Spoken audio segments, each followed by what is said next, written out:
Fire When Ready. War of the Submarine, Book 3. Written by R.G. Roberts. Narrated by A.J. Shuck. Chapter 1. Achieving the Impossible. 2 April 2039.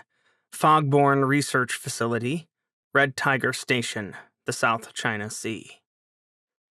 Load transfer complete. Sam Young pumped his fist in the air. Yes! Kim Leifson squeezed Ning Tang's shoulder. Well done. I'm so buying my own submarine with this bonus. The words slipped out before Ning could stop them, but she grinned anyway. 4 months of testing, of slowly ramping up the pressure and the power output, and they were finally there. The Fogborn fusion reactor was powering Red Tiger Station. Of course, the old systems were online and configured for emergency backup power. No one trusted a brand new and small fusion reactor to do the job by itself. No one but Ning and her fellows. The team of 5 sat in the bowels of Red Tiger Station, the largest independent underwater station in the South China Sea. Their reactor room was close to the ocean floor because station management, no matter how well paid, were afraid of a new nuclear reactor. But Pulsar Power Limited had believed in them and provided the funding to create this high-tech control room where floor-to-ceiling screens showed the status of every reactor indicator. Plush green chairs, Ning's choice, given their almost bottomless budget, were at every one of the 6 consoles. 2 were staffed with operators, hired off the U.S. Navy and retrained by the Fogborn team. The others were for the reactor team to monitor the reactor. Their reactor. Ning was still giddy. She'd known it would work, but watching the reactor take the load like a champ was almost better than the bonus they'd receive. Sam laughed. Better be a fast one. Better yet, design one and stick a fusion reactor in it. Don't get overconfident, Sam. Kim peered over the rims of her glasses at the pair. Powering the station for an hour is a small step. Powering it for months through successful stress testing. Now that's the victory. Yes, Mom. Ning rolled her eyes. Thanks for spoiling the party. We can start testing now, Sam said. You know better. Kim wagged a finger at them. Stable load first. Then bonus. Then the next tests. You really think we're going to have time for more tests? Sam asked, sounding a little more serious. It's getting kind of hot outside, if you know what I mean. Like Ning, Sam had relatives in nearby Taiwan.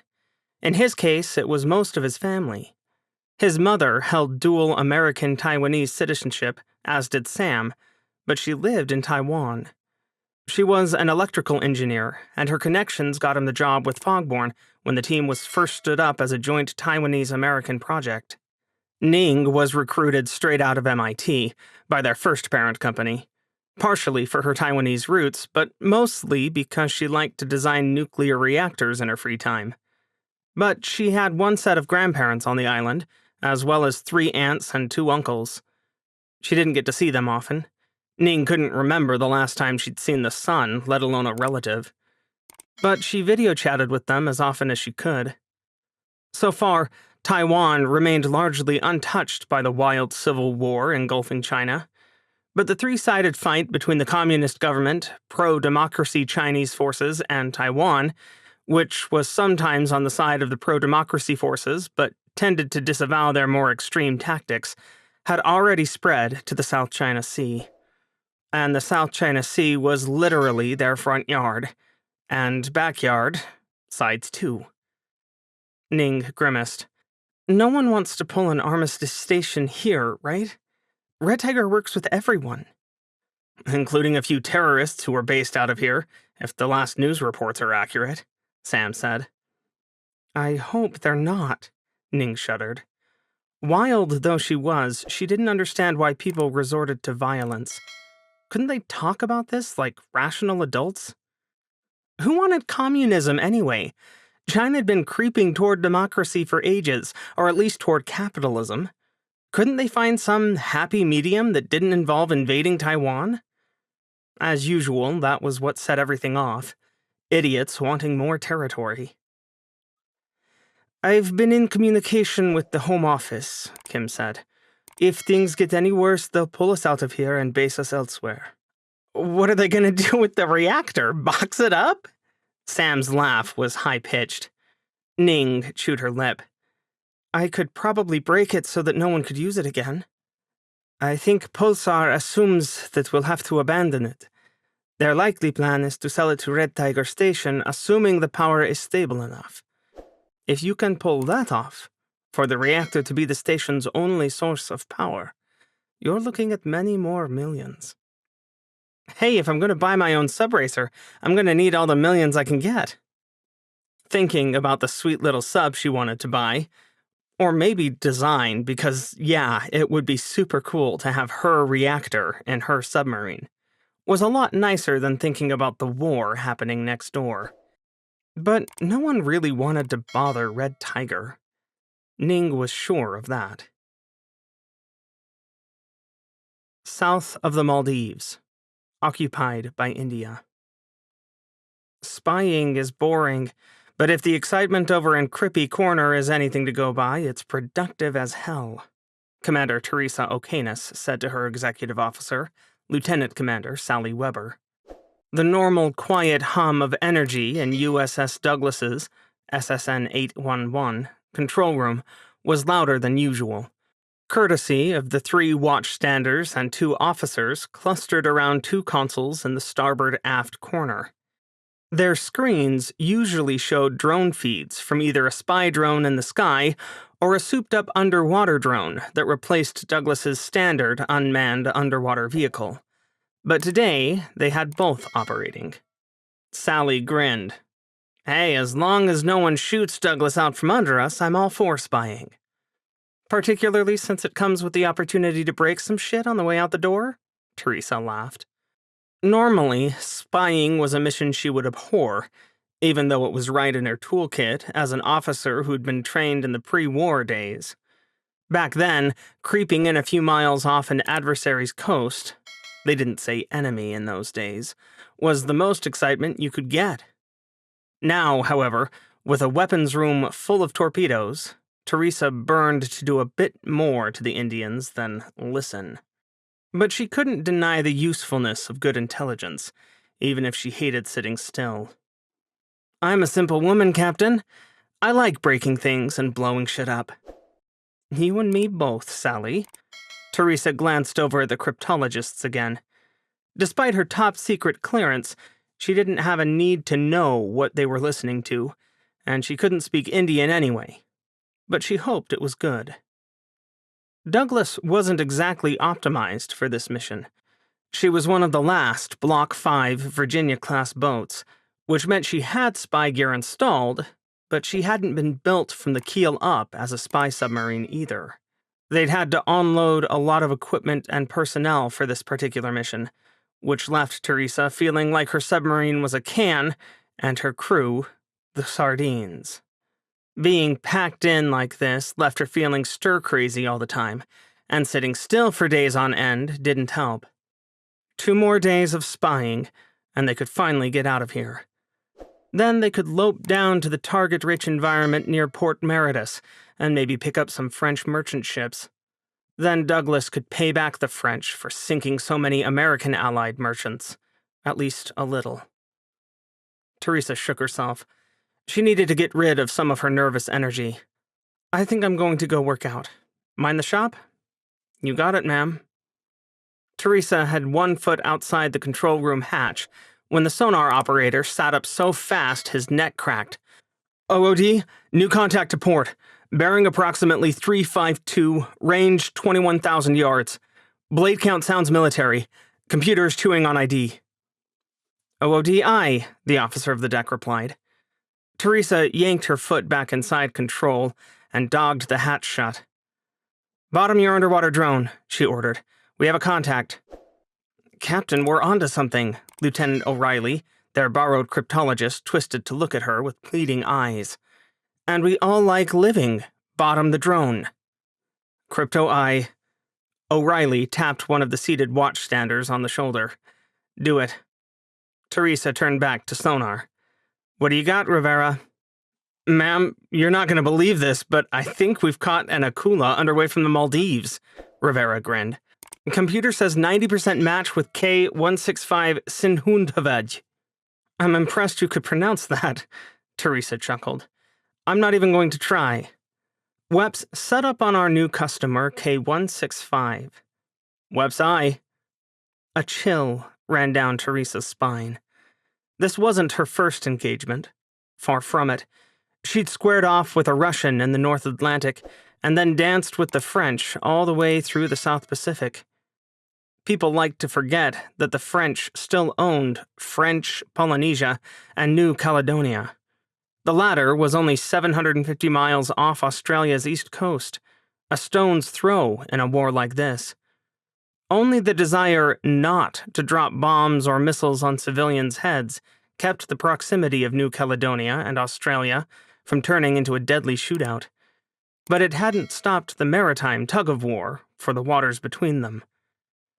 Douglas had spent almost 3 months in those waters, hunting French surface ships when they got too big for their britches, and the odd Scorpion-class submarine.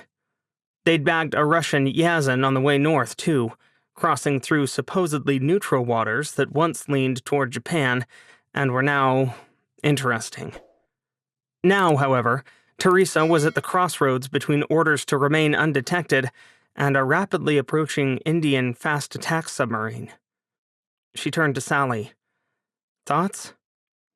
Those new Akulas aren't too quiet, but they pack a pretty good punch. Sally's eyes were on her tablet, where the classified Jane's addendum was open to the page on the Indian-built version of the Akula 3. Weapons room holds 40 torps or missiles, 8 tubes, single screw with a max speed of approximately 42 knots. The 3s have a towed array, though he's probably not using it in this shallow of water. Thanks, XO. Teresa hated memorizing little details, even useful ones, about enemy submarines, so she was always grateful when Sally covered for her little lapses in memory. This wasn't the first Akula 3 that Douglas had faced off with either, but it was good to have fresh information in her mind when she made decisions that could kill them all. Likely carrying Test 83 torpedoes? That's the best the Indians have right now. Rumor says they're trying to buy the Futiyar off of Russia, but no one's selling yet. Personally, I don't think the Russians can make enough to afford to export them. Don't we know how that is? Teresa shook herself. All right, good to know that their torps are only about 13 knots faster than we are. Better if we don't get shot at, ma'am, her weapons officer put in with a grin. Teresa hooted with laughter. You know, I never thought of that. Good call, Weps. Let's shoot this guy before he realizes we're here. Captain, that'll make us break stealth, Lieutenant O'Reilly said. Only if he gets a message off. Or if someone else is nearby and hears, O'Reilly replied. Torpedoes can be stealthy, but explosions aren't. True statement, Teresa shrugged. You're right. They're going to know we're here the moment we put a torp in this guy, so you've got... She leaned over to check the plot. 2 hours to finish gathering your intel. Then I shoot this guy and we get the hell out of Dodge. We were supposed to have 2 more days. Welcome to the war, Lieutenant. Nothing goes according to plan. Teresa's words were oddly prophetic. Her plan of shooting the Akula didn't go the way she wanted it to, either. 40 minutes later, the Indian sub suddenly turned in their direction and increased speed. Not, Teresa suspected, because they'd spotted her boat, but because they were leaving the Maldives on a mission. But they were still on a collision course with Douglas. Enemy speed now 40 knots, range 1,200 yards. Closest point of approach 200 yards in 9 minutes. I guess that's that. Firing point procedures, tubes 1 and 2, track 7088, she ordered. Make both tubes ready in all respects, including opening the outer doors. Firing point procedures, tubes 1 and 2, track 7088I, Webb said.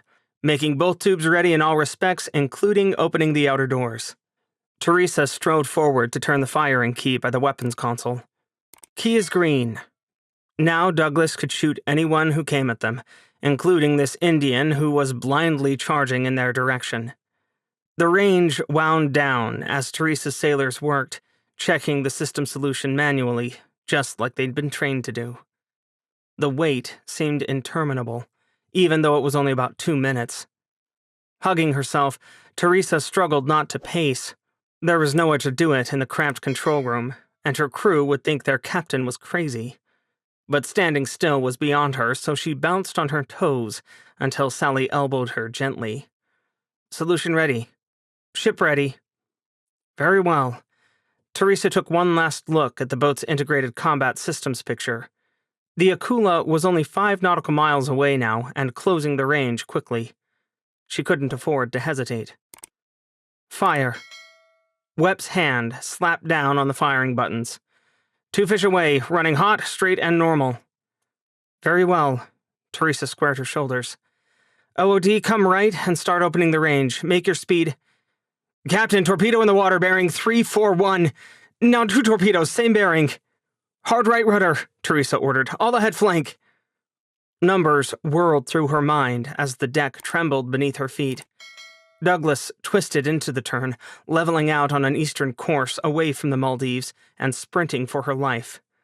Teresa was no math whiz. She'd hated nuclear power school but gutted it out because she always wanted to be a submariner.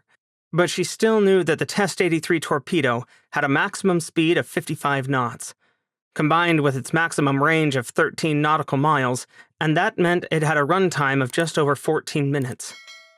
Douglas was a Block 5 Virginia-class submarine. Her top speed was 42 knots, but the nuclear reactor back aft meant she could maintain that speed indefinitely, unlike a torpedo running on battery. With a 5 nautical mile head start and the torpedo's overtake speed of 13 knots, those fish chasing her boat would need 23 minutes to catch up with her. Teresa smiled. They're going to run out of gas before they can get us. I just did the same math, Sally grinned. It's nice to be on the side of speed for once, isn't it? Tell me about it. Teresa hadn't waited for the Indian to be close because of their intelligence mission. She'd waited because her torpedoes were just as slow as the Test 83. The only difference here was that the Akula was moving toward her torpedoes in the perfect down-the-throat shot. She watched the plot as the Akula's captain threw their rudder over, desperately trying to generate velocity in any direction other than toward the torpedoes. But submarines didn't turn that fast, particularly Russian-designed ones. Akulas were built for speed, not maneuverability. The big beast over there outmassed Teresa's submarine by 3,000 tons, and it showed when she tried to turn away. By the time the Akula was on her new course, the American torpedoes were on her tail and homing in. The Mark 48 Seabass was not a new torpedo. In fact, the subforce had spent the entire war complaining about how slow it was. At only 55 knots, like the Test 83, the Seabass was slower than a lot of the enemy submarines it was designed to kill. It was also slower than the newer Russian and French torpedoes sent out to kill American submarines. But it was faster than an Akula III. Like Teresa's Douglas, INS Sinhuntavaj was designed in a different era, before underwater colonies proliferated and undersea technology took giant leaps forward. The Seabass did have one particular advantage, too. Its range was almost twice that as the Test 83 torpedoes USS Douglas was playing tag with. 10 minutes later, 2 American torpedoes slammed into INS Sinhuntavaj, and the Akula broke up, exploding twice before hitting the ocean floor. Teresa ran the Indian torpedoes out of gas, crept back to collect her drones, and decided to take the risk of completing her mission. After all, what Indian in their right mind would expect an American sub to stick around after they'd announced their presence? It went against all tenets of American stealth doctrine. Teresa wasn't sure if it was the smartest decision, but her boat stayed on station for 3 more days without discovery, and it sure made the cryptology team happy. 8 April 2039. Port of Malé, Maldives. Occupied by India. Vice Admiral Adil Kare was still a vice admiral, which was admittedly a disappointment. But this news was not. Are you sure this is accurate? He sat back in his chair and tried to get comfortable. Even the flag cabin on Rajput was a cramped affair, but destroyers were built to take the battle to the enemy, not to sleep admirals in luxury.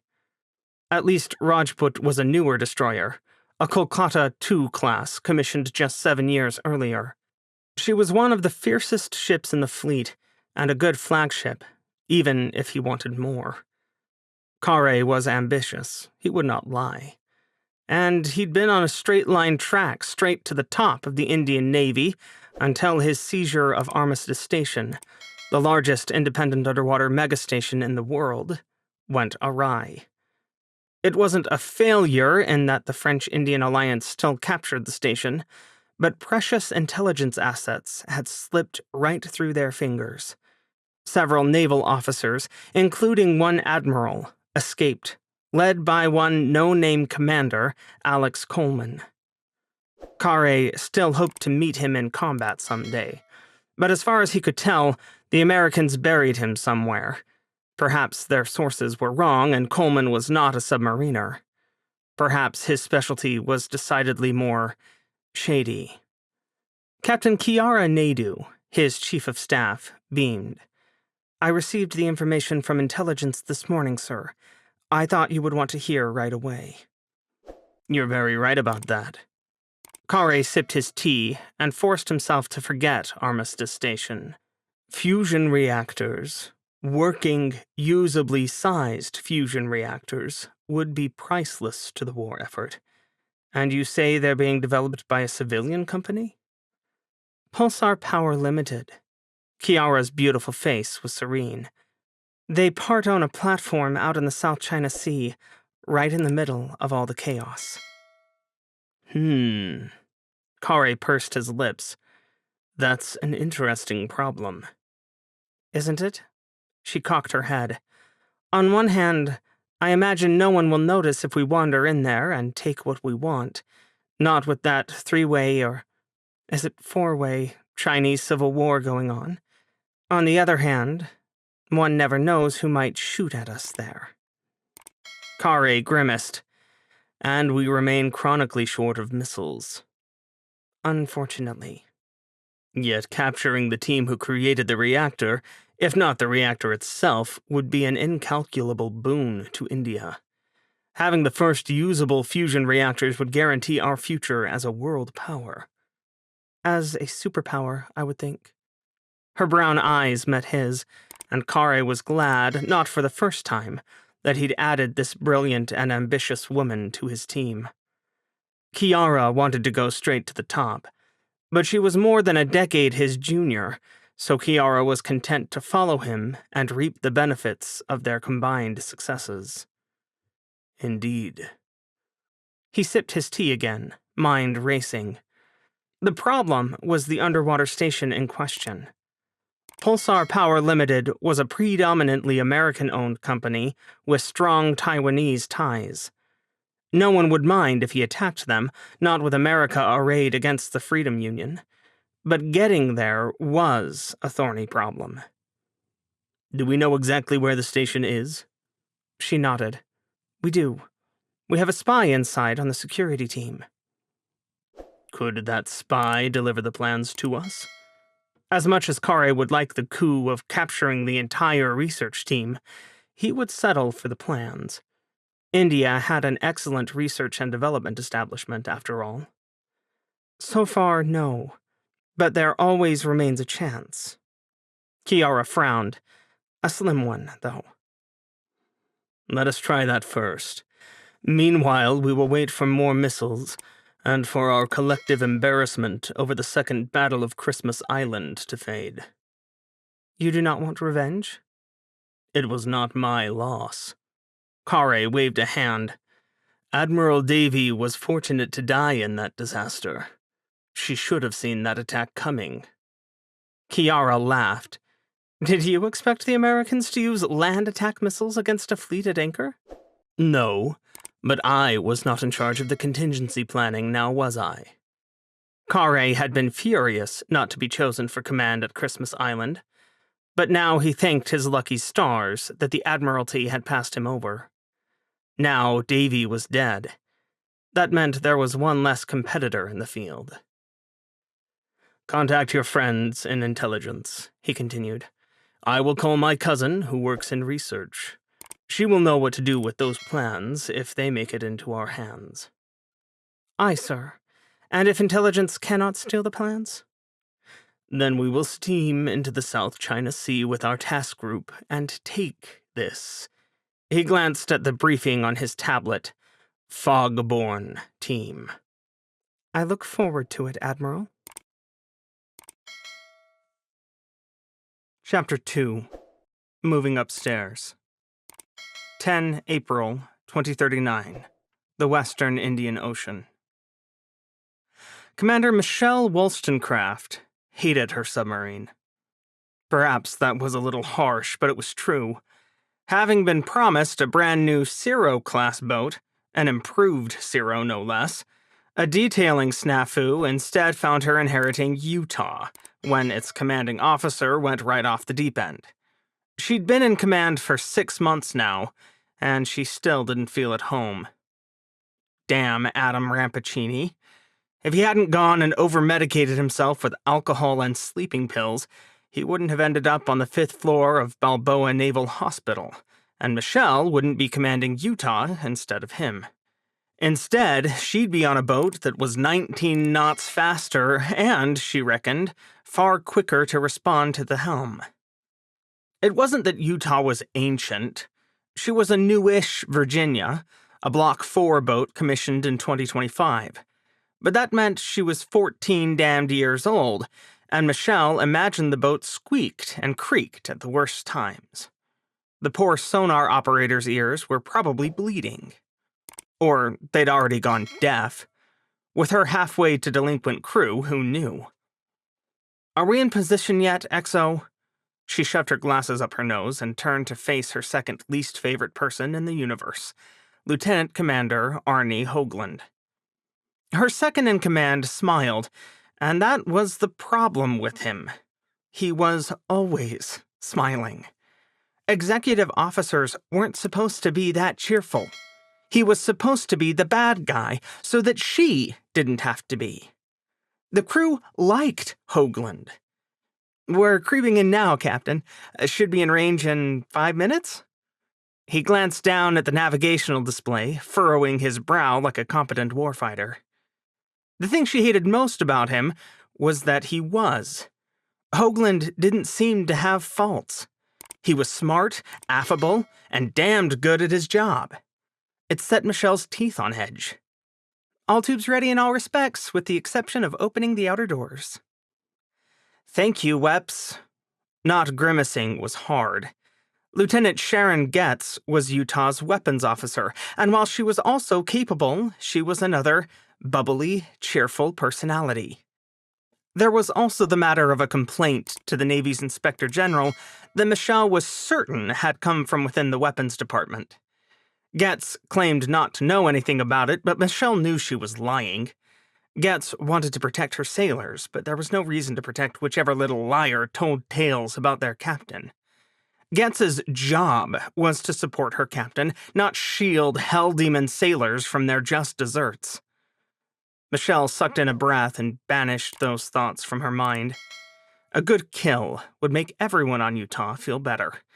Commodore Banks would be pleased too. It was time to get to work. Stepping forward, Michelle glanced at the plot. Utah had executed a good, if long, stalk of her prey, a relatively new Indian Requin E-class submarine. Michelle wanted this kill so badly she could taste it. As far as she knew, no Alliance captain had sunk one of the French-built Requin Export-class submarines. Such a feather in her cap would help her move out of this dingy submarine before she died of old age. Then, of course, the enemy changed course and speed, turning their 5-minute stalk into a novel's worth of delay. 4 hours of intense boredom later, They were nearly in range, so Michelle ducked out of control. Just for a few moments, she needed to herself to freshen up and get her head on straight before potential combat beckoned. She knew some captains preferred to stay in control for the entire hunt, but she believed that one perk of being the boss was the ability to grab a few minutes of peace. Now she was back, refreshed, and smarter than anyone who'd spent hours staring at the plot with no breaks, and able to spot things they didn't. Her eyes narrowed. "We're at 14,000 yards, XO. "Yes, ma'am. I was reading Captain Dalton's patrol reports about how shooting from too far out led to enemy submarines outrunning his torpedoes. He recommends shooting from inside 10,000 yards. Michelle crossed her arms. "Is Captain Dalton in command of this submarine?" Hoagland flushed, which made his freckles stand out and his red hair seem bright orange. "No, ma'am." "And what do our standing orders from the squadron say?" "Not to close enemies more than 15,000 yards?" He stared at his feet. Over by the helm, the chief of the boat twitched. Michelle shot her a shut the hell up glare before looking back at her rebellious XO. "Exactly. I cannot believe that you willfully disregarded squadron orders. I thought better of you." She hadn't really thought better of him, but it paid to let the video data recorder see and hear her say it. Michelle learned early in her career to play to an audience, particularly when that audience would judge her later. "I apologize, Captain. I thought you were eager for the kill." Oh, that was a glint of defiance in Hoagland's gaze, wasn't it? Michelle narrowed her eyes and gave him her nastiest smile. "I'm eager to do this the right way, XO," she said. "Officer of the deck, decrease your speed to 15 knots. OOD-I, all ahead standard." "All ahead standard aye. My engines are ahead standard for 15 knots. The chief of the boat was still throwing those warning looks Michelle's way, but she ignored her. "Now, let us kill this enemy correctly. 15,000 yards is close enough. I have no intention of risking the boat, and therefore your lives, while our torpedoes are capable of hitting targets from more than 21 nautical miles away." She crossed her arms. "Trust our technology. It's the best in the world." Hoagland stepped away from the plot to stand by her side, speaking in a whisper. "Captain, intel says that the Requin E's top speed is around 52 knots. They can outrun our torpedoes if we fire from too far away." "Nonsense. There's no evidence they know we're here. Get back to your station with the tracking party. I want you checking our firing solutions quickly." "Yes, ma'am." He deflated again and walked away. Michelle raised her chin. "Weapons officer, firing point procedures, tubes 1 and 3, track 7015. "Solution ready," Getz replied. "Ship ready." Damn Hoagland for his customary efficiency. The annoying little bastard was fast. "Very well, fire tubes 1 and 3. "Firing." Getz's hand slapped down. "Tubes 1 and 3 fired electrically." Moments later, the report came from sonar. "Con, sonar, 2 fish running hot, straight, and normal." "Con, I." Michelle took the report herself, not trusting anyone else. Lord only knew what else they'd do to screw this up. She turned a glare on Getz.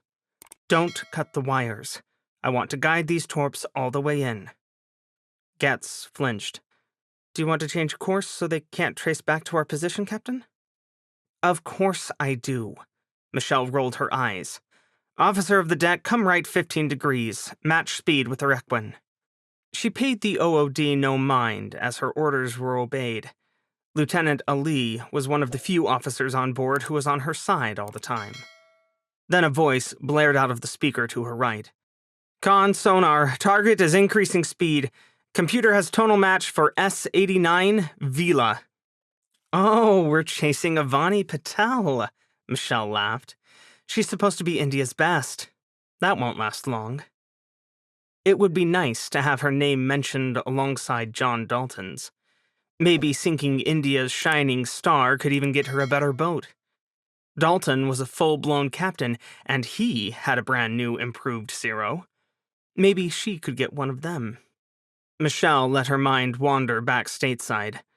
Electric Boat was due to commission 6 Zeros this year, and 11 next year. This year's boats had captains assigned, but Perch was due to commission in January. She'd take Perch. Or Billfish, Burrfish, or Devilfish, all of which followed before next April. A year to spend time in the shipyards, where crews worked hard and captains got a break, would be just about right. Con sonar, Vila is up to 52 knots. Range still 15,000 yards. Torpedo range to target, 14,000 yards. Damn, they were quick to put the pedal down, Hoagland said. Michelle stabbed a finger at him. A little less commentary, please, XO. Hoagland looked away but was silent, just the way she liked him. But he was right, damn him. Michelle did quick math. The Mark 48 Seabass torpedoes she fired had about 22 minutes of runtime at 55 knots. With a closure rate of 3 knots, they'd need over 2 hours to catch up with Vila. Those torpedoes didn't have 2 hours of gas. Michelle wiped suddenly sweaty palms against the legs of her coveralls as an icy wave of panic washed over her. This had to be Hoagland's fault somehow. Or Getz's. She couldn't have hosed this up on her own. She'd write it on a patrol report so that they were blamed. All she had to do was say the right things for the cameras. She'd be fine. No one dared speak as minutes ticked by. Michelle knew the chase was pointless, but she wasn't a quitter. She couldn't afford to look like one either. What if something changed? A reactor casualty could slow the enemy down. Pigs could fly, too, at least in the stupid cartoons her brother still liked to watch. Captain, I can't match Vila's speed, the officer of the deck said after 10 minutes passed. Do you want to cut the wires? Michelle groaned. Her torpedoes were useless, just like her ancient death trap of a submarine. Vila, that shiny new submarine the French sold India, was outrunning them by 14 knots. Very well. Weps cut the wires. Our torpedoes aren't fast enough to catch them anyway. She'd have to take that tact. John Dalton, damn him, already opened the door at least. Blame the torpedoes when you couldn't kill the enemy. No one said Dalton wasn't a canny operator. Cut the wires and close the outer doors? Aye, Getz said. Michelle clenched her fists. Did she have to sound so chipper? Was she happy they couldn't kill the enemy? Grinding her teeth was bad for her, but it made another few minutes pass. Con sonar, target is dropping noisemakers. Michelle blinked. Why would they do that? That's weird, Hoagland said, again moving over to stand next to her by the navigation plot. They watched together as Vila jinxed and turned, spiraling around her base course.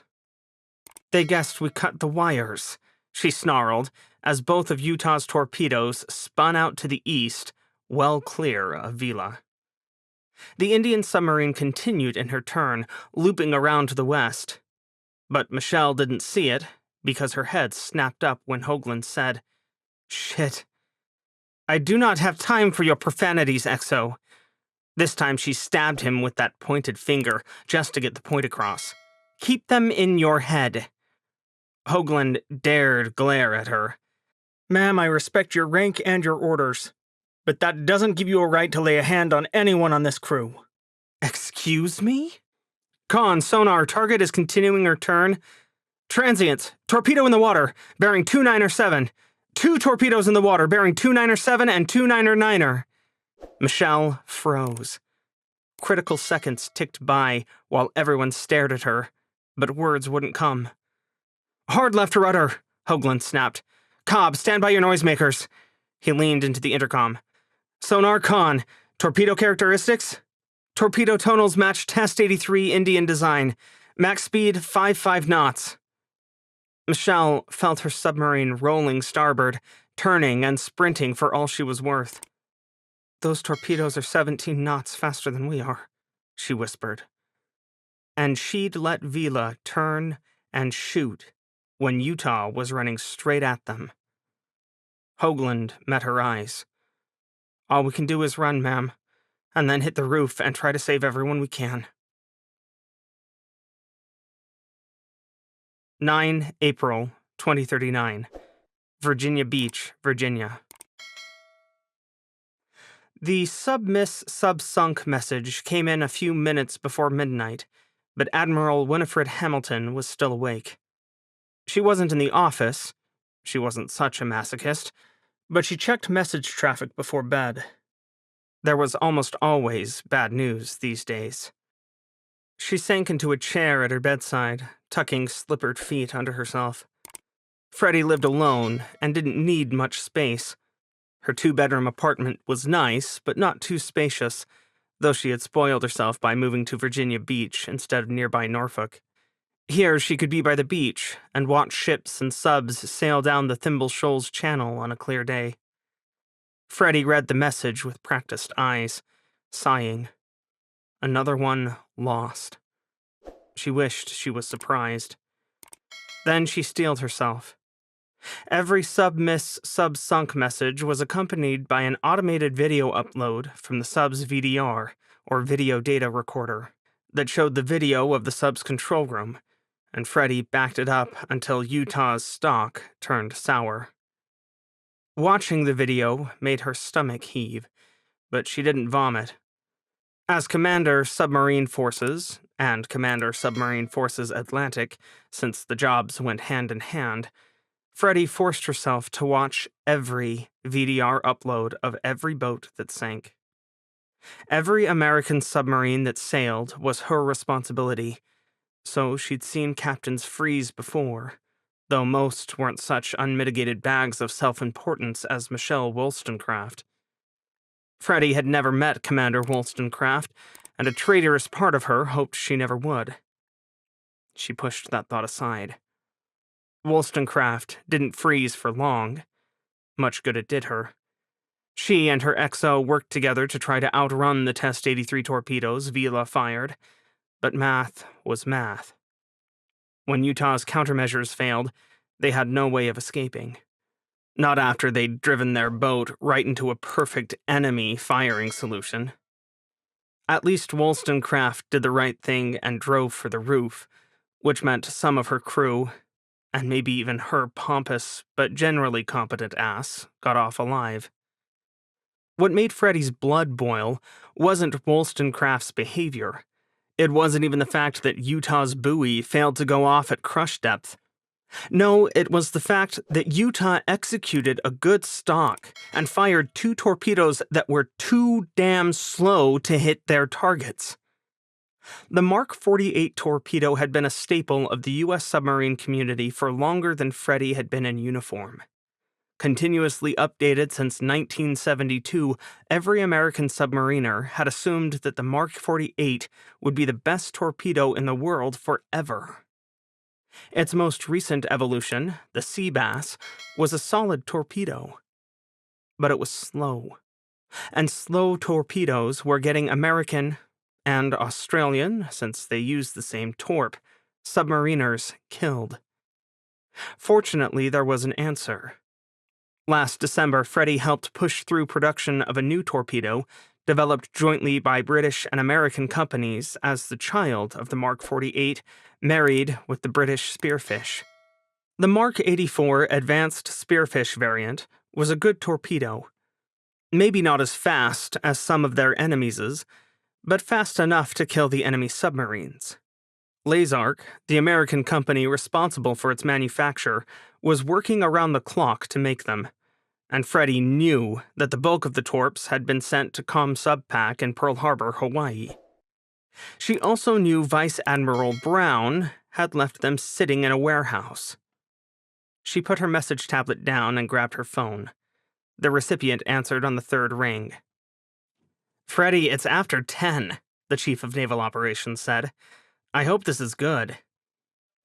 I apologize for the late call, sir, but I needed to follow up with you about Vice Admiral Brown, she said. We just lost another boat because they fired torpedoes too slow to catch the enemy. You're certain that's the cause? Admiral David Chan, known to friends and colleagues by his aviator call sign of Scrap, asked. I can forward the VDR video if you want. It's clear as day, even to an aviator. Easy there. You're salty tonight. Sir, I'm losing boats because they shoot at the enemy and can't kill them. We're losing the war because Doug Brown is hoarding torps and you won't let me fire him. Fuck politics. This is important. She could hear Scrap's sigh on the other end. What do you mean, hoarding torpedoes? There's a warehouse in Pearl with 740 Mark 84 torpedoes inside. None have been sent to boats on patrol. I sent you that in my last memo, she didn't add. Freddie tried to dial back her anger. Yelling at the Navy's senior admiral wouldn't get her what she wanted. That's worse than I thought. My info is old. There may be more now. All right, fine. I'll clear the way with SecDef for you to fire the man. Do it gently, all right? I'll get him a staff job somewhere. We can't afford more flack in the media than we already have. That's fine by me, sir. I'm not out to make enemies. I just want to give our boats the best chance they've got, she replied. You have a replacement in mind? Freddie grinned. You bet I do. 10 April 2039. The Western Indian Ocean. Commander Alex Coleman was getting better at pretending convoy escorts didn't bother him. It took practice, but he had a lot of that, and Convoy 687 was no different. This one was en route from Perth, Australia, to the Red Sea and then the Suez Canal. From there, they'd head across the Mediterranean Sea and the Atlantic, carrying precious ores and oil from Australia to the U.S. Fortunately, USS Jimmy Carter, SSN-23, would only have to take them as far as the Gulf of Aden. The shallow waters after that weren't friendly to America's biggest attack submarine, but she'd likely pick up another convoy on the way back. Alex's newly relaxed frame of mind was helped by how much he genuinely liked the officers in his wardroom. The fact that Lieutenant Commander Kirkland, his XO, had taken to eating lunch right when the wardroom galley opened and then fleeing didn't hurt either. Alex felt guilty for not enjoying his XO's presence, but George was the wettest blanket he'd ever met. The man didn't even like comedy, which was what Jimmy Carter's officers were watching over lunch today. You think the USO can get Billy Rowe out to do a tour, Captain? Lieutenant Maggie Bennett, his navigator, asked. A slender woman, she was built like the gymnast she'd been in her youth, with curly black hair that tried to escape her control every chance it got. She seems like the type who might like a trip to Australia. Even if they did, we'd never see her. Benji Angler, the weapons officer, sipped his watery orange juice and shrugged. We're barely ever in port. It's a miracle the captain's wife still talks to him at all. Alex chuckled. My wife understands being in command. She's not in port much more than we are, though I'll admit her jobs are a tad more exciting than our carousel of convoy escorts. Wish she'd talk to my girlfriend, Benji slumped. Ex-girlfriend now. You had a girlfriend? Maggie's eyebrows shot up. Alex hid a smile. To say his crew had a rocky start was an understatement. Poached from every odd corner of the submarine community, Jimmy Carter's crew was an assembly of odds and ends as much as the crew of a functional warship. The Navy hadn't put much thought into manning their eldest attack submarine when they'd decided not to decommission her, which meant Alex did everything from trading spare parts for sailors to borrowing a corpsman from a friend's boat and never giving him back, albeit with permission. Most of them hadn't been excited to come to Jimmy Carter. Hell, Alex hadn't. He'd felt gutted when he got this assignment coming out of the commanding officer's course at the sub-school. After working his tail off to graduate first in his class, He found out that Admiral Hamilton's enmity for him stuck like a bad smell, and Jimmy Carter was his reward for the trifecta of disobeying orders to stop a crazy captain, going to Admiral's mast, and then saving a bunch of civilians, and Hamilton herself, from the Indians at the beginning of the war. But he'd come to love his creaky boat and colorful crew. They were good people, even if not what he expected. Take Benji, whose full name was Benjamin Winthrop Angler IV, and whose father was Senator Benjamin Winthrop Angler III, the man who'd pinned the Navy to the wall in the Angler hearings early in the war. Benji, however, was apolitical to a fault, loved animals more than people, and was a damned good officer. For 3 whole patrols, Benji said. My mom would have hated Caroline, which was one of the reasons I liked her. Local gal, worked out at the aquarium, helped get that sea lion off Bluefish when it fell down her aft hatch. Didn't mind that I'm Navy, did mind that I'm never around. Maggie cringed. Ouch. Yep. Here's to Caroline. May she find someone who can call her at night and isn't stuck in a metal tube. Benji toasted with his juice before downing it. A knock at the wardroom door interrupted Maggie's response. Come in, Alex said. Sorry to interrupt your breakfast, Captain, but the OOD said you'd want to see this right away. The radio operator of the watch extended the message tablet. As long as it's not another sea lion, Alex grinned. Thank you. Send Lieutenant Alvaro my compliments and tell her I'll return the tablet soon. Aye, sir. The radio operator made herself scarce. Don't tease Elena too much about that sea lion, Captain, Benji said. She got some great video of them hauling it off Bluefish with a crane. You're just sad you missed the fun, Maggie said. I wouldn't say I missed it, Benji laughed. I had a pretty good time myself that night. Alex tuned them out the moment he spotted the top message header.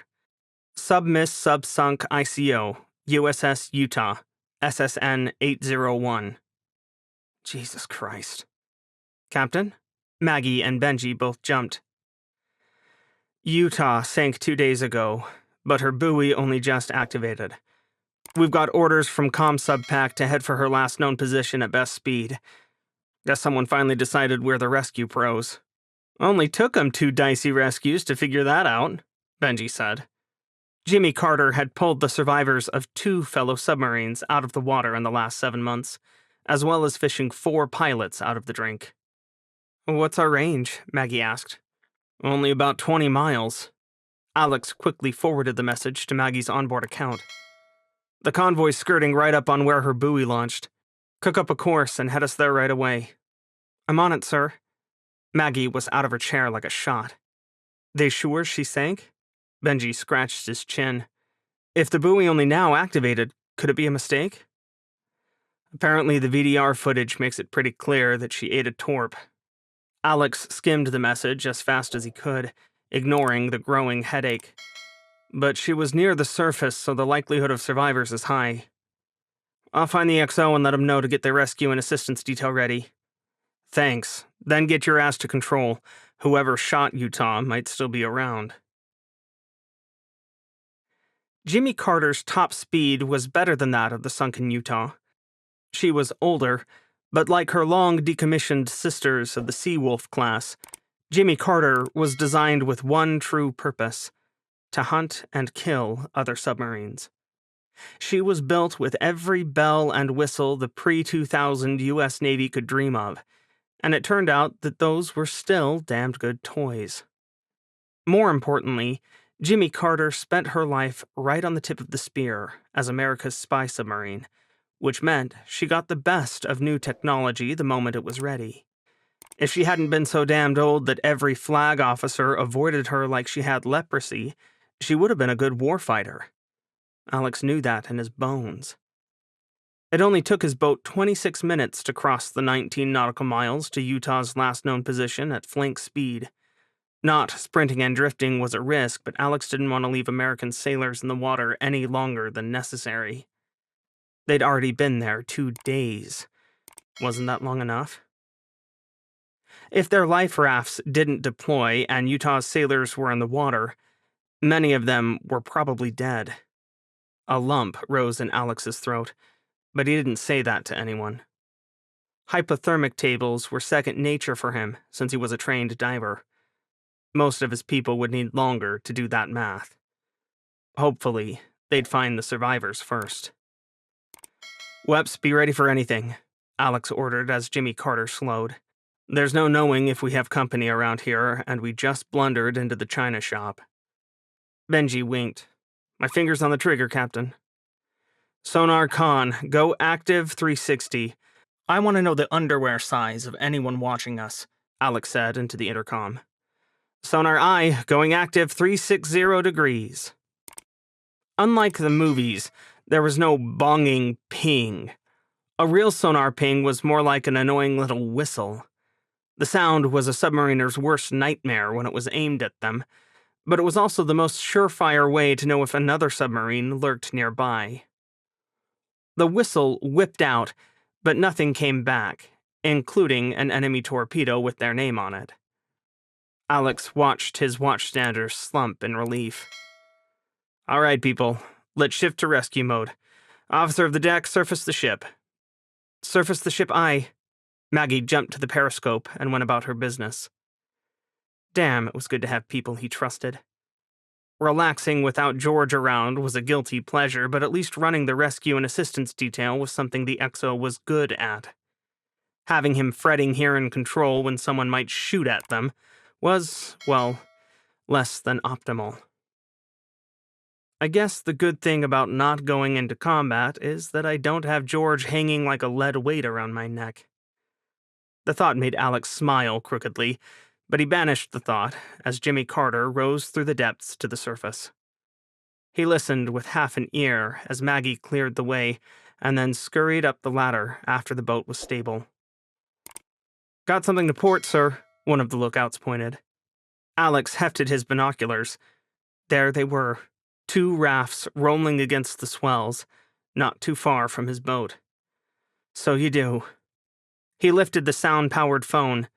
"Con, bridge, this is the captain. I have the con." "OOD-I," Maggie's slightly mechanical-sounding voice replied. "Left standard rudder, ahead 1/3. "Left standard rudder, ahead 1/3 I. My rudder is right 15 degrees, no new course given. Engines are ahead 1/3 for 5 knots. Master Chief Morton, his chief of the boat, replied. "Very well." Alex checked the swells. The waves were worse than he'd like for this kind of evolution, but this wasn't the worst Jimmy Carter had handled for a surface evolution. 7 or 8 foot seas were doable. The bridge radio crackled. "Captain XO, I don't like the look of these seas." Alex grimaced and picked up the radio. "They're within rescue range, XO. I'm worried we'll lose someone overboard, sir. Again." Alex grimaced, not wanting to be reminded of the day a willfully blind douche of a surface officer ordered his submarine to resupply another ship on the surface in a goddamned monsoon. They'd lost 2 sailors overboard that day, and it still ate at him. He shook himself. Captains couldn't afford to drown in grief. He had his own crew to worry about, and Utah's sailors needed him at his best. Besides, Alex knew his business rescuing people. Not only did he have more practice doing this than any other sub-CO in the Navy, but he was also a qualified rescue swimmer. "Have them all tie off and triple-check their lanyards. Pop them in life vests, too. We'll be okay." Alex's practiced eye watched the sub's bow swinging left and calculated how long it would take to stop. He lifted the sound-powered phone again. "Steady as she goes." "Steady as she goes, aye. Steady course 224. "Very well." George hadn't stopped talking during that exchange. Alex just stopped listening. "Sir, if we lose someone..." "XO Captain, we are trained for this, and we are not leaving those people in the water." Alex hated cutting people off, particularly with both lookouts staring at him with such wide eyes. Because, yeah, they could hear this stellar conversation. There was no privacy in the phone booth-sized sail, and it wasn't like he could send them below. I'm not saying we should, sir. Just that we could pick them up later. George sounded like he was pouting, so Alex shuffled around the small opening at the top of the sail to look down at where his XO stood aft of it. Those hunched shoulders of George's were an entire novel's worth of protests, weren't they? Alex bit back the harsh reply on the tip of his tongue. Somehow, suck it up and drive on just didn't feel like it would ring true for George, no matter how many Norwich University grads took it to heart. He shook his head and spoke as gently as he could. XO, Captain, the longer we are on the surface, the greater risk we face. And how do you think those sailors will feel if they see rescue come riding toward them, only to dive and hide until the weather is better? He asked. No, we rescue them now. Is your team ready? Yes, sir. George glanced up at him as he spoke, misery etched into his features. But at least the man could still follow orders. Excellent. Alex made himself smile, more for the lookout's benefit than his own. He'd spent too much time on George, however, and now he had to drive his submarine again. I'll stop. Aye. Engines all stop. Very well. Alex put down his intra-ship radio and lifted the bridge-to-bridge radio used to communicate with other ships and submarines. Salt Lake, this is Killer Rabbit, calling you on channel 16, over. A long pause came before a female voice answered. This is Salt Lake Actual, Roger, over. Good to hear your voice, Salt Lake Actual. I estimate I will be alongside you for rescue in 5 mics. My crew is standing by to assist, over. Another pregnant silence came before Utah's CO finally replied. And my crew will be grateful. Out. Well, Alex had certainly rescued more pleasant people, but he supposed waiting 2 days to hear a friendly voice would put him in a bad mood too. Marco Rodriguez had just got out of the shower when the outside line phone in his flag cabin on USS Fletcher rang. One of the few privileges of being an admiral was having said outside line phone to himself. Another was the ability to prance across his cabin buck-ass naked because he didn't have a roommate. He didn't have to prance far. Even a flag cabin was cozy on board a destroyer and barely 12 feet across.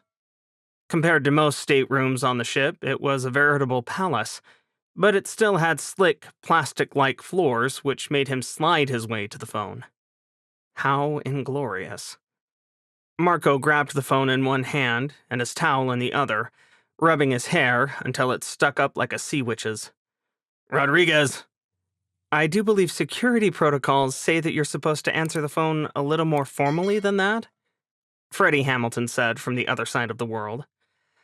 3-star admirals concerned with protocol shouldn't be calling me herself. Don't you have a fucking aide for that? He asked. She's busy. He could almost hear Freddie shrug. I need your help, Marco. Conversations like this always end up with me in a metric shit ton of trouble. Marco put the phone on speaker and started drying off. The deck was slippery enough without making it wet, and he'd look like a damned idiot if he slipped again and broke his fool neck in his own cabin.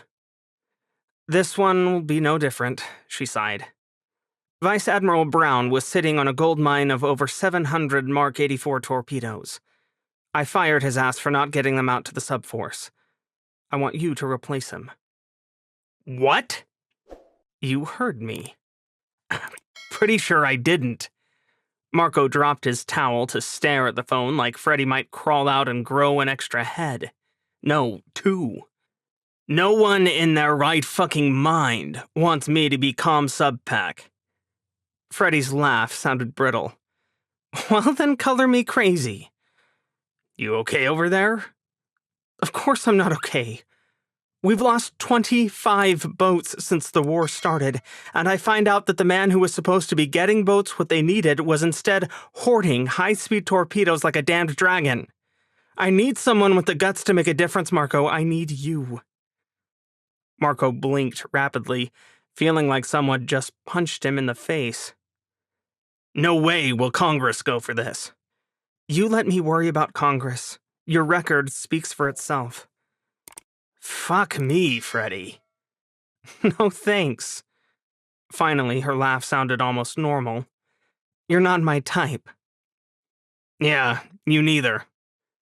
She might have been if things were different, but instead they were best friends, and that was more than enough for Marco Rodriguez.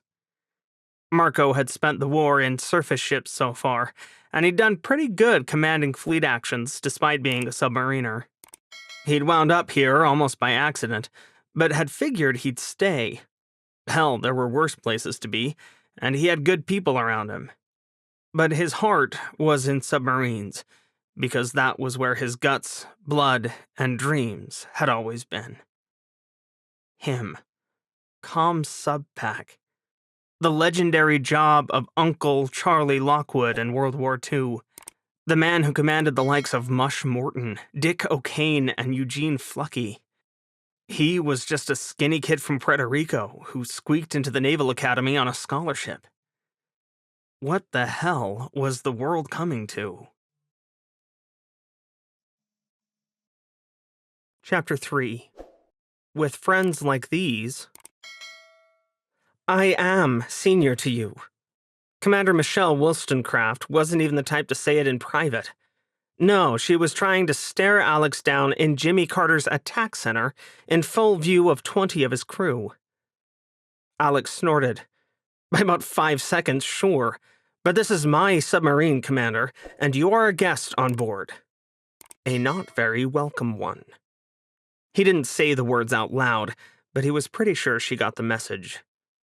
Michelle Wollstonecraft looked at him like he was a bad smell under her nose, and that imperious look did nothing to enhance her likability.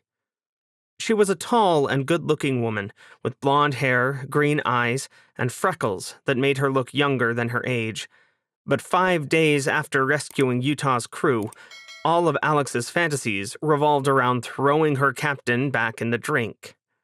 He was pretty sure the rest of Utah's people were good sailors, but they were quiet and jumpy.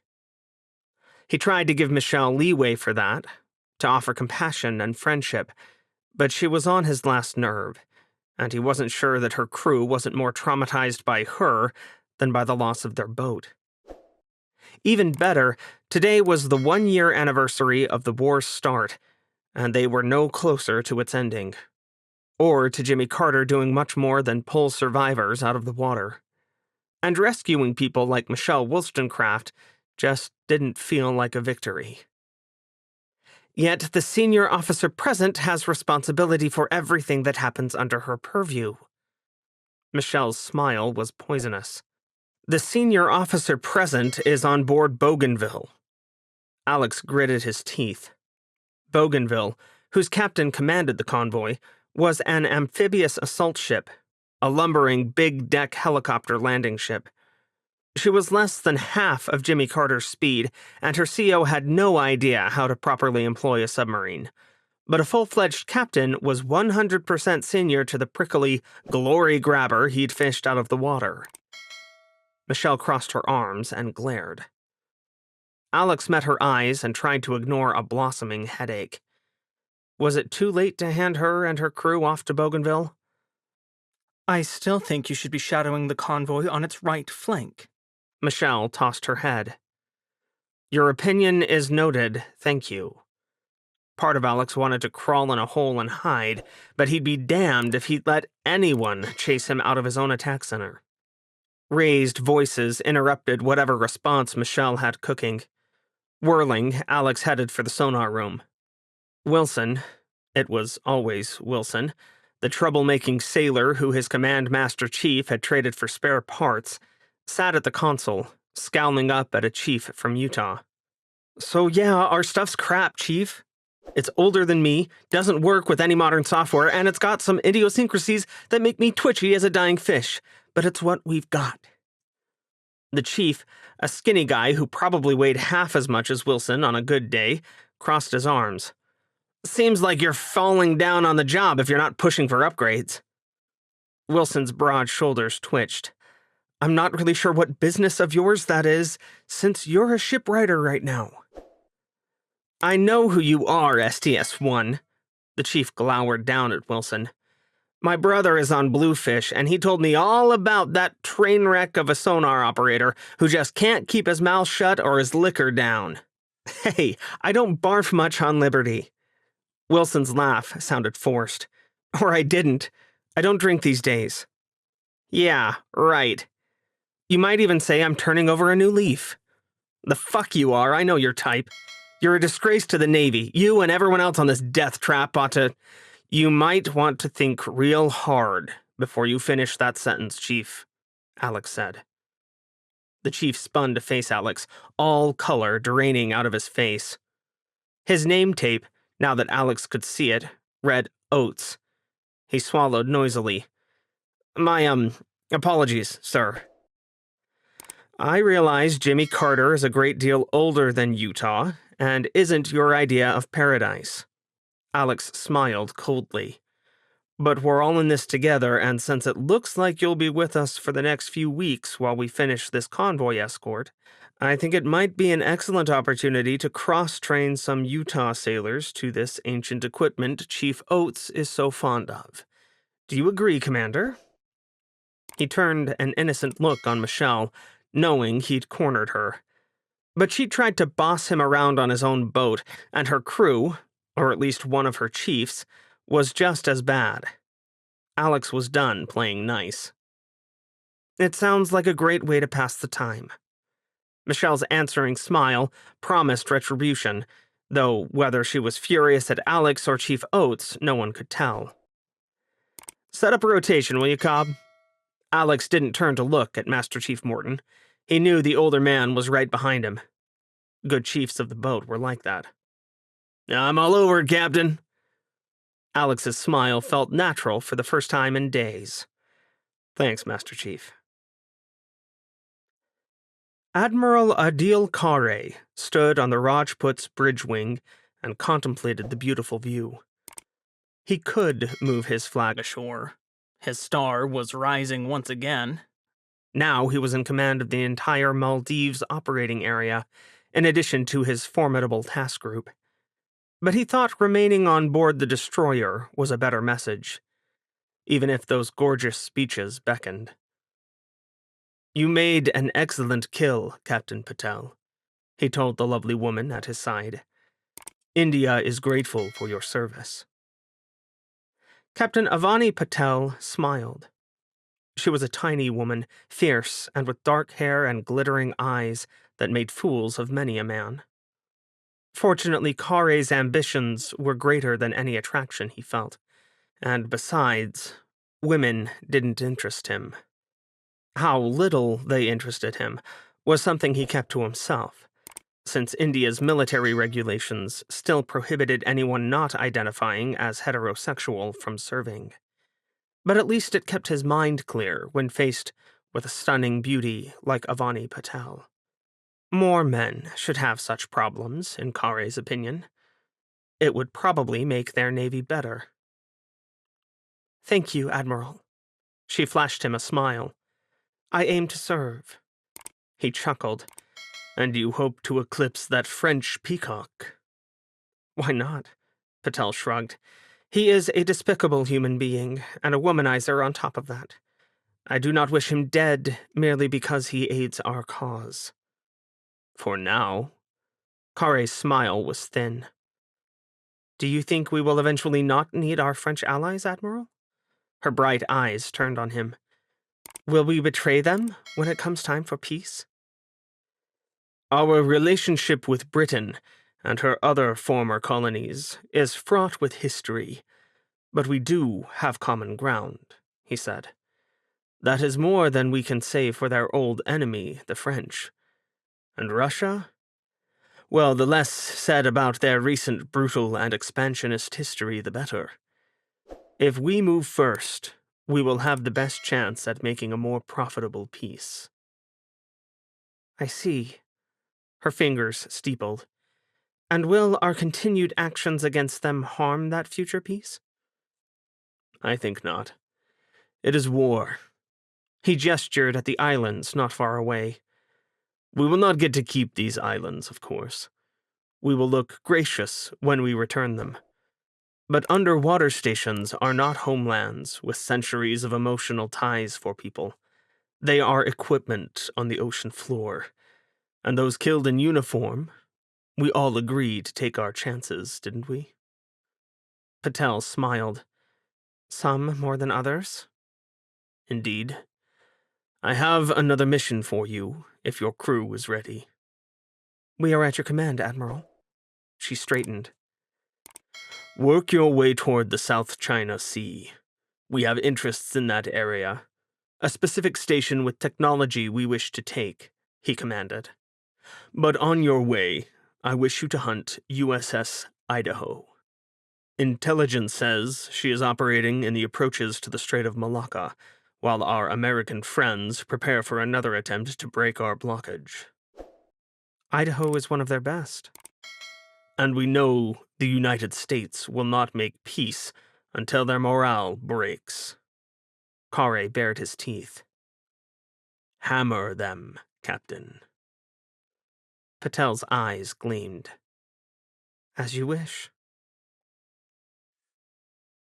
You know, if I was an absolute raging dumbass, I'd have called you ladies my harem months ago. But while I might be a foul-mouthed, inappropriate son of a bitch, never let it be said that I am stupid. And since it's now too late for that particular faux pas, I'll just say that I'm going to miss the shit out of this ship and her crew. Admiral Marco Rodriguez grinned like the unruly urchin he was, sitting back on the couch in USS Fletcher's wardroom with a mug of coffee in hand. Nancy Coleman, commanding officer of the destroyer, laughed. She was a rangy and unflappable woman, with dark hair and eyes that proclaimed she'd never heard of the word quitting. She and her husband had that in common. We'll miss you too, sir. She hadn't expected to like this too colorful, too competent submariner of an admiral. He was crass, but brilliant, a quick learner and a great boss, and Nancy really was sad to see him go. She also wasn't sure what Fletcher's future would hold without him. Captain Tanya Chin, the Admiral's chief of staff, chuckled. Every time I think I have you under control, Admiral, you go and say something like that. Hey, I was specifically not saying something so numbnutted as that. Rodriguez stuck his tongue out. Aren't vice admirals supposed to be, I don't know, more dignified? Nancy bit her lip to keep from laughing. Before meeting Rodriguez, she would have thought all admirals more formal with their subordinates. Pity she was sure Rodriguez broke all the rules, and she'd never have another boss like him. She'd just gotten used to his wild and woolly methods. That's what they tell me, he said. But apparently results matter more in war. Who'da fucking thunk it? It only took us a year to figure it out, Tanya muttered. Be fair, they did promote Freddie Hamilton months ago, Rodriguez replied. I'm pretty sure some politician thought it was great optics to put the first ever woman in as comms subplant, but she's the finest strategist I know, and a mean hand with a submarine. They picked the best person for the job, even if it was by fucking accident. Nancy pursed her lips and kept her opinions on Admiral Hamilton to herself. She'd only met the woman once, and found her an angry and small-minded bully. While Nancy loved the idea of a woman at the top of the subforce, she didn't enjoy the way Hamilton had it in for her husband. Particularly since Alex, despite his inability to keep his trap shut, had been the only reason one Commander Chris Kennedy hadn't killed a bunch of innocent people and maybe tipped the U.S. into war months before the shooting actually started. Something wrong, Captain? Damn. Rodriguez's perceptive eyes were on her. Nancy shrugged. Just thinking about how I hate change. No way was she opening a can of worms that was Alex's career here and now. Rodriguez was obviously friends with Hamilton, and Alex would murder her if she meddled. They long ago agreed that the only way to stay sane and happily married was to stay out of each other's careers. His boat was his concern. Her ship was hers. End of story. Even if she thought he deserved better than exile to the oldest boat in the fleet, where he got ignored. Rodriguez snorted. I'm an old elephant about it. Even worse, I despise Pearl Harbor with every fiber of my being, and I'm going to be stuck there for God knows how long. Maybe I can shift my flag to Australia. I think history says otherwise, sir.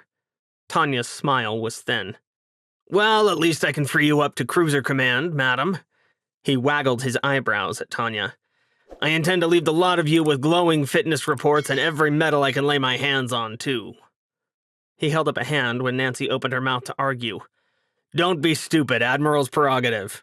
There's a war on, so you all get chest candy. Nancy just shook her head and smiled. She really hoped Rodriguez was as kick-ass at being commander, Submarine Forces Pacific, as he was at being her admiral. If not, the Navy'd gone and made another really dumb personnel move. It wouldn't be the first one of the war. North Stonington, Connecticut. He should have called. Bobby Coleman crossed her arms, a scowl marring her face. Although she'd inherited her mother's chestnut brown hair and outgoing nature, her stubbornness was all their father's, and that scowl said she wasn't going to let this subject go any time soon. Mom called. Emily sighed. They'd both spent plenty of time furious with their parents for leaving them at home during a war, but her anger was almost worn out. It had been, anyway, before Bobby's team somehow managed to eke their way into a victory in the soccer championships. Their father hadn't called for that, and then Bobby got the brilliant idea to go to the flipping Naval Academy for revenge. Now she was pissed off again because Dad hadn't called for their normal Wednesday family Zoom. It was like opening the same old can of worms over and over again and hoping for something different than rot and wiggly crap to come out. Mom's on a destroyer. Sounding reasonable was hard when her sister knew these facts better than she did. Big difference from a submarine. Lots more phones, fresh air, satellite connectivity, all that jazz. Bobby flopped in her chair with enough force to rock it backward. I bet he got my email, and he still didn't call. Bobby. Emily heaved a sigh. Why did she have to be the mature one? Shut up, Emmy. I don't want to hear it. Her eyes snapped into slits. Bobby didn't have the right to go all older sister on her and then treat Emily like a 5-year-old. Not right after Bobby had finished a good old-fashioned 2-year-old style tantrum. Don't call me Emmy. I'll call you whatever the hell I want to. She knew better than to rise to the bait, but a year of war and stress and loneliness made it so hard. Fine, Roberta. Jerk. Bobby reached out and yanked her blonde ponytail. Hey! Bobby bared her teeth. Don't call me that, Munchkin. Then don't call me Emmy, you big... Ow! The words cut off in a howl. Language, Emmy. Bobby pulled her hair again, cutting off whatever Emily had been about to call her sister. Even she wasn't certain what words she would have chosen, but Bobby was right about one thing. It would have been dirty. You're not my mother! She slapped Bobby's hands away. Damn straight I'm not. I'd have drowned you at birth. You girls! The new voice made both whirl to face the now open door. Neither had noticed Grandma Roberta standing in the doorway of Bobby's room, but now 2 sets of eyes went wide, caught in the crosshairs of their grandmother's glare. Emily gulped. Sorry, Grandma. Roberta Petretti was a tiny woman with steel gray hair and glasses. She even liked to wear paisley. But when she crossed her arms, she looked more like a demoness sans battle axe rather than a kindly old woman. Now, what was that all about? Nothing, both teens said. Neither wanted to talk about it. They both knew the fight had nothing to do with childish nicknames or hated real names. No way were they going to talk about how much they missed their parents, or how much they worried. Even with their parents gone, they didn't live far from Groton or Newport. Both their classes at school were full of kids whose parents were gone. Hardly a week went by without some friend or acquaintance losing a parent or a sibling. They'd been lucky so far, but with both parents deployed, how long could they beat the odds? Fogborn Research Facility, Red Tiger Station, the South China Sea. The news says there's a naval battle going on 5 miles from here, Sam Young said as he and Ning Tang bent over the design specs for the fusion reactor, working to scale their fully functional and still secret reactor down to something that would fit in a submarine. Looks like the Chinese are rolling the dice and trying to invade again. Sam was taller and wider than her, with a bit of extra width that came from spending too much time on computers and not enough time doing whatever medical types thought they should do for exercise. Like Ning, Sam was Taiwanese American, though they hadn't known one another before he was hired as part of the Fogborn team a few years earlier. His PhD was from Caltech, which she mostly forgave him for. Really? Ning scowled. Sounds kind of stupid in the middle of a 3-way civil war. 4-way. There's that new group, the Socialist Democratic Union of China, Sam said around the pen in his mouth, and then shrugged. But it's just as stupid as the pirates who tried to take this place over last week. Pulsar Security cut them to pieces. Yeah. Ning tried not to shudder. Generally, she managed to ignore politics, the war, and the outside world. She didn't much care about any of that stuff. She just wanted to design her reactor, spend her money, and be left in peace. But 9 people died when those pirates rammed a remote mini-sub into the south end of Red Tiger Station. One of them, Guiying Eng, was a fellow sub-racing aficionado caught in the wrong place at the wrong time. Guiying and 2 others drowned when the automated watertight doors in the sub-hangar failed to close in time, and Ning hadn't been able to bring herself to even look at the sub-racers since then. 6 more died when the pirates tried to shoot their way onto Red Tiger's East Transplat, or transportation platform. Pulsar Power Limited security forces took 3 casualties fighting them off, but at least Ning didn't have to use that transplat every day. There were 5 others. You don't think it's going to come here, do you? She whispered, and then hated herself for asking. Even a battle directly overhead wouldn't matter, unless a ship sank on top of us, Sam laughed. That would suck. Ning swallowed. No kidding. Relax, I'm sure navies aren't that dumb. Really? It's not like the smartest tools in the shed join up. She snorted. If they did, we wouldn't be at war because someone shot at the wrong someone and then no one could figure out how to stop. Sam sighed. Yeah, it'd be nice if they could all stop shooting and we could just get back to work. 28 April, 2039. Perth, Australia. So what do they have you doing these days anyway, Tommy? Teresa O'Canus asked as the trio dug into their second round of beers. Alex needed them. A long apology to his daughter left him exhausted and a little winded. He knew his boat's shortcomings technically weren't his fault, but Bobby needed to hear that he wanted to call, not that he actually couldn't. The war was hard for the girls. Every time he missed a call, they worried that he'd never call again. So an apology and a few quality hours on the phone with them was time well spent. Though now, he needed to drink away the reminder that he might not come back someday. Not that Jimmy Carter stood into danger often, but there was still a war on. Mostly staff work, Commander Tommy Sandifer grimaced.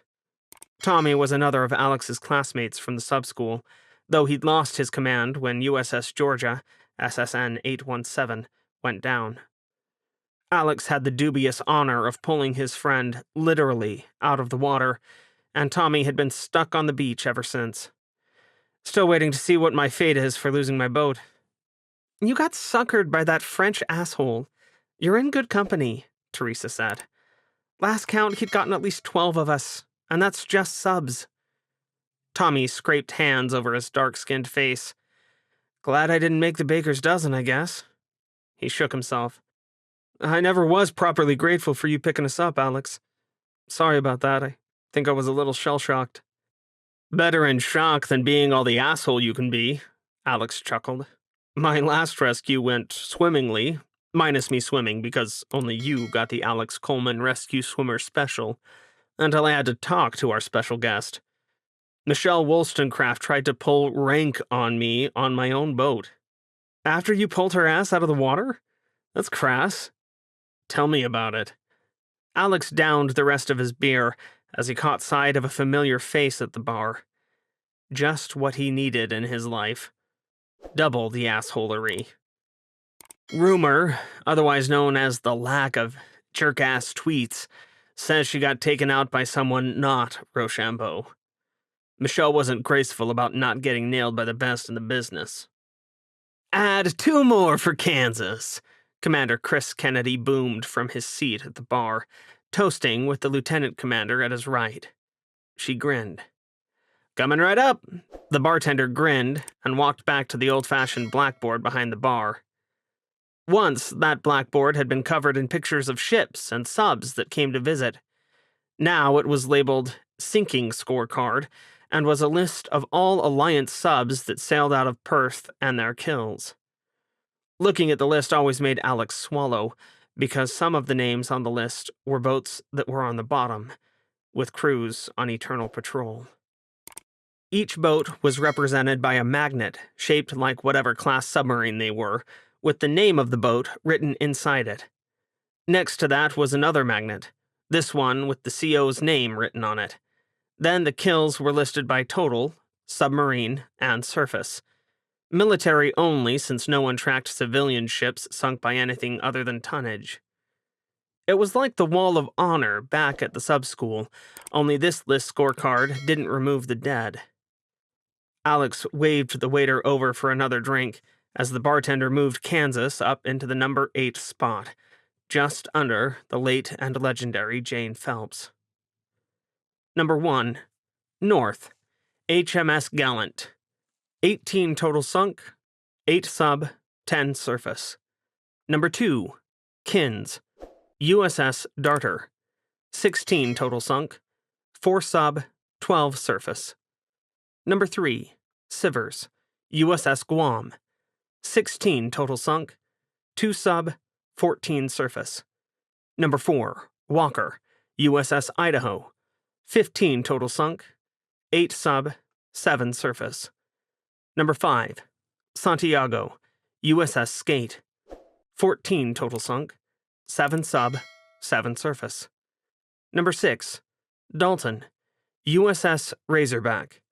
13 total sunk, 5 sub, 8 surface. Number 7.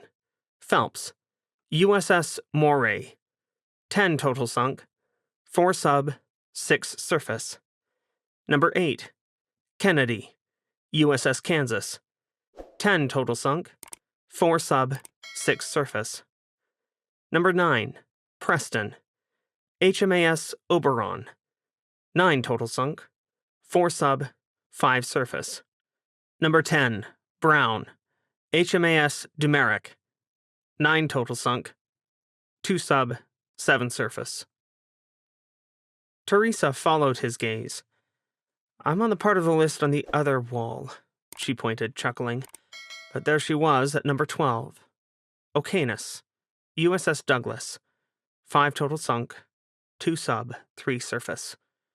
Even Tommy was on the list, grouped with 6 or 7 other COs who had 2 kills each. Hell, even dead captains ranked above Alex, retaining their positions on the list until someone overtook them. 3 out of the top 4 Americans on the scorecard were all dead, with a Medal of Honor winner right behind the British terror Ursula North. Kenji Walker, at number 4, was now the best America had left, followed by Alex's best friend, John Dalton. Carla Phelps, next on the list, was dead. Alex swallowed. His was not a business where success bred survival, was it? Look! We found our anchor! Kennedy's laugh made Alex's head snap around so quickly his neck cracked. Teresa's hand closed on his arm. He's not worth it, she whispered. Jimmy Carter, from spy sub to ambulance. What a letdown. Kennedy's sneer was so sharp, you could have used it to shave. But then again, no one ever expected you to have the guts to shoot, did they, Alex? Oh, fuck you. Alex's chest was tight, remembering that day, remembering what it cost to stop this asshole from killing innocents. It didn't help that half the crowd was watching them, because the O Club had become a submariner hangout, and he knew these people. Unfortunately, so did Kennedy. That's fuck you, sir, to you, Alex. Last I checked, we were wearing the same rank. Fury eased the pain of a ruined career, of the hopes and dreams Kennedy trashed when he decided to pin the blame for his actions on his XO. Have it your way. You want to talk about how you disobeyed orders and went to Admiral's mast? Sure, let's add in how you tried to kill a sub full of civilians and start the damned war a year early. Kennedy leaned forward, grinning wolfishly. It was a war that needed starting. Not at that cost it didn't, you glory-minded fuck. Oh, look who's found some courage. Kennedy threw his head back and laughed. Took a year of war for you to find your balls? Or does your wife keep them in a jar? Probably the best she gets out of you. Alex snorted and leaned back in his chair, sipping his third beer. Yeah, I know you've got nothing when you try insulting my wife. Good try, but she's got 2 Navy Crosses and can take care of herself. The bar, previously hushed so people could listen to their exchange, broke out in titters. Kennedy flushed. You want to come prove how tough you are now? You want to finish what we started that day? We didn't start anything. You went off on a power trip and I stopped you. End of story. Alex shrugged, feeling strangely buoyed by Teresa's gaping expression. And sure, yeah, I paid the price, but how many sub-CEOs get to say they went to Admiral's mast and survived? Begging your pardon for interrupting, Captain, but we've got a call from the Subron to be ready to get underway first thing in the morning. Master Chief Chinedu Casey stepped in between them, without even a glance at Alex, his expression professionally bland. But Alex hadn't forgotten Kansas's chief of the boat, the one person ballsy enough to try to testify on his behalf in that rigged disaster of an admiral's mast. Alex told him not to, of course. Someone had to stay on Kansas and protect the crew from Kennedy. Tomorrow? Kennedy blinked, shaking his head like Casey had hit him. We're not scheduled for patrol for another week. Casey shrugged. Deck got shuffled and our guard got pulled. We got tagged with Convoy 238. Great, Kennedy groaned. Escorting convoys like we're the dregs. His eyes turned on Alex, narrowing. Alex smiled and sipped his beer. Happy sailing. Kennedy lunged forward, only to be caught by the lieutenant commander at his side. He's not worth it, Captain, she said quietly, her glare zeroing in on Alex like a sniper rifle's scope. Let's go back to the boat. Alex watched in silence as Kennedy, his XO, and Casey departed, feeling strangely buoyed. He hadn't seen Kennedy since he left Kansas. He hadn't wanted to, but it was strangely cathartic. Kennedy was still an ass, and Casey was still more decent than he deserved. The Master Chief snuck Alex a wink on his way by, hiding a smile behind Kennedy's back. Damn, he felt bad for Kansas's crew. But there wasn't a damn thing he could do for them from across the pier. Chapter 4. Who Needs Enemies? 1 May 2039, near the northern approaches to the Strait of Malacca. Convoy clearing to port, Captain, her sonar watch reported. Very well. Patel waved a hand, sitting back. She was not interested in that convoy, nor the old submarine escorting it. Neither was a worthy target. They just happened to be near Idaho, which her sub crept ever closer to. Maybe she'd sink them afterward. It would be good for morale. Predicted range in 20 minutes. Thank you. She smiled and returned to reading her book. Projecting calm was important, and Avani Patel was one of the best at it. Her crew was a well-oiled machine after a year of war. Quiet, efficient, and close in the way only people who had stared death in the eye could be. Vila was the best of India's submarines, the first Requin E that India purchased from France. Although the export version of the famous Requin class was slightly smaller than the second-generation advanced Requins, they were still fast, silent, and deadly. Someday, perhaps Avani's nation might build a submarine like this on their own. She hoped they would. Knowing her pride and joy was built with French assistance, albeit in an Indian shipyard, irked her.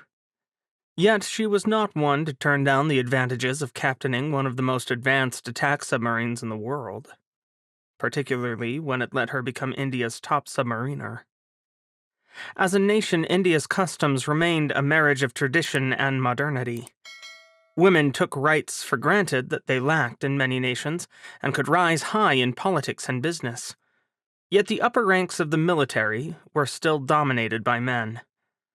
Avani aimed to change that. Having a patron like Kare helped. He was remarkably open-minded about her sex, which she appreciated, and full-fanged in his own ambition. She liked that about him. She liked the missions he assigned her more. She glanced up from her romance novel to study the plot. Idaho continued on her patrol pattern, undoubtedly hunting for Indian submarines attempting to keep American forces out of the Somme. Avani ghosted a finger over her lips and smiled. The Americans were not nearly as good as they thought they were. Yes, their submarines were excellent, particularly the Ciros. Those boats were quiet and hard to kill. But the older Virginias weren't silent enough for these shallow waters, particularly when their captains liked to remain in communication with the outside world. "They are due for a communications check in 1 minute, Captain," her first officer said. "So predictable," she chuckled. "The Americans became creatures of habit because they were the best in the world. To be fair, we would not be able to hear them if not for our surface support," he said. "Yes, but we have that, and they think we don't." The fact that said surface support was a Russian intelligence trawler disguised as a fishing boat irked her, but what could one do? "They love to underestimate us." "I would not say they love to," Avani grinned. The first officer laughed. "Probably not. Captain, communication detected. Position report being broadcast by Alpha 7 November." A7N was their Russian friend. Vila's own communications wire was out, trailing a quarter-mile behind the submarine, and set strictly to receive only. That way they could remain deep and still accept information when the trawler, whose true identification even Avani was unaware of, sent it. She put her book down with a happy sigh. "Any communication you put into the water can be heard, Samesh," she said. "Never forget that. It will get Idaho killed today." "I will remember, Captain," her first officer promised. "Range?" She turned to the weapons team. 6 nautical miles. Avani folded her hands in her lap. "Match bearings and fire. Tubes 1 through 4. Pearl Harbor, Hawaii. The offices of Commander Submarine Forces Pacific were old, plush, and paneled in actual mahogany. Fucking mahogany! Marco Rodriguez still couldn't believe it every time he walked into a shining turd of a palace. Less than a month ago, he and all his not-so-precious worldly belongings had been crammed into a tiny stateroom on board a destroyer. Now, most of those belongings, as well as some he'd left back in a storage unit in Groton, were in a seaside apartment that was probably outside the range of any missile attack. Assuming anyone got ballsy enough to lob munitions at Pearl Harbor. Marco sure wouldn't. Not if he was an American enemy. Not after what happened last time. "Sir?" The lieutenant who stuck his head through the open office door was a foot taller than Marco, with a carrot top so bright his head might as well have been on fire, and with freckles that made him look 12. He also stuttered, if Marco so much as glared. Yeah. Marco tried not to sound like a grouch. Really, he did. The kid still flinched. There's, a message for you? God damn this child of tomatoes and fire engines. Was his hand shaking? Marco lurched to his feet. That sinfully comfortable chair made it hard. He'd need to buy something ergonomic and not leather, and snatched the tablet. Fuck. It was a subsunk message. Idaho, sir, Lieutenant Jones whispered. Double fuck. Marco felt like 1,000 pounds landed on his shoulders. He stared blankly at the message tablet for a long moment, trying to find words. Bring me a hard copy of this. I want to keep it. Sir? Don't ask questions that I don't know the answers to, son. Just do it. Jones gulped. Aye, sir. Marco was too drained to watch him flee, or even to swear again. He just dropped the tablet on the desk and stared out the window at the 3 subs nestled against the nearest pier. He didn't even know Kenji Walker. Never met the guy. Even in America's small submarine community, their paths never crossed. But he knew Walker was a hotshot. He was probably the best they had with Jane Phelps gone. Shaking himself, Marco strode out of the room on Jones's heels. It was time to figure out who they had in the vicinity to attempt a rescue. He'd watched the video data recording of Idaho's death after he sent someone to find the survivors. 2 May 2039. Red Tiger Station, the South China Sea. Ning was up on Transplat 6, nicknamed Susie, showing her brand new little subracer off to Dr. Leifson when everything went straight to pot. One minute, she was coaxing her boss into maybe taking a ride in her deep flight Super Falcon 9, the sweetest, fastest sub-racing submarine known to mankind, and the next, Ning Tang and Kim Leifson were flat on their backs, staring at a steel-gray sky.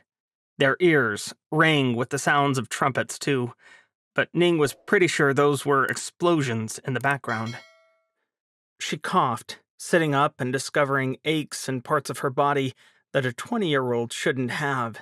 What the hell was that? Kim scrambled into a crouch. Looks like someone just blew up the security boat. Someone being the Chinese, Taiwan, terrorists, pirates, or another group that fell in love with Red Tiger Station and wants to make it their own?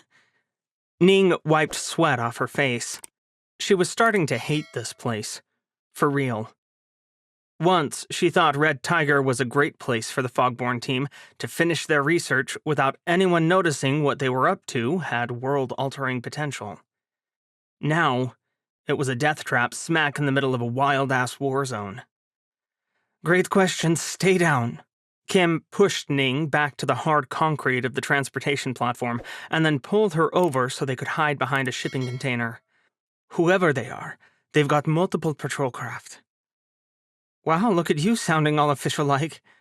Ning tried to keep her voice light and ignore the shouting coming from the east end of the platform, as well as the ping-ping-ping of gunfire. I grew up in Ukraine in the 2020s. You'd be amazed what you learn. Kim's smile was crooked. Really? I thought you were Swiss. My father is, but my mother was a diplomat and they divorced when I was young.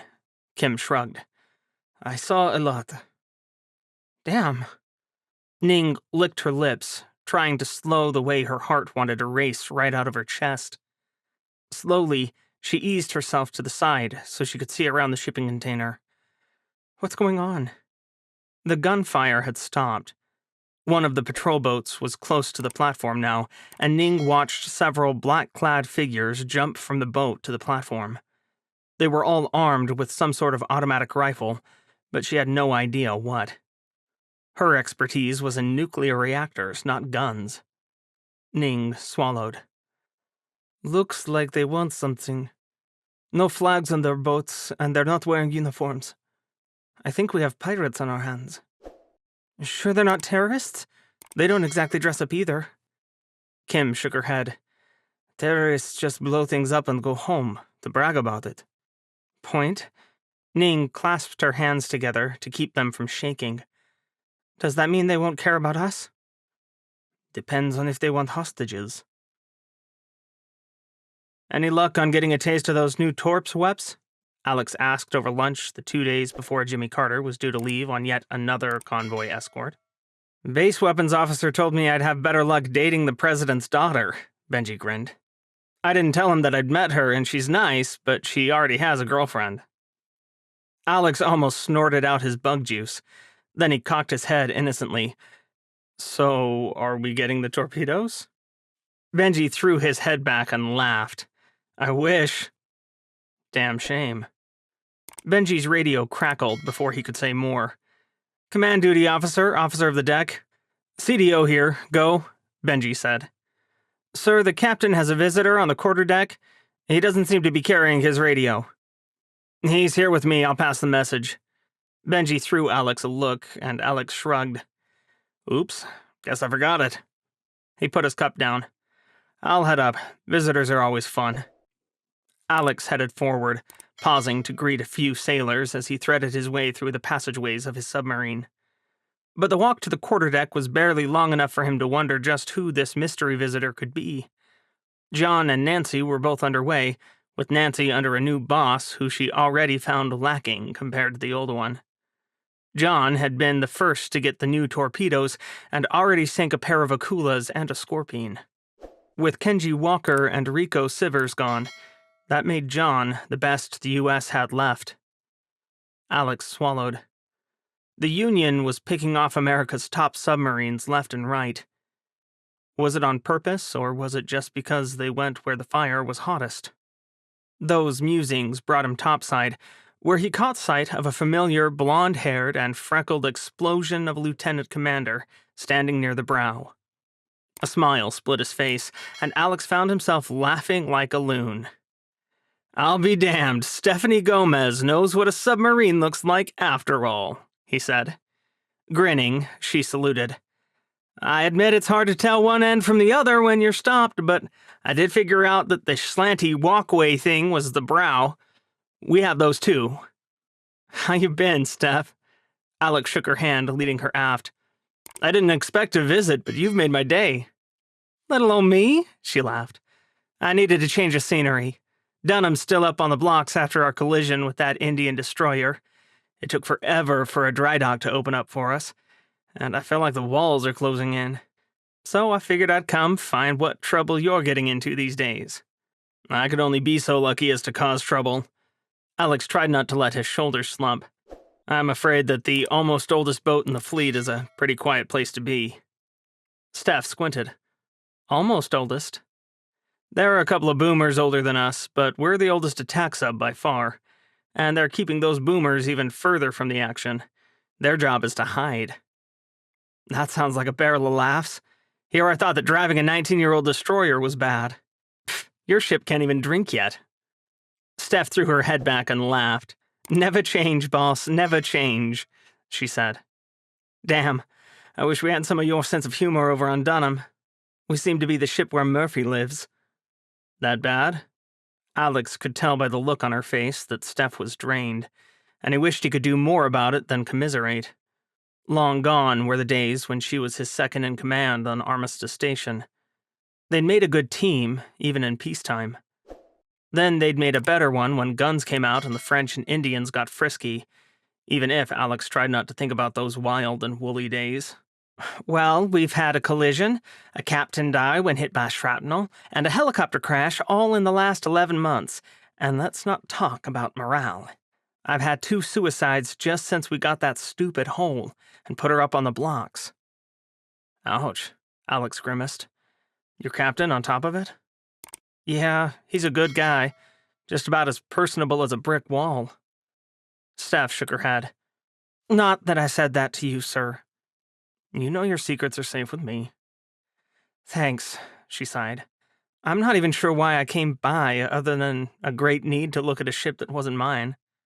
Boat. Whatever. But she smiled. Never thought I'd miss Armistice Station. Alex shuddered. I sure as hell don't miss the chaos at the end. Why not? We did pretty good, even with the odds against us. Steph snickered. I never thought I'd blew up some French Marines and then hijacked a cruise ship on my fitness report, but hey, it makes for a great sea story. Or some great nightmares. She eyed him like he was a wild animal who needed special handling. You're a weird man. My wife tells me that all the time.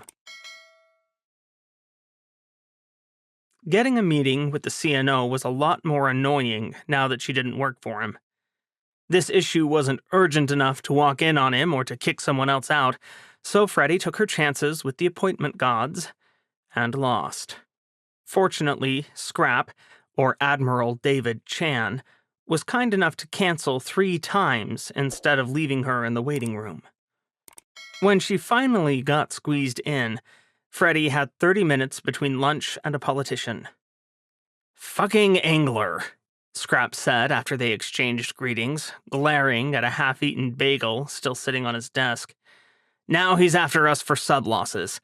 Got the idea from that damned reporter at the Post, who's on about a captain problem. But it's a good thing you're here, Freddie. Our fairy, not Godfather senator wants to know why we're losing so many more Virginia-class boats than Ceros." She grimaced, and then opted for honesty. "They're older, and don't get the cream of the crop for crews." "Fuck, you know I can't tell the chairman of the Senate Committee on Armed Services that." "The man was a naval officer. He can do the math and see that they're older," Freddie sighed. "Let me be blunt, sir. We have 2 problems. 1, we built 2 generations of multi-purpose attack submarines while our enemies focused on sub-killers. 2, we stopped chasing major torpedo innovation, instead allowing ourselves to get stuck with a super stealthy but slow Mark 48. We assumed we were the best and had the best equipment, and then the French and the Russians blew past us." The CNO frowned. "I thought the Ceros were supposed to solve that." "No, the NSSN project Congress killed in favor of the Ceros was our sub-superiority project," she replied. "Cost?" "Of course." "Fucking A." Scrap slumped in his giant leather chair. "Okay, you're clearly here with a plan. Let's hear it." "Restart the NSSN project. We already have a solid design. Update it with lessons learned from the war, lay the keel, and get that boat out fast," Freddie said. "We need it. Rumor says that the missile delays are going to get longer, and we know that the enemy is using satellite imagery to turn surface ships into targets." "I thought that was a rumor." "Oh, and I confirmed it. This is going to be the war of the submarine, Scrap. They're the only stealth platform we've got." She smiled crookedly. "Oh, the surface ships and carriers will get another year or 2, and they'll play sometimes, just like battleships got to shoot things every now and then in World War II. But the writing's on the wall." "Okay, hit me where it hurts. How much is this idea going to cost?" $2 billion for the first boat. That's 3 shifts at Electric Boat, not a cost-plus contract. It's a damned patriotic deal, cheaper than the Seawolves were. They may lose money on it." Scrap blanched. "No one's going to sign off on that when we're losing." "We're going to lose by a lot more if we don't put something in the water better than the Requins and the Yazans. Never mind the next generation boats the French and Russians already have in the pipeline." "Jesus, Freddie, you don't ask for much, do you?" The CNO crossed his arms and looked up at the ceiling as if for guidance. "I'm going to recommission 5 Los Angeles-class boats, by the way. We need every hull we can get, and they've been in mothballs. We can use them close in to defend Alaska." "How much will that cost?" "It's within my budget." Freddie folded her hands, focusing herself with an effort. She could tell that Scrap was frustrated, but that was his fault for picking someone competent. He could have gone with another Admiral True, who hid from problems until it was too late. Not shaking the CNO was hard, but Freddie stopped herself. Discipline was remembering what he wanted, not yelling at small men. If only Marco was here. He could do the yelling and swearing for her. "Fine, I'll look at your NSSN project," Scrap said. "But on one condition." "Name it, sir." "A friend has a draft diesel design I'd like you to look at. Maybe share it with our new sub-pack. What's his name, Rodriguez? Then tell me what you both think." Freddie hid a grimace. This was the cost of getting her chosen candidate in for ComSub-Pack, wasn't it? But if looking at a design was all it took, she'd study the thing to pieces. After all, the United States hadn't fielded diesel submarines since the earliest days of the Cold War. "I'd be happy to, sir," she replied. It was a pity she never asked who put the idea of American diesel submarines in the CNO's mind. Ning and Kim watched wide-eyed as the pirates rounded up the 36 people on the transplant. Most were dock workers there to load and unload the ships that passed through. Before war engulfed the South China Sea, Red Tiger Station saw 4 times the traffic they did now, serving as an easy transfer station for ships who used to swap cargoes out in nearby Taiwan. The water was deeper here, and there was no inconvenient channel to transit in, which cut the time for any cargo transfer down by several hours. Time was money in the shipping business, so Red Tiger Station grew fast. Now, however, the number of cargo ships was cut by 3/4 due to the multifaceted war, as were the other activities that usually transform the platform into a hive of activity. Sub-races, once common, ended after it got too dangerous to take day trips to the station. Tourism ground to a halt once navies started shooting at one another. Cruise ships stopped coming before that. When China started making belligerent noises, those companies looked elsewhere. Even black marketeers were hesitant to use Red Tiger Station these days, unless they were in bed with the pirates, or terrorists, or both. "Hey, you! Ladies, don't think we don't see you! Up and at 'em!" A pirate with an absurdly large gun gestured Ning and her boss out of where they were hiding, and both crept out. He was dressed in black, just like the others, tall, brown-haired, and heavy-set. He looked like a mixture of 4 or 5 ethnicities. Ning couldn't place where he was from, only that he wasn't from Taiwan, and he probably wasn't American. "Come on, we won't bite," he said in annoyingly good English. "No one's here to kidnap anyone today, all right?"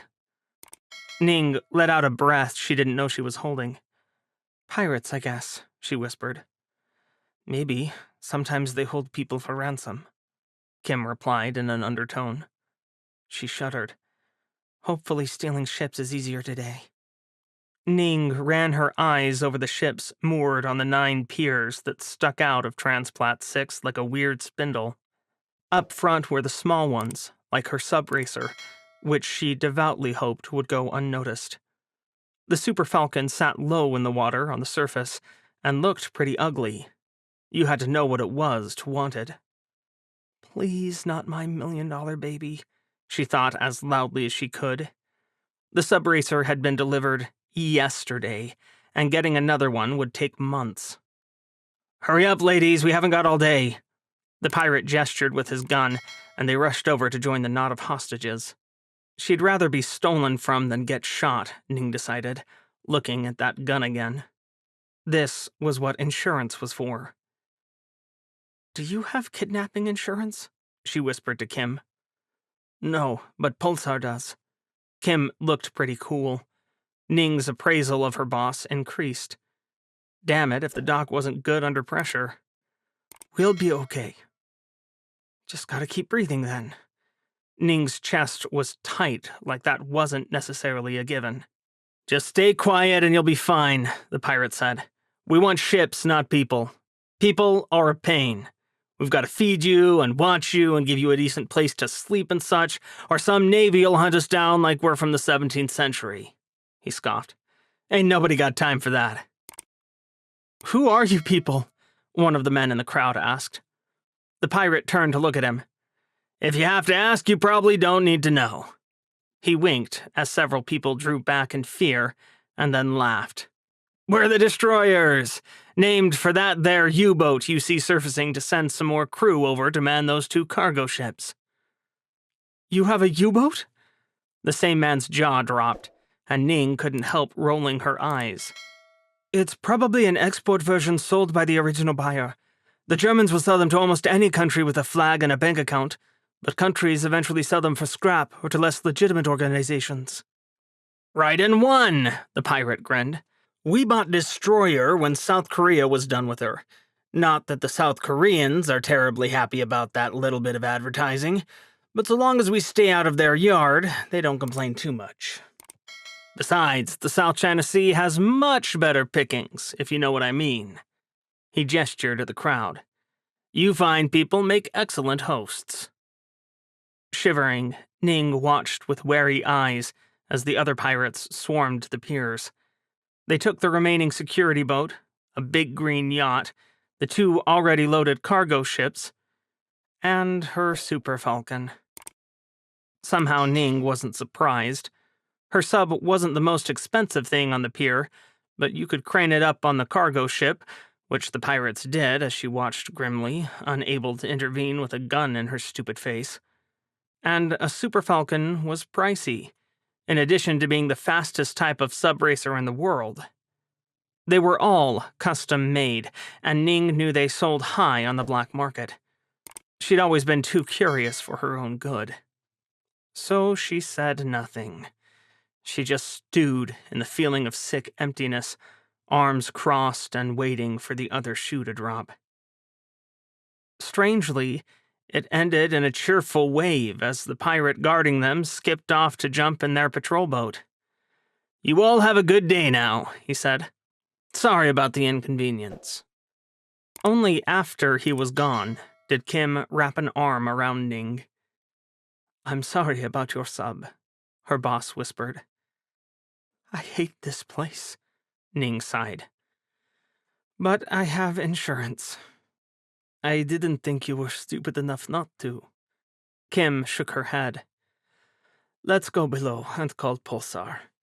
I'd like to know where the hell their security was for this." Ning glanced right at the bodies stacked nearly toward the north end of the transplant. "I think we found them." Kim grimaced. "Maybe. But as a share owner of the station, Pulsar should have done better." "But will they?" Ning snorted. "We both know the answer to that. Let's just count the days until they get us off this floating monstrosity." "Deal." Tahiti, French Polynesia. Video calls were a nuisance, even when in port. By and large, Captain Jules Rochambeau was successful enough to avoid anything he didn't like, but unfortunately he could not avoid Admiral Jeremy Bernard, commander of all French submarine forces. Nor did he want to, really. Admiral Bernard gave him the best presents. He just hated the pedestrian nature of sitting in front of a screen and talking to someone. "Admiral, convoys are no challenge and offer little glory," Jules sniffed. "How am I to remain the deadliest submariner alive if I am sent after cargo ships?" "Killing enemy morale is more important than sinking their warships." Bernard pursed his lips. Jules could see his displeasure even through this shoddy connection. "I wish to see if you can again use satellite imagery to savage Alliance ships." Jules sat back, steepling his fingers. "I would prefer a task force, but an escorted convoy would work if I must." "Find one and kill it, s'il vous plaît. I am sure you can come up with something clever to tweet about it afterward." Chuckling, Jules inclined his head. "Do you have a preference where I hunt, mon amiral?" "The Western Pacific seems to be thick with game," Bernard replied, smiling. "Our Russian friends have stopped to consolidate their advances around Japan, and the Indians are concentrating on their own front yard. Perhaps you can nip off a few choice contacts in the American supply chain between Hawaii and Guam or Australia." Convenient, as I am currently in Papeete, Jules smirked. His lovely submarine, Barracuda, was nestled against a pier meant for cruise ships in Tahiti's capital. Of course, cruise ships tended to avoid war-torn waters, so business wasn't what it used to be. Papeete made a decent submarine base, however. There was even an international airport on the island, and supplies from French friends in South America were only a few hours away. It is almost as if I planned it that way. Bernard did not normally take interest in one mere submarine, but Barracuda was hardly just another submarine, was she? Jules would not lie. He enjoyed the limelight, and being the best his country, nay, the world, had in command of a submarine filled him with joy. He knew there was competition, of course, from India's Avani Patel to his old friend Ursula North. The irascible Brit was probably the only Alliance submariner who could give him a true challenge, and he hoped she'd come hunting him. It would certainly be less boring than sinking convoys. Chapter 5. Woe-Begotten Talents. 6th May, 2039. Red Tiger Station, the South China Sea. Everyone thought Ning was too young to notice how tensions were rising on Red Tiger Station. They forgot that while she wasn't really a hacker, she'd learned how to pick her way into any program for fun when she was 12. That meant she was better than good at designing electronic crawlers to consolidate news reports, and everything happening in and around the station was ugly. Crime was up for the first time since the station incorporated their governing council 5 years ago. Piracy was rampant outside, and the ships that used to protect them, the Taiwanese Navy, were too busy fighting the Chinese to throw 2 farts in their direction, no matter how much Red Tiger's administrators bribed them. A few deserters somehow made their way onto the station last week, pursued by Chinese forces, and Ning had been unfortunate enough to be in the Western Cafe when they were found and bludgeoned into submission. Then the Chinese departed without blinking, leaving Red Tiger Station on their own once more. "Pulsar power is going to pull us out of here next week," Dr. Kim Leifson whispered, closing the door behind her and locking it. Ning Tang cocked her head. Why was the doc whispering? And why did she double-check the lock? The Fogborn lab was one of the best electronically shielded places on the planet, and not only because of the physical safeguards around them. She should know, she and Sam Young had coded the security themselves. Sam was an okay coder. She usually told him that he was worse than he was just to get a rise out of him, but lately Ning didn't feel like being so obnoxious. That stupid war between the many Chinas was raging like a madhouse, despite the 1,000 experts saying it would be quick. And now piracy was at an all-time high in the South China Sea, too. Life was just grand. Can they do that? Sam wrapped his arms around himself. Ning scowled. Like, will we go, or is it logistically possible? Logistics, I'm obviously going, aren't you? Yeah, pretty much anything to get off this place. Ning didn't like admitting fear, but after pirates stole her subracer, well, no one needed to hit her in the face with reality twice. Ning was a nerd, not an idiot.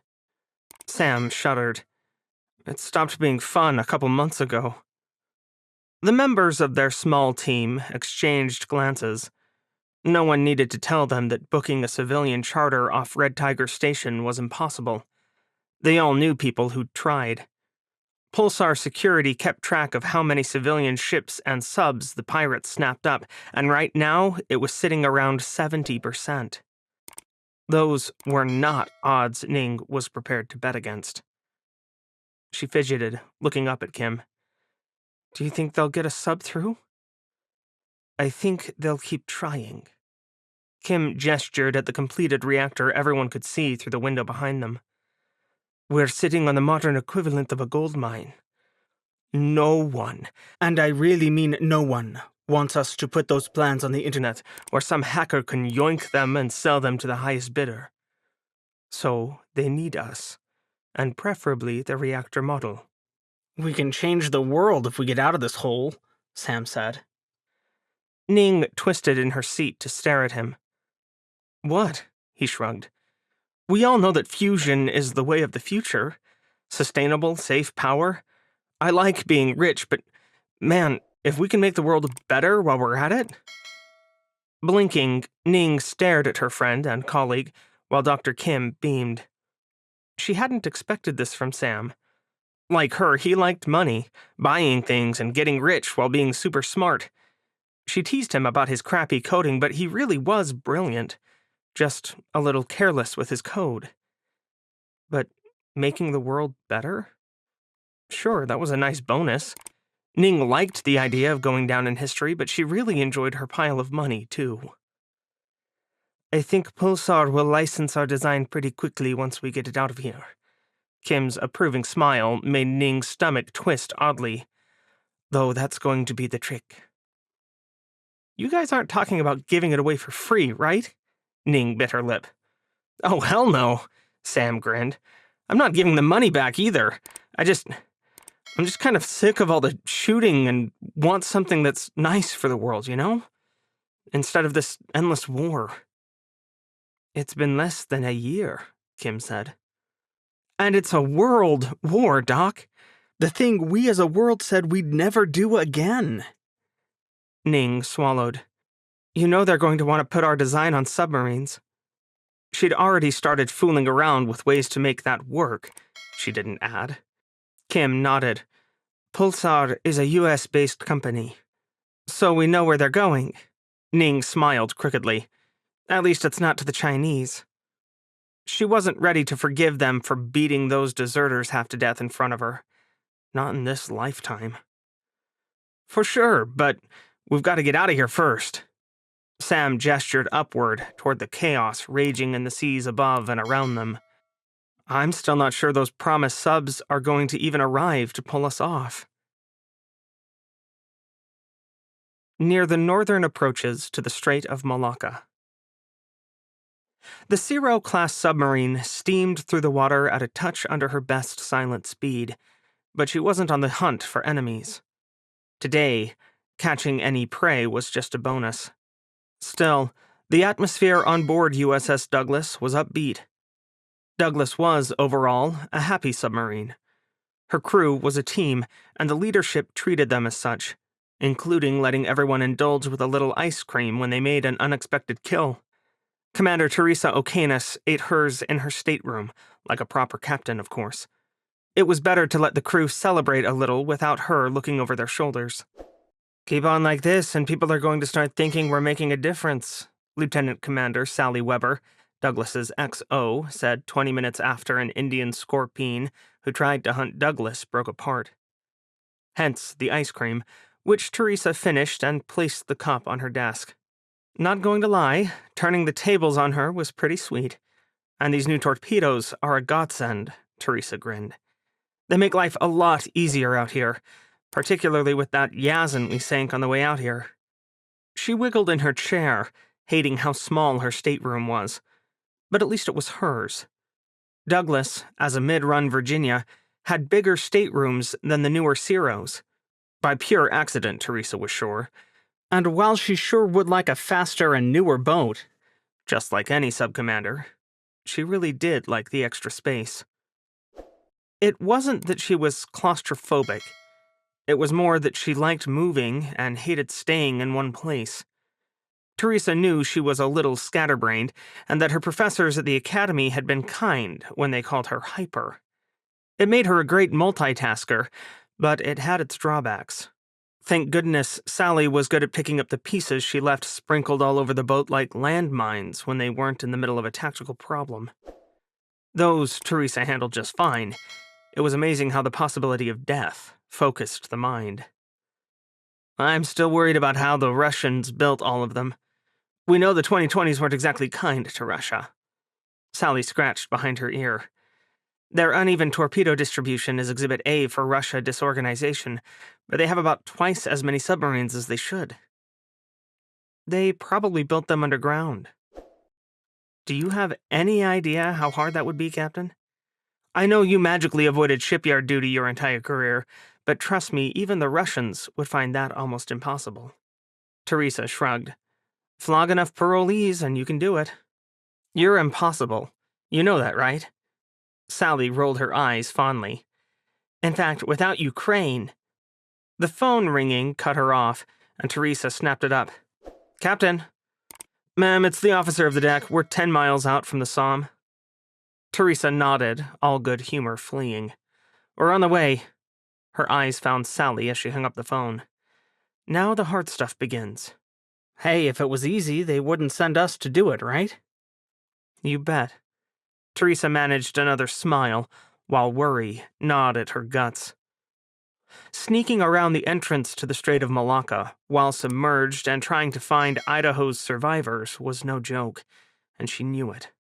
Particularly 6 days after Idaho sank.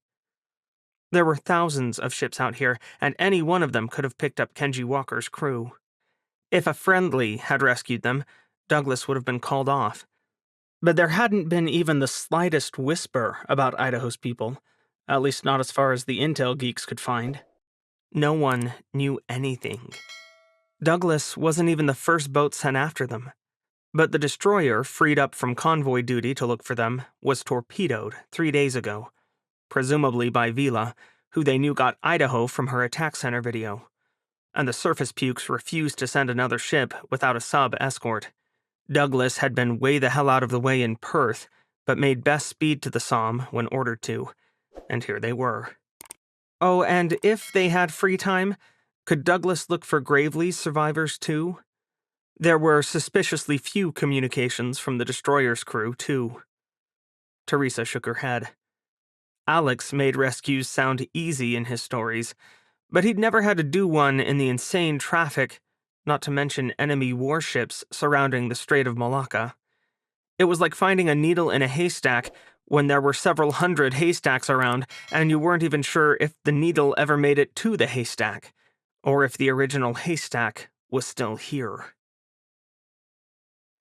Despite hours of searching, Douglas never found Idaho's survivors, but Teresa O'Canus was luckier than she thought. Vila departed 2 days earlier, and with her, the Russian trawler holding the survivors of USS Gravely. Idaho went down with all hands, but proved excellent bait, and Colonel Nikodin gained a few interesting prisoners of war after all. No one reported their names to the International Red Cross. As far as the world knew, Gravely also went down with all hands. Captain Avani Patel did not ask questions. 13 May 2039, Red Tiger Station, the South China Sea. They had to try to evacuate us on Friday the 13th, didn't they? Sam Young kicked his suitcase, shaking his head. Something is bound to go wrong. Shut your face, Ning said as casually as she could, trying to disguise the way her heart kept trying to skip a beat. The crush of people was a dozen deep in the outbound lane in Red Tiger Station's undersea transfer area, or UTA. Back when she was driving borrowed subracers around and dreaming of her own, Ning had visited this area often.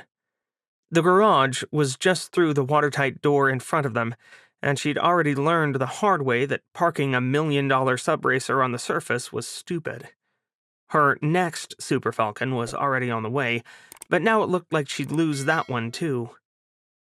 Ning was strangely okay with that. Insurance might not pay for this one, but Pulsar Power would. After all, they'd set up the transfer time and refused to wait a week until her sweet little subracer arrived. Grimacing, Ning glanced at Vallegro's plans on her tablet. No way could a modified Migaloo M5 load a racer anyway.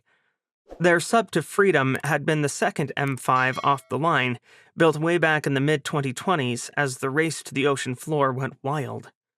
Lord only knew how many leaks they'd patched, but cargo room wasn't what passenger boats were known for. She let her eyes play over the crowd. At least it was well behaved. probably because of Gus's shaved ice sitting right next to the hangar door. Who would have thought shaved ice was a hit underwater? Not Ning. But Gus made almost any flavor you could imagine, and beef teriyaki shaved ice was pretty tasty after a long day working on the reactor. The line at Gus's was almost as long as the one in the UTA's outbound lane. She smiled. Next down from Gus's, you could buy scuba gear and rent the speed racers and their slower counterparts. Or there were the boats with glass bottoms you could barely see through. The ones tourists always bought tour tickets on because they were on Red Tiger Station to waste money. The water was too deep here to see much out of a glass bottom, but the pictures lining the 4 boat rental places certainly didn't show that. Security was nestled between Bai's racers and diving with Galena, with 2 of the 3 guards napping and 1 pretending to watch the line while she played phone games. Ning didn't blame her. There were a lot of people, sure, but everyone was well behaved.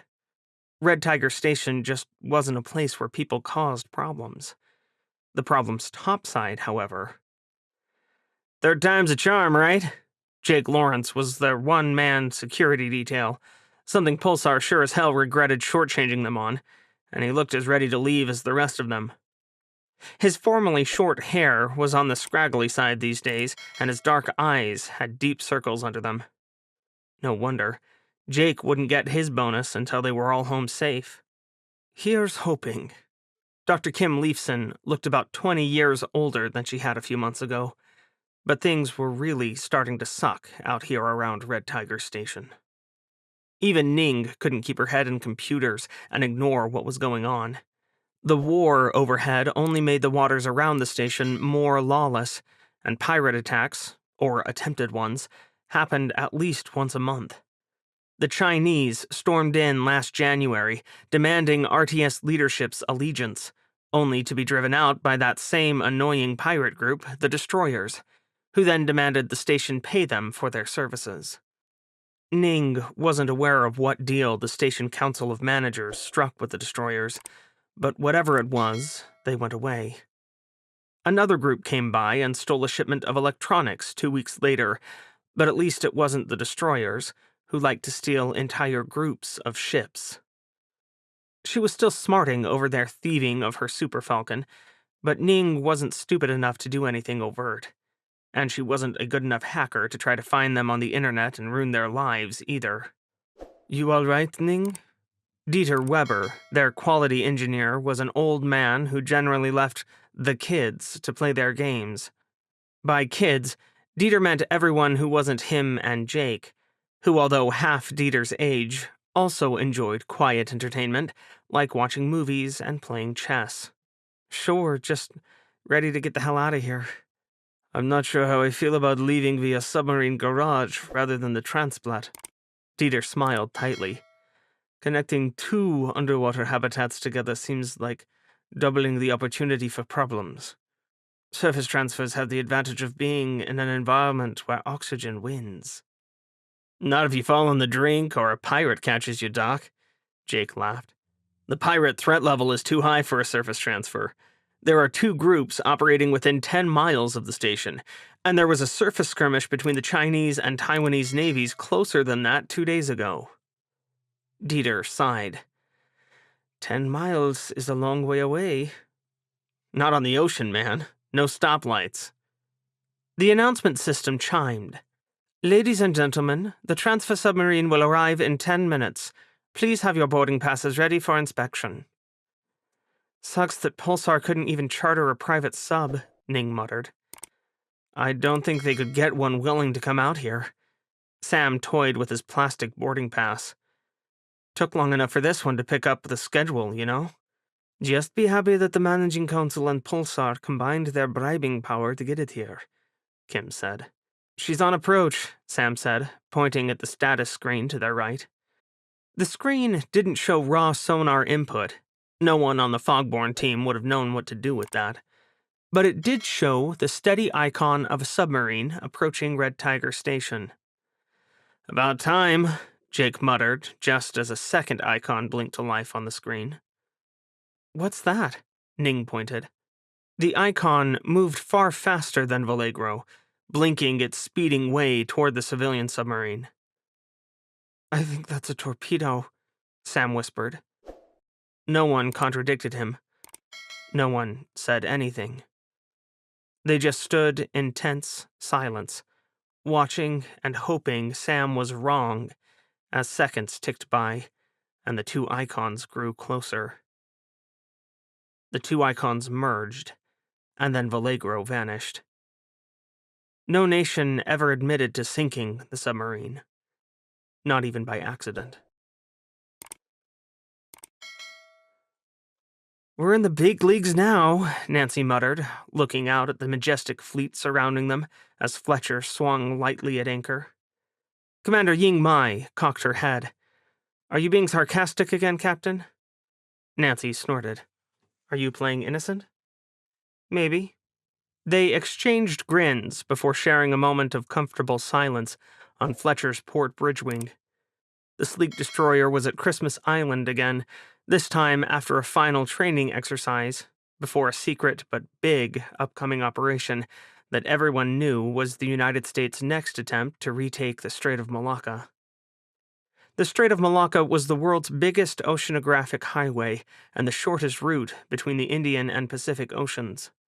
Stretching 500 nautical miles between Indonesia and Malaysia, it was the longest strait in the world, and the busiest.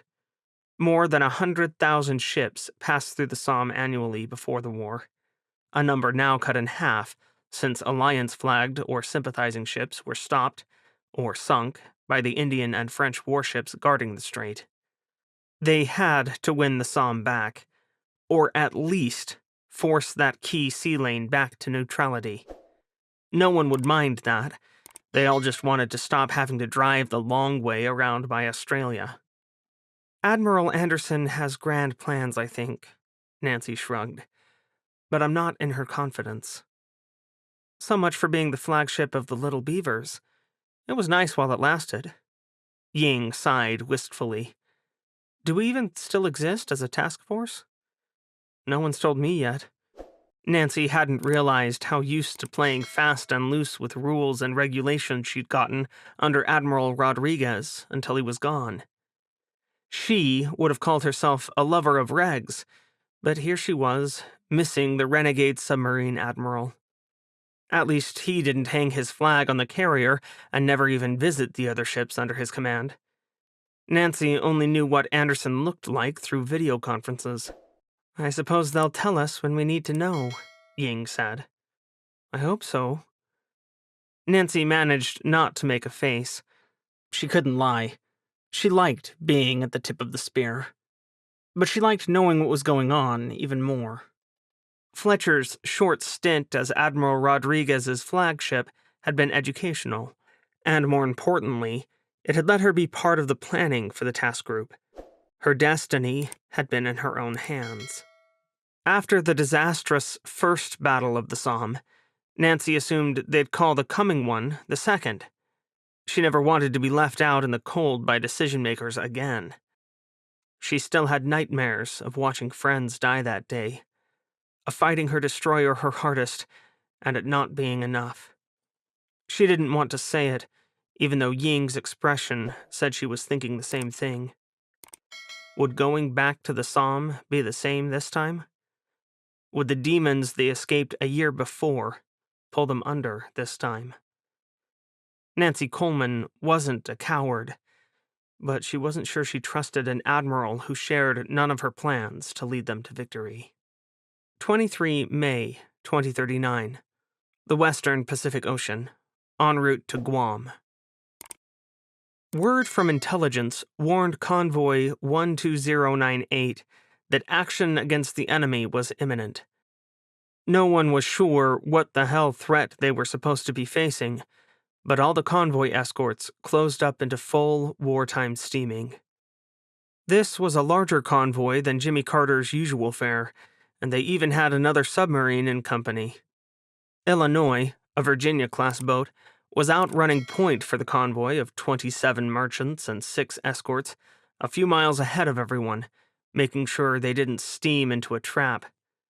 That left Jimmy Carter free to lurk on the most likely threat axis until some idiot relegated them to the rear of the formation. The captain's arguments against placing a submarine close to the convoy as a rear guard fell on deaf ears. Telling the convoy commander it was plain stupid made things worse, because senior officers, as a rule, hated it when someone was smarter than them and reminded them of the fact. But he wasn't wrong. The surface escorts would hear anything moving fast enough to overtake the convoy, and they made so much noise that no sub chained behind them could hear a damned thing. Everyone in control heard the discussion between the various ships' COs. Jimmy Carter's tiny radio shack was barely big enough for the 2 required watchstanders, if they cuddled, and Commander Coleman was too practical to kick one of them out when he could use the red phone in control. Even after the moronic convoy commander stuck his foot in, everyone listening expected Illinois' commanding officer to agree when Coleman had proposed that the 2 subs split up the forward sectors. "Frankly, I'm surprised your boat can submerge," Illinois' captain said. Bud Wilson had no idea what the guy looked like, but the other CO sounded like a jackass. He imagined the dude was short, balding, and fat. Probably had a Napoleonic complex, too. Loads of them did. Convoy 12098 had been assembled on the fly. No one from Smiley had even met the crew of Illinois, because they hadn't set foot on shore between this one convoy and the last one. It was nothing new. Jimmy Carter bounced from one job to the next, like an addict looking for a fix. Good thing he liked beans. Bud figured they'd be eating a lot of them this cruise. Or pasta. It was always those 2. Bud should have been paying attention to his sonar watchstanders, but Boxer and Spangler were good kids. His role as sonar supervisor only mattered when shit hit the fan, and it wouldn't. No idiot enemy was going to attack a convoy this well guarded. Escorting it was about as exciting as listening to one of Commander Peterson's inspiring speeches back on Bluefish. Maybe it would be beans and pasta. The cooks on board Smiley were creative. He sighed. Yeah, he could afford to spend his time pretending not to peek out the sonar room door and watch the captain deal with these morons. Knowing Commander Coleman, he wouldn't have left the conversation on speaker if he'd known it would turn out like this. Out of the corner of his eye, Wilson saw the captain grit his teeth. She might be old, but Jimmy Carter can do the job. Bud was impressed by how level his voice was. Then again, surefire bet was that Coleman had lots of experience saying those words over the last year. Right, at any rate, I'd rather not have that old submarine up here making noise so people can detect my boat. Asshole, Bud muttered under his breath, just as Coleman replied. I think it's safe to assume we won't be doing that back here. Bud almost laughed. He caught the noise as a cough as Seaman Boxer twisted to look at him, her eyes bright. Keep your eyes on your console. Bud's grin robbed the order of any harshness. You never know what might turn up. Back here, Soup? I can't even hear the shrimp fucking over the sound of those merchants. Boxer made a rude gesture at the console. This time, Bud let himself chuckle. Boxer was a child after his own heart, an experienced sonar tech who'd made third-class petty officer on Texas before being busted down to seaman. She blamed a particularly wild night involving 4 prostitutes, 2 kegs, and a stolen private airplane. Bud had checked up on that story, and damn it if Boxer wasn't already a legend in the service, even at 21. Boxer landed on Smiley because no other boat wanted her. Not that she was unique in that. Bud counted at least 15 fellow idiots on the boat who'd made themselves too infamous for their former captains to keep. Still, after learning her new leading petty officer was as crazy as she was, and likely wise to her tricks, Boxer settled down nicely. Like Bud, she'd never had a problem standing a good watch. All of Boxer's lunacies came out on shore. STS-3 Spangler was another story. Tall and pale, where Boxer was short and dark, Spangler was perpetually overweight and not a fan of good personal hygiene. Boxer, despite her disciplinary problems, was a neatnik. She kept her rack clean and her uniforms cleaner and never showed up late. Pity Spangler didn't want to pick that up from her. Wilson couldn't count how many times he'd reminded Spangler that shaving was part of being in the Navy. He was also tempted to throw the big third class into the shower, or at least buy him deodorant. Problem was, Spangler was talented. He knew his job and would probably make second class on the next exam. He'd done so well on Utah that he would have made the rank during the last promotion cycle if the boat hadn't been in the middle of sinking on exam day. Somehow Spangler and his fellow survivors slipped through the cracks and never been given the test. Knowing Spangler, he hadn't thought to complain either. Spangler was the quiet nerd type, but him and Boxer being opposites made them an effective watch team. Wilson put them together on purpose, and not only because Boxer was the only one who could tease Spangler into taking a shower, or out of his infrequent funks. Speaking of funks, Spangler was deep in one now, hunched over the console with his shoulders rolled up like a beetle.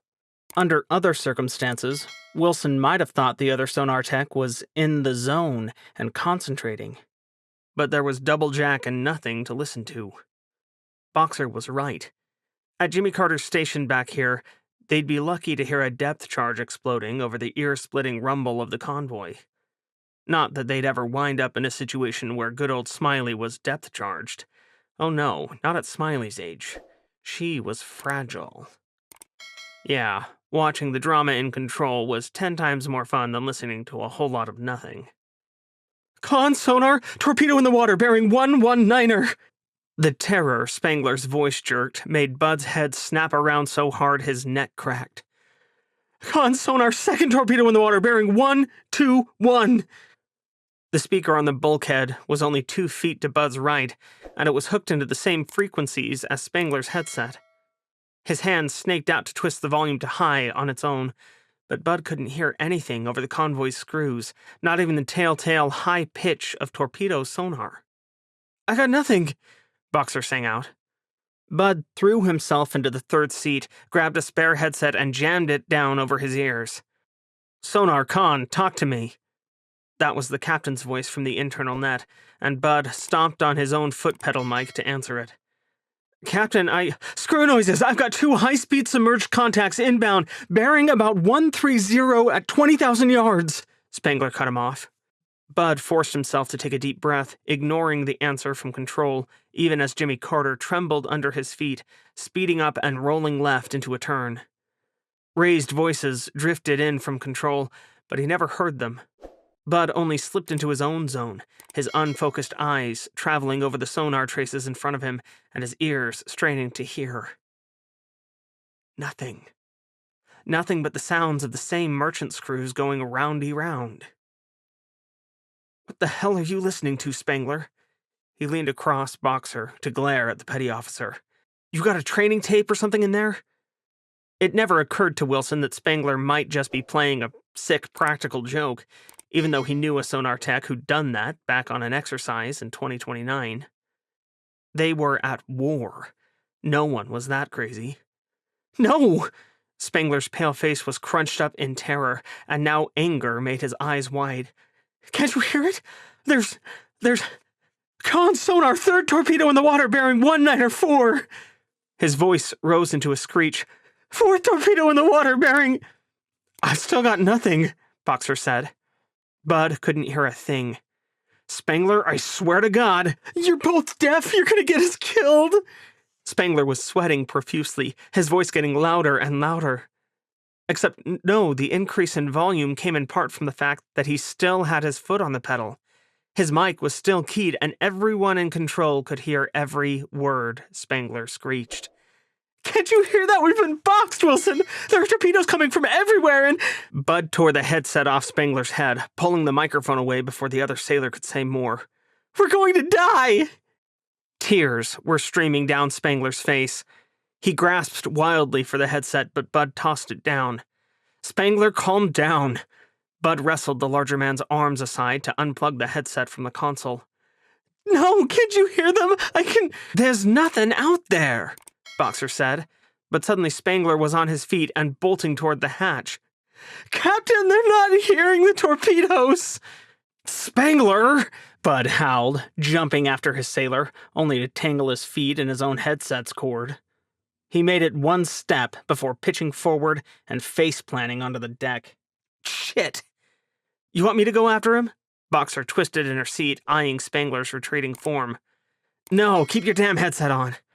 Bud lurched to his feet and bolted after Spangler, who was lumbering drunkenly into control toward the captain. Bouncing off a console and resisting the urge to swear, Bud reached out for the younger sonar tech but missed as Spangler whirled away. "They're not hearing the torpedoes, Captain!" Spangler flailed as a navigation technician dodged away. "I know they're coming! I know they are! You have to do something!" Almost tripping over the bottom knife edge of a hatch in his hurry, Bud finally caught up with Spangler, grabbing him by one flailing arm. "There aren't any torpedoes, Spangler." "Shut up!" The words were an ear-splitting wail. "I don't want to die, even if you do. There are torpedoes in the water, and I heard them. I can hear them now." Everyone in control stared at Spangler as he shook free of Bud, bolting forward again. Holding up his hands, Master Chief Morton stepped between Spangler and his intended destination, still the captain, whose eyes were as wide as hula hoops, only to be caught full in the face by an arm as Spangler started thrashing. "You have to do something!" Spangler stopped to howl the words like a toddler whose toys had been taken away. "God damn it, Spangler!" Morton caught himself on a console and shook off the blow. "Get your ass back to your station." "Not until someone listens to me!" When Morton tried to intervene again, another massive arm swept him aside. Spangler swung at everyone within reach, including Lieutenant Engler, who darted around from fire control to help. Another 2 fire control techs tried to corral Spangler, only to suffer similar fates. One hit a console hard enough that sparks flew. People were shouting, and Spangler was crying, and once upon a time, Bud Wilson had been a star hockey player in his hometown of Fergus Falls, Minnesota. He'd never enjoyed football, but getting in bar fights taught him how to use what mass he had. Now he turned all those woe-begotten talents against Spangler, launching himself into a flying tackle. Bud hit the larger sailor's back, slamming them both into the metal deck with an audible thunk. Chapter 6. Clash of Titans. 2 hours later, Bud stood fidgeting in the captain's cabin with ant-like anxiety crawling up his spine. He sucked at standing at attention, but he was a pro at the good old 1,000-yard stare. Usually, he used it when officers or chiefs yammered on about something he couldn't give 2 shits about, like liberty being a mission or living up to the Navy standard. It was a damned useful skill when you were about to get reamed out, too. And he knew he was really going to hear it this time. Bad enough that he hadn't noticed one of his own sailors going nutso, but Bud had also tackled said sailor to the ground, breaking Spangler's arm and sending them both crashing into the captain. Judging from the ice Baby Doc put on the captain's ribs, and the way the corpsman glared at Bud, Coleman got one hell of a bruising from his impact with the chart table, which was Bud's fault. Smashing your commanding officer into solid objects being a bad idea, Bud figured that the string of second chances he'd received was about to dry up as fast as the Sahara. Probably snapped in 2 right with those ribs on the boss. Bud was still surprised Coleman hadn't kicked him to the curb last time. Getting sprung from the brig by the big boss twice was a record, even for him. Somehow he managed not to grimace. Yeah, he was a troublemaker, but he loved the Navy. He'd never considered retiring before spending 20 years in uniform. Going to war hadn't changed that. Screwing up like this might. "Relax, Wilson," the captain said after a moment. His voice wasn't inviting, but it wasn't as cold as Bud expected. It was almost whimsical. Great. He'd already decided what to do with Bud, and he was going to enjoy it. No one on board knew what Commander Coleman was like when he was really mad, but Bud was about to find out, wasn't he? Gulping, Bud relaxed and clasped his hands behind his back. After meeting the captain's gaze for a moment, he focused on the wall again. It was safer. "What am I going to do with you?" Coleman asked. "Pat me on the head and give me a milk bone?" Shit. As usual, his mouth ran away with him, and he was already screwed, right? When he was a kid, someone told Bud he resembled the wrong character in a classic comic. Bud cheekily replied that his father was Mr. Wilson, and his middle name was Dennis. His first supervisor in the Navy hadn't even tried to be clever, and called him the Menace. "I'm glad we're fresh out of dog treats." Coleman rolled his eyes. Was that a hint of amusement behind his scowl? Bud told himself not to hope. Coleman still held an ice pack against his midsection, and that was bad news. He was screwed. No reason to be a moron and start thinking he wasn't. Well, darn. Then again, there was no reason not to keep going if he was going to get hammered. But the captain didn't drop an anvil on his head. Instead, he sighed. "Are you ever serious, STS-1? "When I'm working," Bud shrugged. "Unless I miss something, you are at work." Coleman gestured around the stateroom, wincing as he moved too much. Sure, he wouldn't want to decorate his apartment like this, but always rolled with his own idiot statements. Brash beat bending. "Doesn't count, sir. My job's sonar. The rest is just details." Some COs I know would rip your face off for that attitude. "Well, it's a good thing that you aren't most COs, isn't it, sir?" Bud met the older man's eyes, grinning. Coleman snorted and then grimaced. "For you, sure. For me, jury's still out." He shook his head. "Don't push too hard, Wilson. You did the right thing today, and that grants you a bit of leeway where I'm concerned. But try not to make a habit of tackling your shipmates." "No, sir." Bud rubbed his jaw. Spangler had gone down, sure, but he hadn't wanted to stay down. It took Bud, the Cobb, and 2 others to pin him to the deck until Baby Doc could stick him with a sedative, and Bud's face was turning an interesting shade of purple. "How's Spangler doing?" Coleman asked. Despite his sins, Bud was still the petty officer in charge of the sonar division. "Nuts," he winced. "I mean, I don't think it's his fault, sir. It's not like we could get his medical records off Utah, and Baby Doc, says someone should have diagnosed Spangler with PTSD before they decided to leave him here. And he's useless now, sir. Spangler keeps seesawing between whatever happened there and being here. Baby Doc says there's no way to tell when he's gonna be where. A real psychologist could help him, but we ain't exactly got one of those here on the boat. I've already adjusted the watch bill to make up for him, sir," Bud continued. "It'll mean some long watches, but I'll stand most of them. Spangler needs to go home first chance we got. Or at least to a carrier where they can treat him better." "I agree." The simple answer made Bud blink. He knew he was right, but he wasn't used to having superiors listen to him. "You don't want to talk to Mr. Vincentelli, sir?" He'd almost called him Ensign Unpronounceable, but the captain might not approve of the mostly affectionate moniker the enlisted guys and gals in sonar hooked on their division officer. Vincentelli couldn't help stuttering under pressure, and it was all in good fun, but Bud stopped himself. No reason to remind Coleman that he probably should be hammering a sarcastic sonar tech right about now. "Do I need to?" Coleman cocked his head. "Well, no, I just... You're the leading petty officer in sonar, and we don't have a chief. That means I'll trust your expertise until you prove to me I can't. So far, you've done well." Bud gaped. Coleman speared him with a hard look. When you're not drinking, anyway. "Yes, sir." Bud wasn't sure he'd ever had a CO take him at his word on anything other than a sonar contact, and even then they usually looked for a second opinion. This feeling of being trusted was new and terrifying. Bud hadn't cared what an officer thought of him since he'd been a lowly seaman whose buddies dragged him into binge drinking in his first Liberty port. If things kept on like this, he just might start to give a damn. Just when Bobby really needed a drink, Commander Peterson's Liberty policies grew more draconian.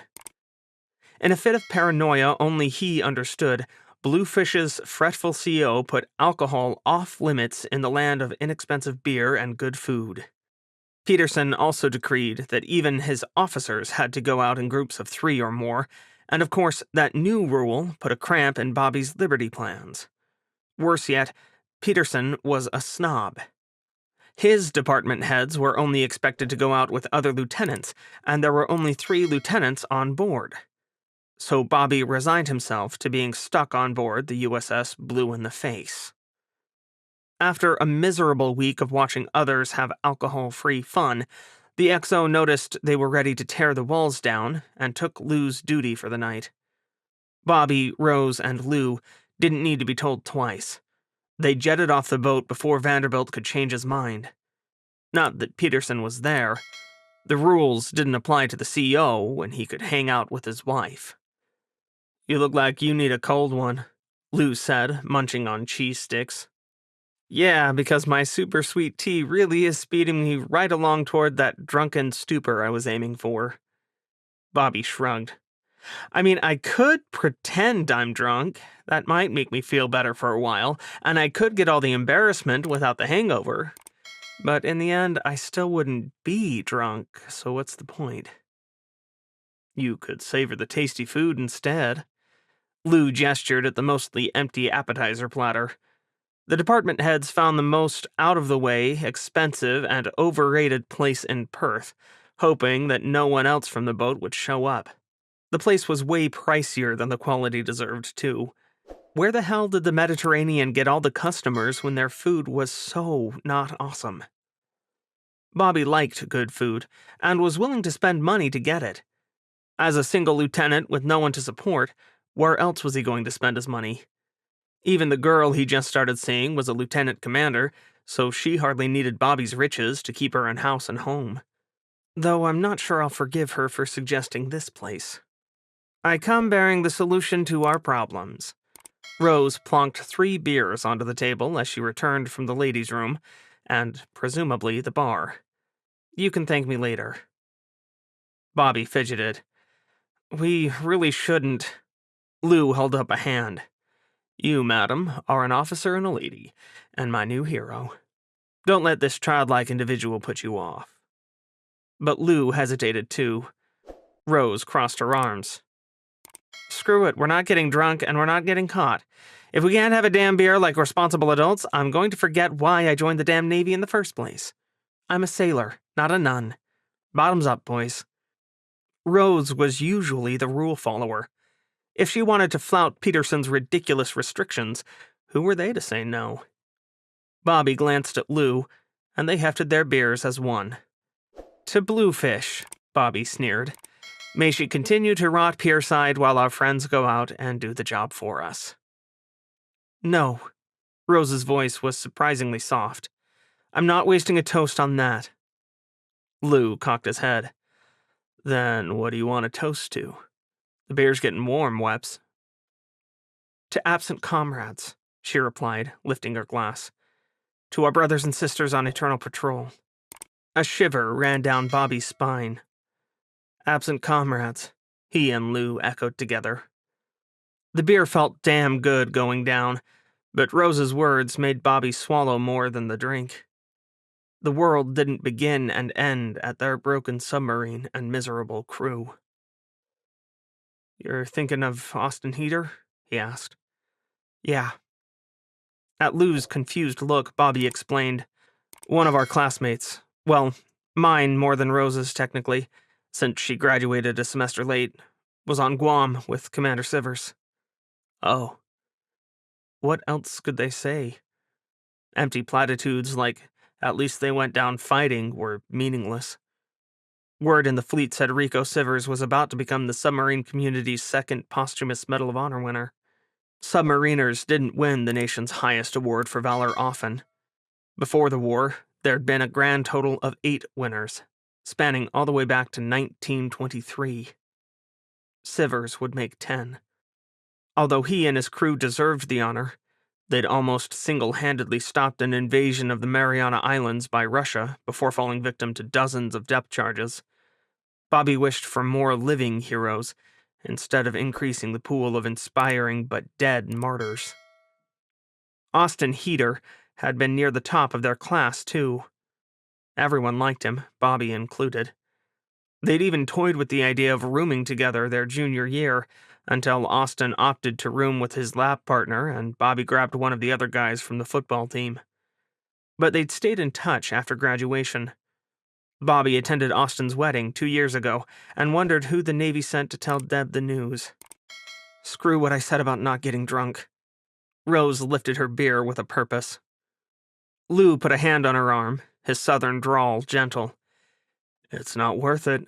You know the captain will find out, and then you'll be done for. Lou's right, Bobby said, swallowing his memories. You'd be caught for sure, and the crew deserves better even if we don't agree with Peterson.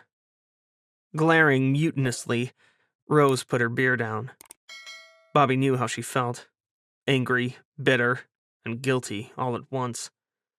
Their friends were fighting and dying as Bluefish sat next to the pier, fat, dumb, broken, and happy. Bobby didn't want to die, but he wanted to do his part. There are times I wonder. Rose shook her head. Don't say it. Lou got in before Bobby could reply. It won't help. Yeah, they all suspected Peterson was extending their time in Perth, suddenly remembering repairs he should have put in weeks earlier, just when the boat was almost ready to get underway. Bobby didn't think his CO was a coward, but Peterson was the type to blame his failures on anyone other than himself. And his oldest brother wondered why he was getting out. Bobby couldn't change what his CO did. All he could do was his best, no matter what the circumstances. 24 May, 2039, 200 nautical miles east of Diego Garcia. Con sonar, hydrophone effects at long range. Wilson's voice burst out of the speaker with no warning. Torpedoes in the water, bearing 290, range about 30,000 yards, not inbound on ship. Battle stations, right standard rudder, steady course 310, ahead full for 20 knots, Alex ordered. He knew the opening moves of this game. Too bad Jimmy Carter never got to stick around for the finale. Battle stations aye, the chief of the watch replied, hitting the general alarm before she'd even finished talking. The screeching klaxon was enough to drown out the diving officer's repeat back. Right standard rudder, steady course 310I. My rudder is right 15 degrees, coming to course 310. Engines are ahead full for 20 knots. Very well. Alex's sub vibrated and picked up speed, heading for his best guess of where the enemy might be. Steer toward the sound of the guns. It was as ingrained in Alex as it had been in any World War II battleship skipper. Jimmy Carter was still with Convoy 12098, and it was just 1 day after Spengler's epic meltdown. Alex's 2 broken ribs still ached like mad, and he hadn't slept well, courtesy of the injury. As someone who kept himself in decent shape and avoided pain like the plague, Alex found the experience of his first 2 broken bones nauseating. Pills helped a little. Chewing on peppermints distracted him more. Illinois remained on point, while Alex's submarine brought up the rear. Leaving Jimmy Carter back there meant Commander Devon's submarine was the only warship positioned between the convoy and this new threat. Sitting almost 10 nautical miles behind Illinois meant Jimmy Carter was too far away to provide meaningful support and unable to hear Illinois' attacker through the churning water kicked up by the merchants.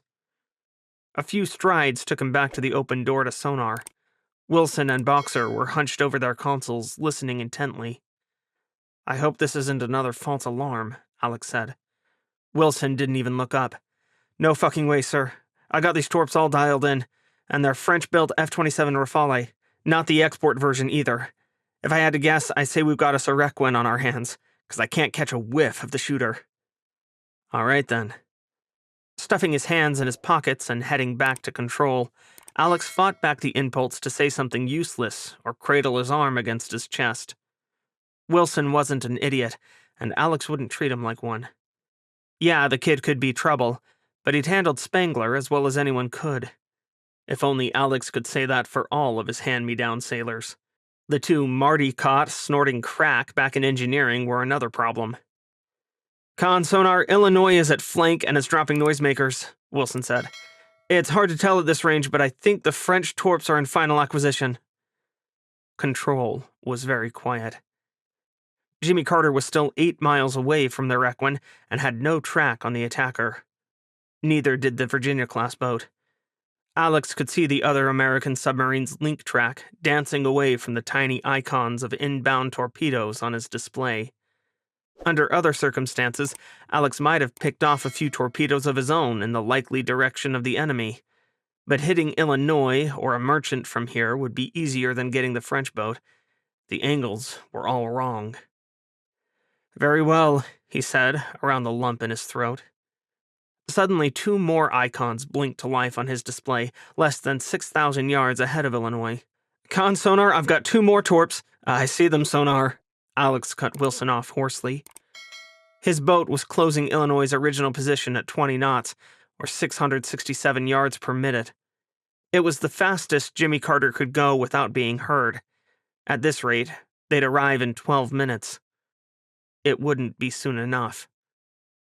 Alex had 2 choices: sprint and be heard, and maybe distract the attacker long enough to save Illinois, or stay silent and have a good chance of killing the enemy sub. He could feel the eyes on him. Everyone was waiting for Alex to make up his mind. They knew the odds as well as he did, knew the potential price for what might be their first kill. Alex's eyes strayed back to the plot, calculating torpedo trajectories and doing the math one more time, only to come up with the same answer. The Navy wasn't paying Alex to put the survival of another submarine above the convoy he was supposed to protect. Alex's stomach heaved, and not from the pain. He'd wait for the perfect shot and make the enemy pay for Illinois. Alex wasn't the only one waiting. Unbeknownst to USS Illinois, or for that matter, to FNS Barracuda, there was a 4th submarine in the area, and this one was perfectly placed to fire on Barracuda in minutes. They were already in range, if barely, and only needed to wait for the legendary French attack submarine to wander a little closer. So far, Rochambeau's boat had obliged the unseen hunter in almost every way, and Ursula North's blood was cold enough to wait. Even if she was in position to help the closer American submarine, she might not have acted. She'd been chasing Rochambeau for almost a month, and this was the closest she'd gotten to the French superstar. "Frankly, I would have sacrificed one of our own boats to get him," she muttered, making the head of her principal warfare officer turn. "Beg pardon, ma'am?" The younger officer turned to face her. In contrast to North's pale and haggard features, he was fresh-faced and fit. Where the captain was blonde-haired and green-eyed with a sharp northern accent, he was dark-skinned, bald as an egg, and sounded classically British. But looks didn't matter. Dedication and single-mindedness were what they had in common, and Lieutenant James Harrison was nearly as pig-headed as his commanding officer. "Never you mind." Captain North waved him off. She looked years older than she had when he'd reported aboard 4 months earlier, but it had been a long 4 months. HMS Gallant had sailed 3 different oceans and faced off against multiple foes. Captain North beat them all, except Jules Rochambeau. That explained why they'd been sent out after Barracuda and told to hunt Rochambeau until he was dead. James knew that Captain North had been given an unusual amount of latitude, and the Admiralty expected her to prove worthy of their trust. "Yes, ma'am," he said. He was the newest of her PWOs, but James was the only one on North's wavelength. That was why he had the watch at action stations. North snorted, and James suppressed a smile. Technically, she was Lady North, but no one would guess that from talking to the captain. She was rough around the edges and abrasive. Oh, she was capable of acting like an officer and a lady, but usually she didn't bother. When you were the best, you didn't have to behave. James shot her another quick glance. If he could become half the submariner North was, James would have no regrets. Not one. Come left to course 299. Captain North's buzzsaw of an accent rolled across the attack center. Gallant swung quietly to the new course, and James returned his attention to the plot. Barracuda remained exactly where Gallant wanted her, tracking slowly east, certain no one could hear her. The wildly maneuvering American submarine obviously couldn't find their attacker. The Virginia raced her way into a wild corkscrew turn, changing depth rapidly and dodging the first two torpedoes. Whoever was driving over there was a gifted ship handler, but not good enough. James grimaced. Rochambeau had placed his second set of torpedoes with unerring accuracy. He'd predicted where the American would run, and James bit his lip as those last two torpedoes smashed head-on into the Virginia-class submarine. That had to hurt. He grimaced, thankful Gallant was too far away to hear the explosion. The Americans were their allies. They deserved better than to be used as a distraction. But if Gallant could sink Barracuda today, many fewer Americans would die tomorrow. Fewer of his people, too. Don't feel guilty, James. Suddenly, North was behind him. We do what we must. Yes, ma'am, he said. Yet, it does feel dirty. She snorted. You're bloody right it does. Now let's kill this bastard so we can go home. Aye, Captain. James nodded. Make ready your torpedo tubes, North ordered, serious again, and her watchkeepers raced to comply. Sonar, do you still have a track on the other American? James asked. No, sir, the explosion muddled all traces of them, the supervisor answered. She was further out to begin with. I believe it was a sea wolf, but there's only one of them out here. And the damn Yanks don't bother to tell us where their boats are operating, another one of the officers muttered. We don't tell them either. James didn't bother to correct the younger officer. She was nervous and trying not to show it. This was Sub-Lieutenant Arbuckle's first real war patrol, and the first one was always the hardest. Very good, he replied to Sonar instead. For a moment, James wondered what the Sea Wolf thought of all of this. Could they see Gallant? Probably not. Their sensors were older, and Gallant couldn't see them. Still, with so many cooks in the kitchen.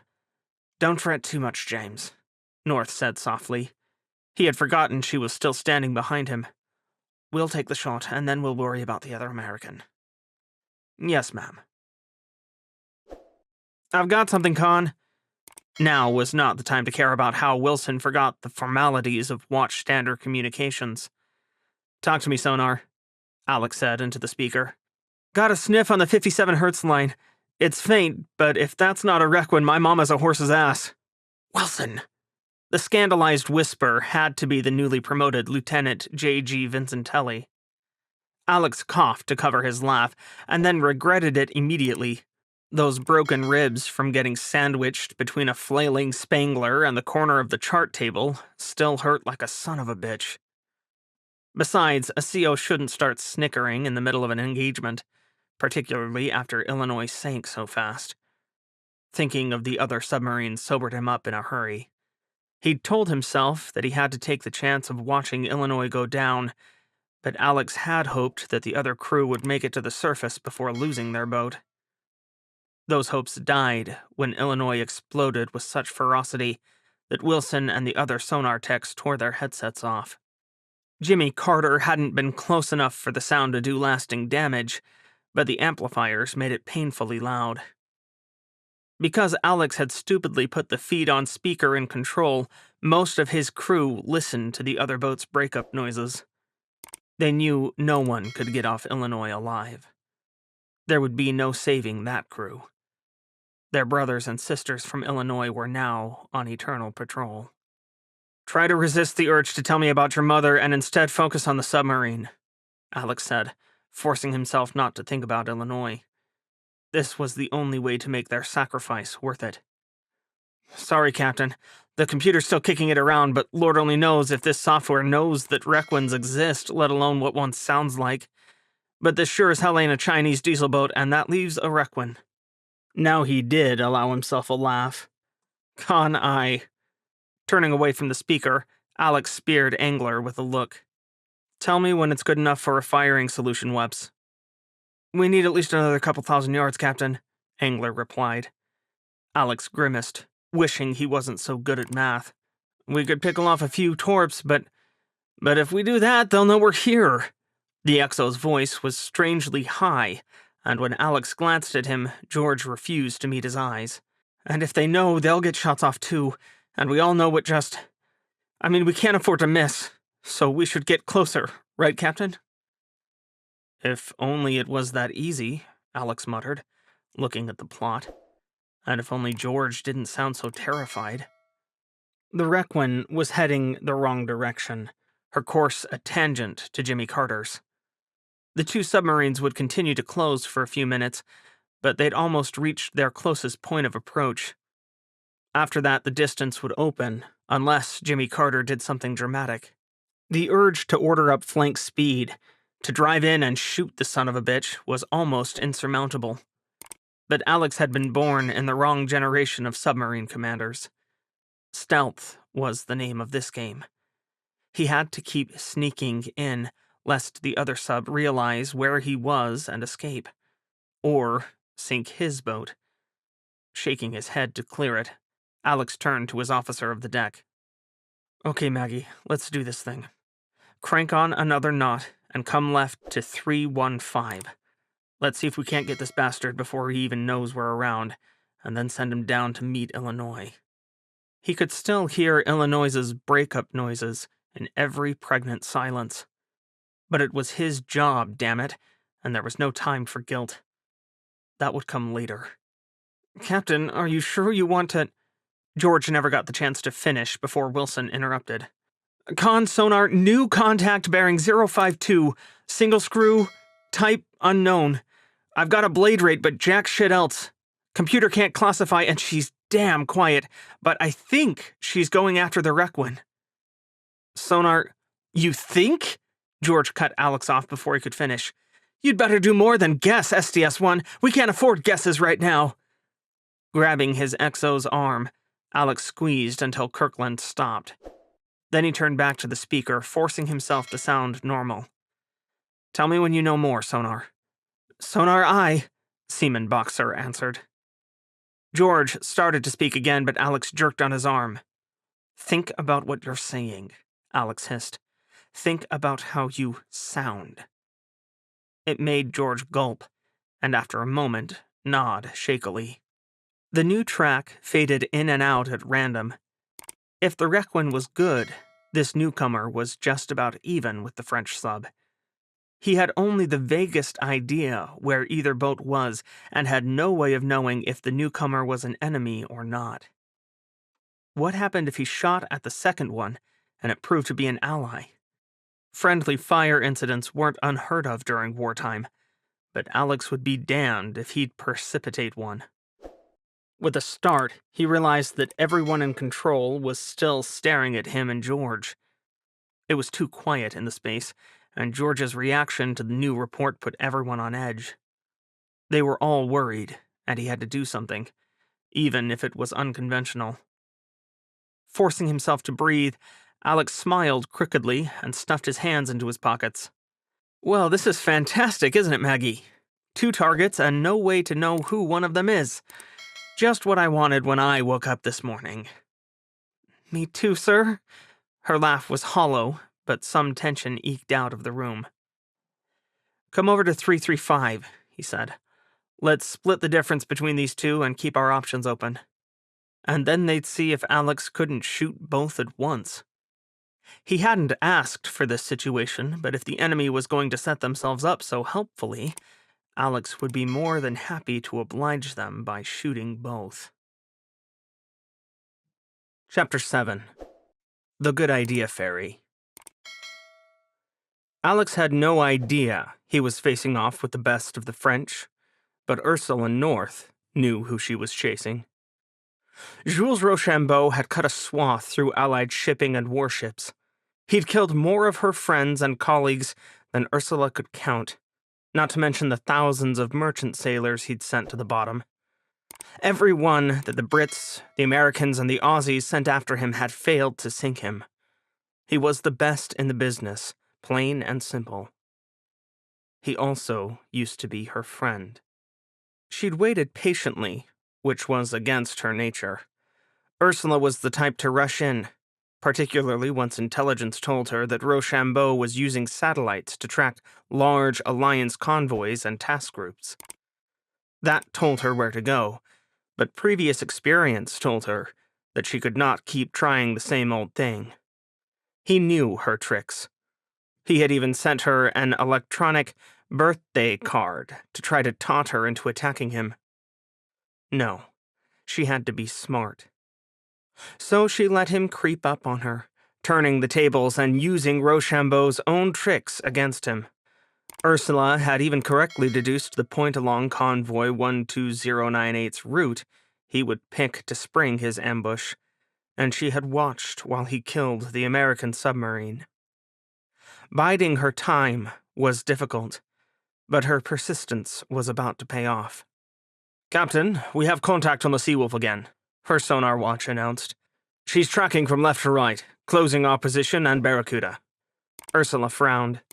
Gallant wasn't the quietest submarine in the ocean. She'd needed every trick in the book to remain undetected, including nestling up right underneath the sonic layer and using the disruption caused by the sinking Virginia to disguise her boat's noise. Unless the Americans had significantly upgraded their sonar suite, there was virtually no chance of a Seawolf detecting them. Theoretically. She hadn't worked with a Seawolf class before, but judging from the sensor suite on a Virginia, which were a generation newer and undoubtedly more sensitive, Ursula had a good idea what she was dealing with. "Range is 5.5 nautical miles," the sonar tech added, making Ursula's head whip around. What? How the bloody hell had a Seawolf crept up on her? Old submarines were as subtle as an elephant in a crystal shop. "I hold the Seawolf at—" "Never mind that," she snapped. The American was far too close. "Range to Barracuda. 11 nautical miles." The watchkeeper sounded relieved. Ursula knew she should stop snapping at people, but she hated it when her plans fell apart. 11 nautical miles was further than she wanted to fire from, just 4 miles less than her torpedo's effective range. Rochambeau could outrun her torpedoes from there.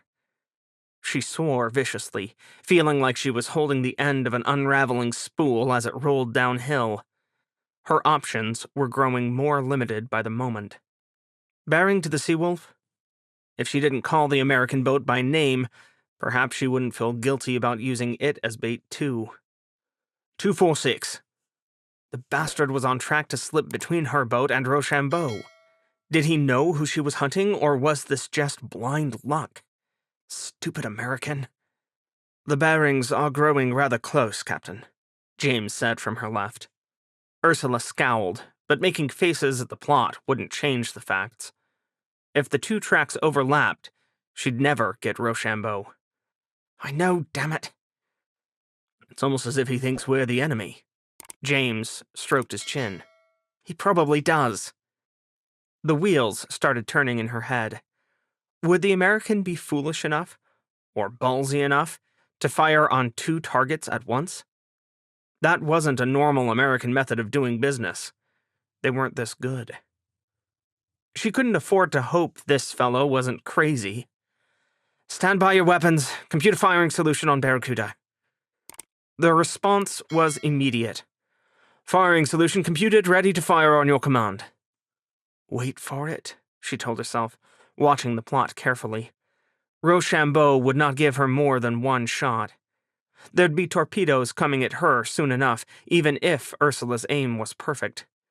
A dead submarine could still kill its attacker, because torpedoes didn't need human input once they were fired.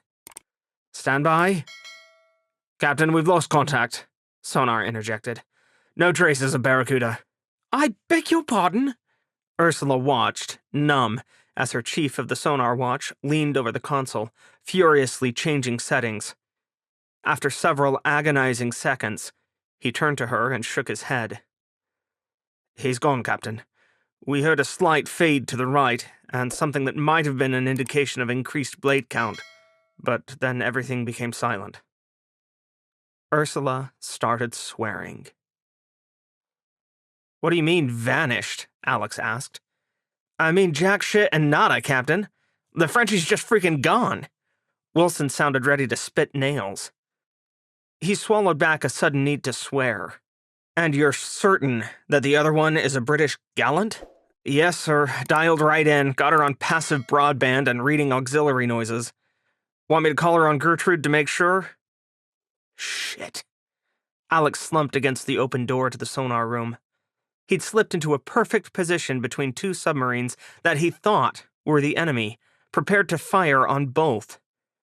Then the real enemy disappeared right when they identified the other one as a friend. Jimmy Carter finally got her chance, and Alex boned it up. Shoulders slumped around him as the tension and control drained away into glum defeat.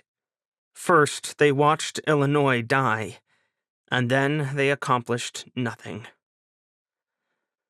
All right, Maggie, Alex said, forcing his shoulders back and his voice to come out evenly. He would not growl out his frustration. His crew deserved better, even if he wanted to scream. Let's turn to port and open up on the gallant. There's no need to go shooting our British friends, and certainly no reason to allow them to shoot us. Alex checked another sigh. Besides, if the Requin headed west, that could help us pick her up. Aye, sir. Maggie's expression gave away none of her feelings. Did she blame Alex for Jimmy Carter's shortcomings? Left standard rudder, steady course 310, all ahead 2/3. Left standard rudder, steady course 310, all ahead 2/3, aye, ma'am, the diving officer repeated immediately, also sounding normal. Was Alex the only one with doubts? He couldn't afford to think like this. No matter how little Jimmy Carter had accomplished, he was still in command of a warship. His people were counting on him. Once, a lifetime ago, one of his cadre at Norwich liked to say, "Get up or go home." Today, that was damn harder than he'd ever expected. Excusing himself from control, he headed back to his stateroom. George approached like he wanted to talk, but Alex waved him off. He didn't have the energy to deal with another minute complaint from his XO. Alex didn't want to think about George's panic or George's concerns. He just wanted to be alone. And that meant going to the one place the captain might manage not to be the captain for a few minutes. As he shut the door behind himself, Alex knew that hiding away wasn't the right answer. But if he was going to get his head on straight, he needed a bit of time. The northern approaches to the Strait of Malacca. What's the definition of insanity? Doing the same thing over and over again? The words came out before Nancy could stop herself. Lieutenant Commander David Attar twisted to look at her from the tactical action officer's seat in Fletcher's CIC, a smile dancing over his lips. Do you want me to look up the actual definition, ma'am? No, please don't, Nancy grimaced, staring at the large screen displays. Sure enough, they both still showed the Somme, the same northern approach that got the Enterprise Strike Group barbecued last time Fletcher sailed this way. And while she didn't think Admiral Anderson was the colossal idiot Admiral McNally had been, "What do you think about using the bombers, Captain?" Attar asked. Nancy took a deep breath. "It's an interesting idea," she said. "It feels a little like cheating, or makes me wonder why we're even here if the Air Force is going to do all the shooting." She gestured at the plot. "I guess we can pick up the pieces if it works. Or find the submarines." "Only if we properly identify them first," she grimaced. "Forget I said that, David." My lips are sealed. His smile was fleeting. I remember that too. I think we all do. Nancy forced herself to sit back in her chair and radiate confidence. But today should at least be a first in naval history. Gee, Captain, I'm excited to be involved. Nancy laughed. Rear Admiral Anderson, their new task force commander, had come up with what she thought was a brilliant new idea. Nancy felt like it was just a derivative of their previous shoot ships with tomahawks idea, but she was a lowly commander whose opinion Christy Anderson had not asked for and did not want. The grand plan was to use Air Force bombers, whose pilots were more at risk of dying of boredom than enemy action thus far in the war, to drop bunker-busting bombs on the combined Indian and French fleet guarding the Somme. Supposedly, the enemy wouldn't see the bombs coming in time to maneuver or shoot them out of the sky because they came from stealth aircraft. Personally, Nancy felt like they were depending on the enemy to die out of sheer complacency. Captain, air. Reapers are 2 mics out, her air warfare coordinator reported on the internal net. Captain, aye. There was nothing left to do now but watch. So far, a minor player in what was predominantly a Navy war, the Air Force was eager to jump into the gap caused by missile shortages. They volunteered 6 stealth bombers out of the 13th Bomb Squadron, nicknamed the Reapers, each of which carried 2 bunker-busting GBU-57B bombs. Those precision-guided 30,000-pound bombs, part of the big BLU collection, were designed to break open reinforced bunkers on land. Air Force logic said they'd work fine on ships, and Nancy agreed that a 30,000-pound explosive would probably break any ship in 2 if you hit it. I really wish these bombs had command detonators, she muttered. Then they might still work if they have a close miss. You think their contact fuses won't impact striking the water, ma'am? David asked. Nancy shook her head. Not if the specs I read are correct. They explode when they come to a stop. Big danger to sea life on the bottom of the Somme, I guess. Assuming they don't shred on impact with the surface. David pulled up some figures. An explosion on the floor of the Somme might still break someone's keel. The average depth is less than 200 feet, and that's a big bomb. That's more assumptions than I like, particularly since it includes assuming the Air Force can hit moving targets with a bomb designed for stationary ones. These ships aren't at anchor. That's why our seat-of-the-pants Tomahawk plan worked. We had accurate, unchanging GPS coordinates. Land attack weapons like stationary targets. All stations air, Reaper 1 is 1 mic out, Air reported, and Nancy turned to the big screen displays. She hated being a spectator. It was less terrifying than combat, sure, but Nancy wanted to control her destiny. Not sit 150 miles away and watch what happened through link tracks. Each bomber has 2 bombs, David said. Looks like they're targeting 1 per ship. What? Nancy twisted to face him. That's it? Each B-2 can only carry 2, her tactical action officer shrugged. And there's 12 enemy ships. Has the chair force ever heard of missing? Nancy asked. Apparently not. The enemy was formed up in 3 groups. The first was 2 Indian aircraft carriers with their screen of 4 destroyers. A vicious and cold part of Nancy wanted those ships dead the most. They were the ones who killed her friends last time Fletcher was out here, just a year earlier. They were also the closest to the northern mouth of the strait and the biggest threat to Task Group 2-3. South of them, right around the bend before Batam Island, a pair of French frigates patrolled, probably searching for submarines. Then east, a French task group of 2 destroyers and a helicopter carrier monitored ships entering and exiting from that end. 12 bombs. 12 ships. That didn't leave any room for error. Nancy bit back the urge to growl obscenities. I sure as hell hope their precision targeting is up to the task. All stations air, Reapers on target and beginning drop. The one thing Nancy had to say in the Air Force's favor was that their B-2s were stealthy. The enemy never knew they were far in the skies above them before the bombs started dropping. Seconds later, each GBU-57B blinked to life on Fletcher's powerful spy radar, descending from on high toward the ships steaming below. The B-2s were split into two groups and targeted the first and last formations first. Admiral Anderson must have recommended the Air Force go after the higher value targets before bothering with the two lone frigates. If they sank even one of the three carriers, this would be a massive win for Anderson. Nancy frowned. The Indian carriers were going 25 knots, and the French helicopter carrier 20. Was that too fast for these bombs? Did Air Force bomber pilots know how to lead a moving target? Acid churned in her gut. God help them all, this was either the worst or best battle plan she'd ever encountered.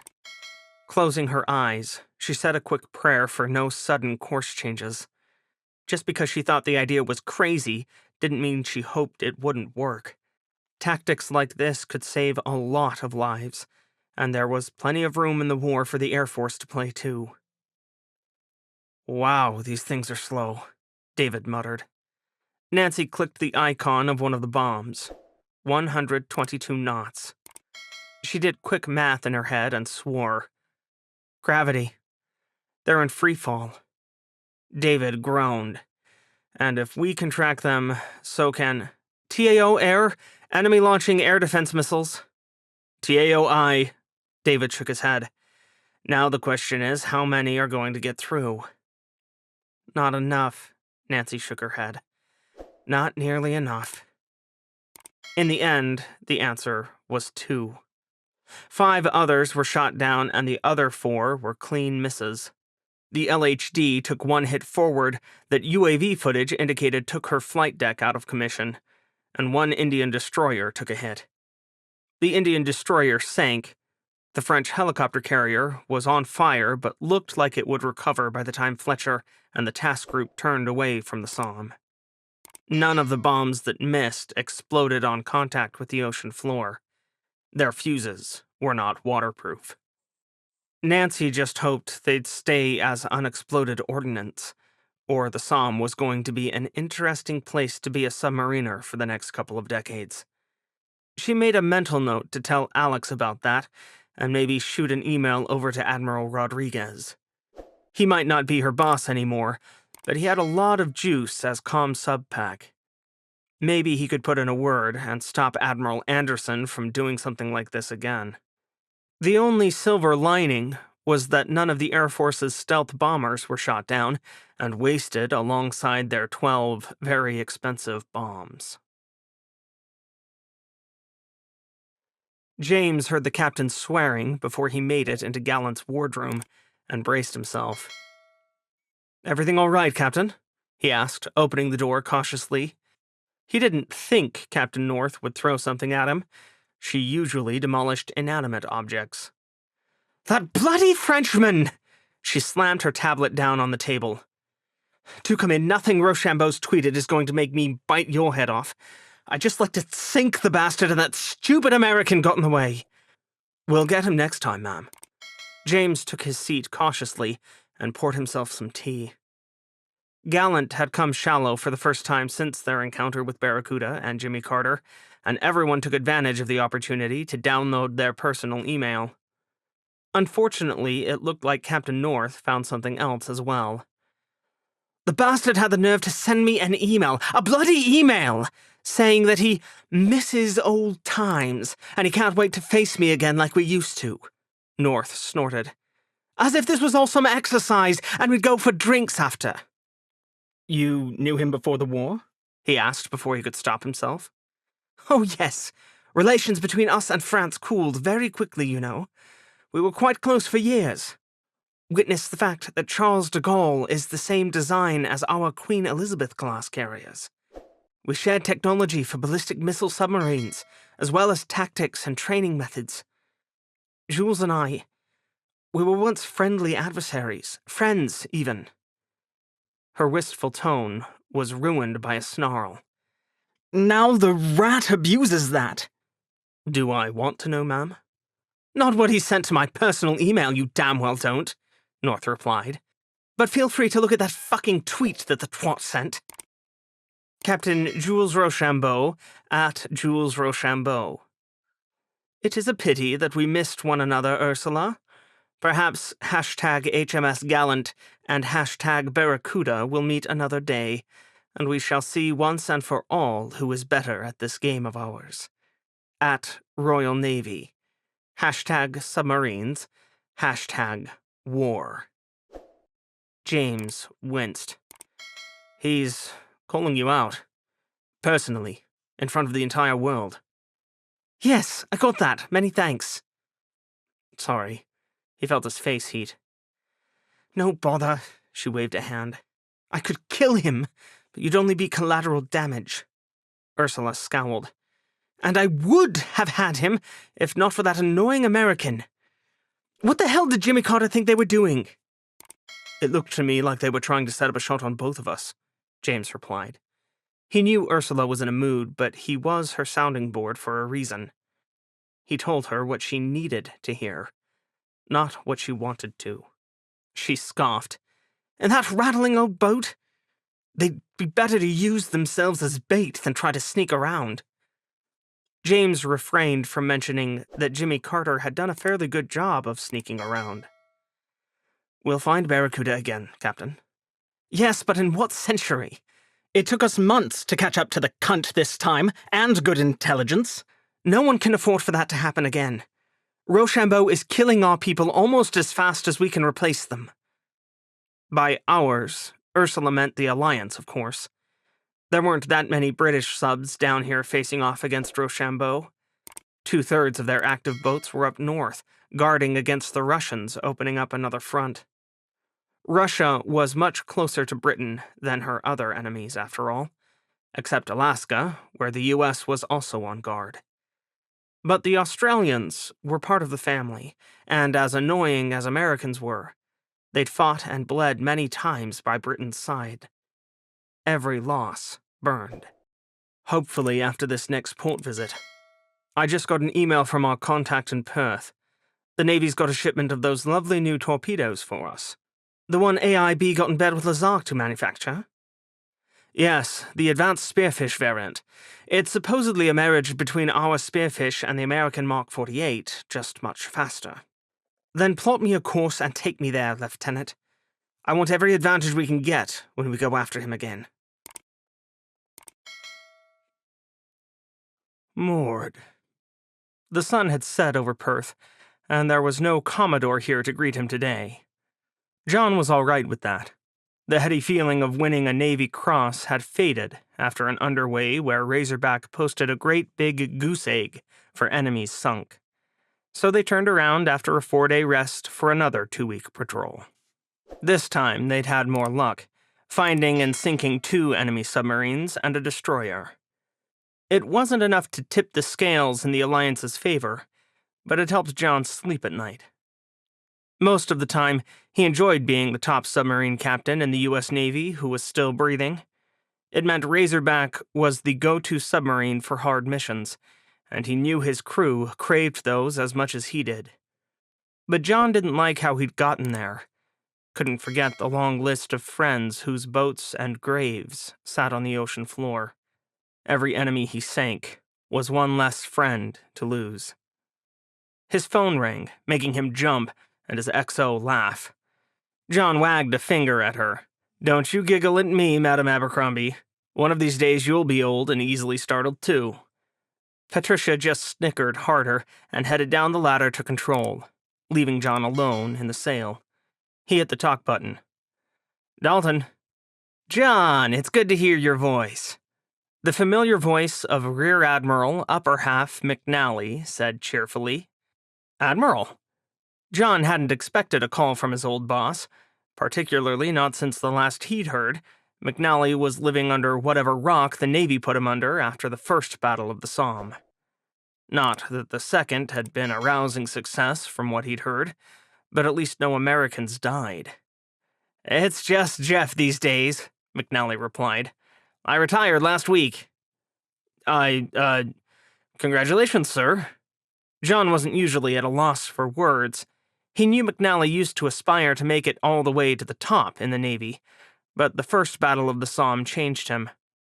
John walked away with a silver star, but McNally... "Well, I wasn't going anywhere in the Navy after that bullshit in the Somme," McNally said. "No one cares about the problems that brought us to that situation. They just wanted someone to blame, and I was the man in the chair. Fair's fair, I suppose. I was in command." Well, that was a healthier attitude than John expected. "So, what are you up to now that you've earned some freedom, sir?" "I've moved back to my hometown in Florida, would you believe it?" McNally laughed. "I've got some friends down here, and they've talked me into running for the Senate." "The what?" "I've always wanted to make a difference. I suppose I'll just have to do it out of uniform." John felt like someone had kicked him in the gut.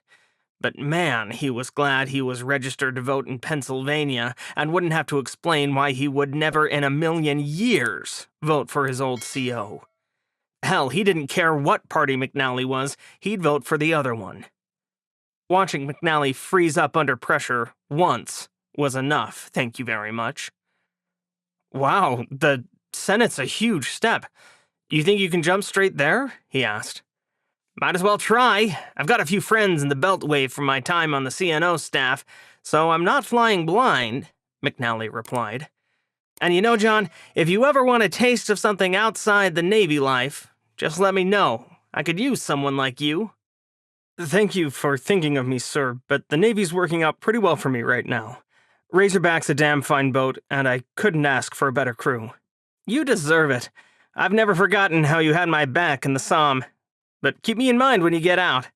I plan on being in politics for a good long while."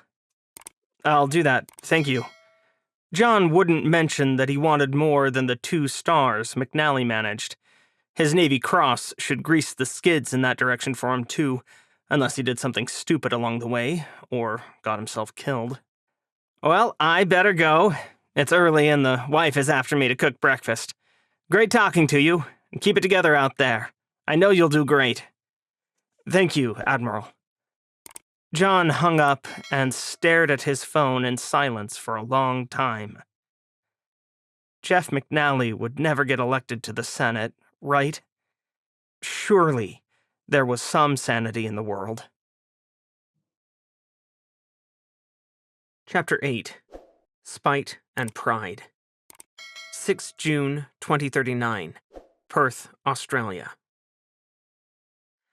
3 days after pulling back into port, 3 whole days this time, with just another 3 before Jimmy Carter was scheduled to pick up another convoy, Alex and John headed out to the Perth Officers Club together. It said a sad thing about the war that Alex had an easier time getting together with his best friend than he did his wife, but submarine patrols, even those of fleet boats and convoy escorts, lined up better than subs and surface ships did. Surface ships stayed underway longer than submarines these days. They could resupply underway more easily, and while subs could carry months' worth of food, they ran out of torpedoes pretty quickly. Or at least the fleet boats did. Subs escorting convoys inevitably found themselves resupplying in whatever port the convoy formed up in. "No rest for the weary, huh?" John asked as they got out of Alex's ragged jeep. "Do I look that tired?" "Like you've been run over by a hippopotamus." Alex laughed. "It's not that bad. Just a shit ton of convoys and not a lot of chance to make a difference.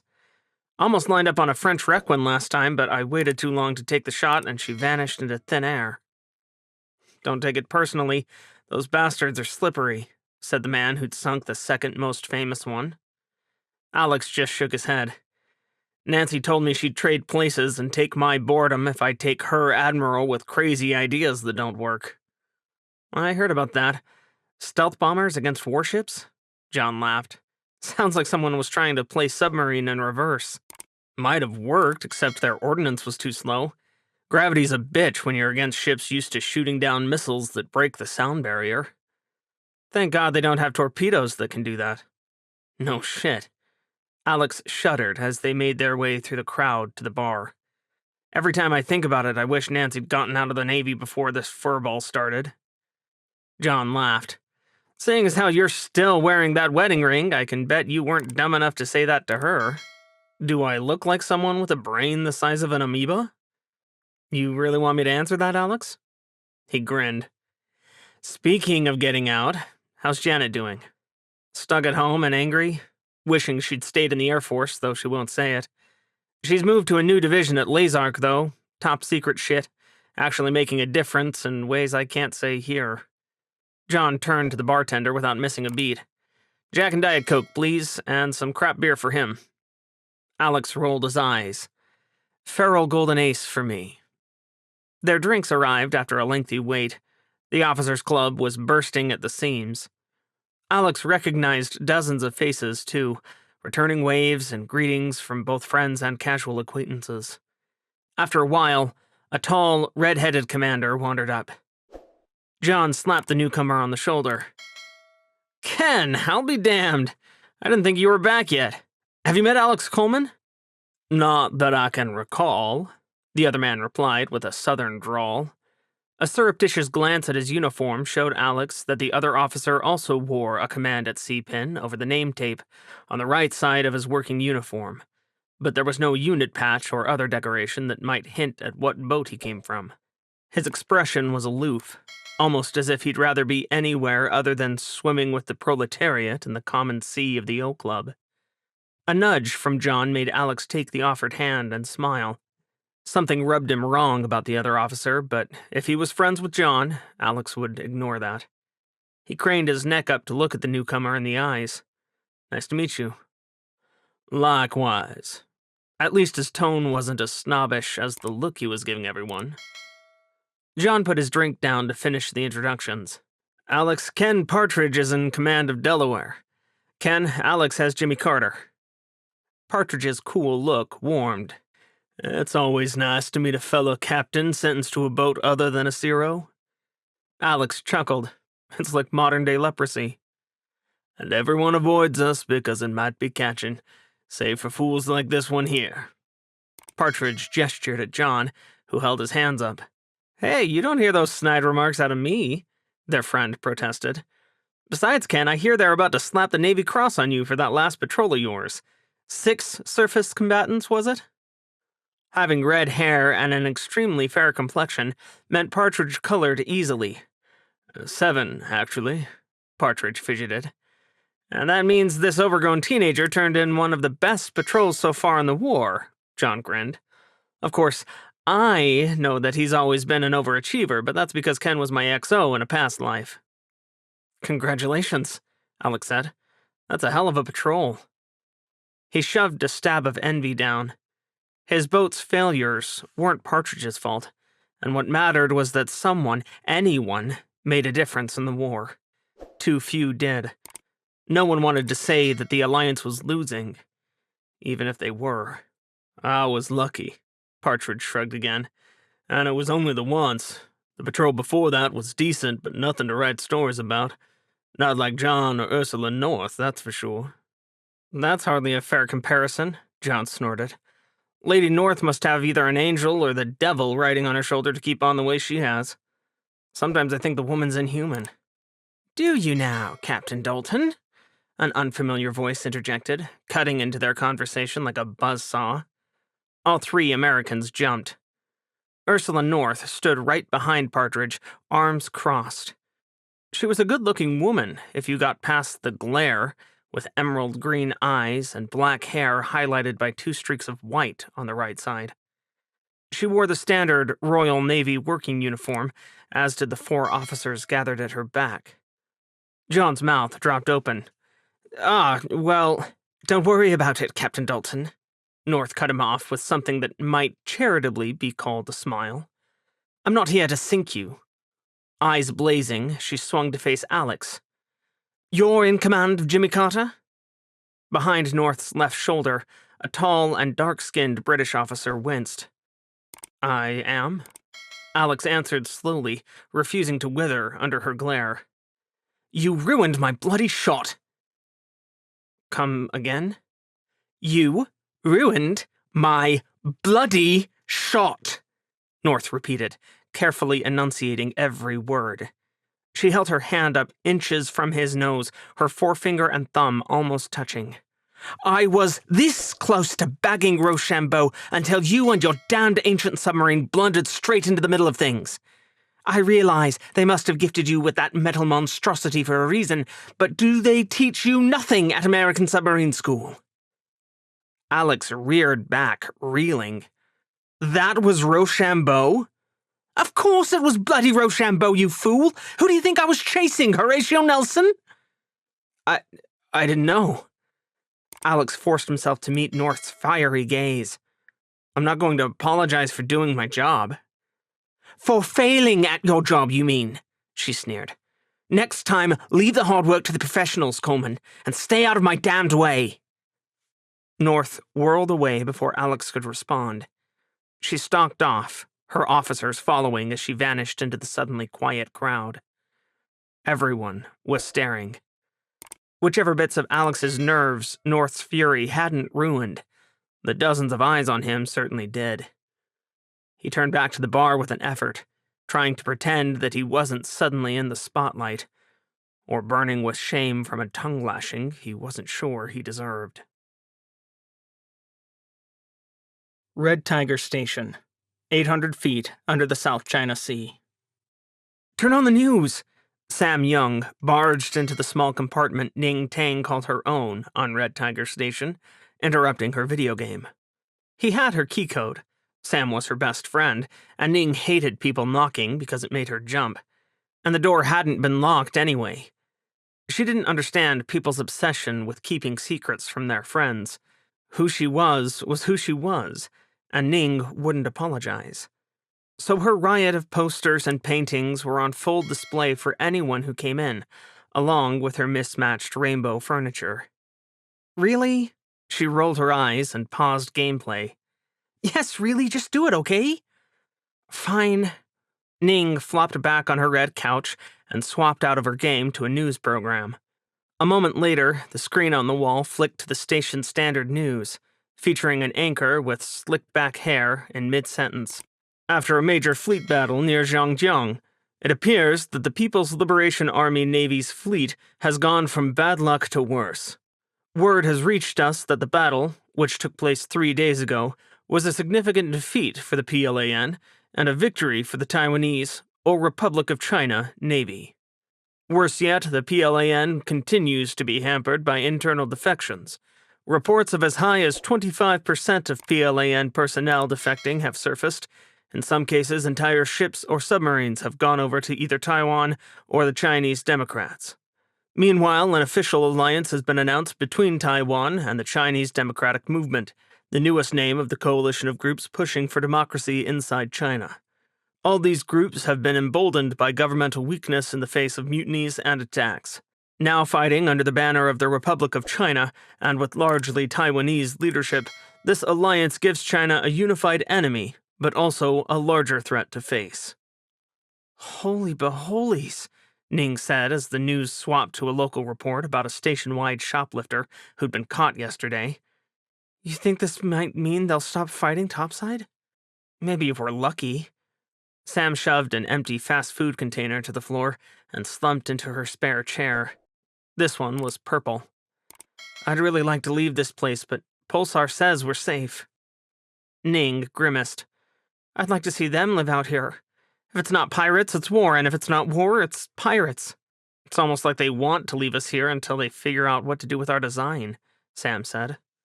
I don't know, maybe change the world? He chuckled. They sure paid us enough for that. Real fusion that you can fit on a submarine, but hey, who wants to put it on a submarine anyway?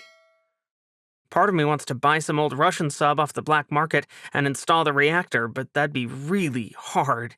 Ning chewed her lip. Converting a diesel to nuclear, even fusion, halfway to impossible.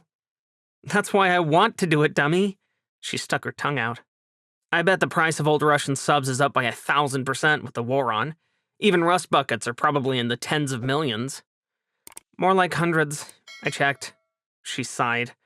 And besides, the UN declared the Taiwan Strait and parts of the South China Sea a no-sail zone for warships.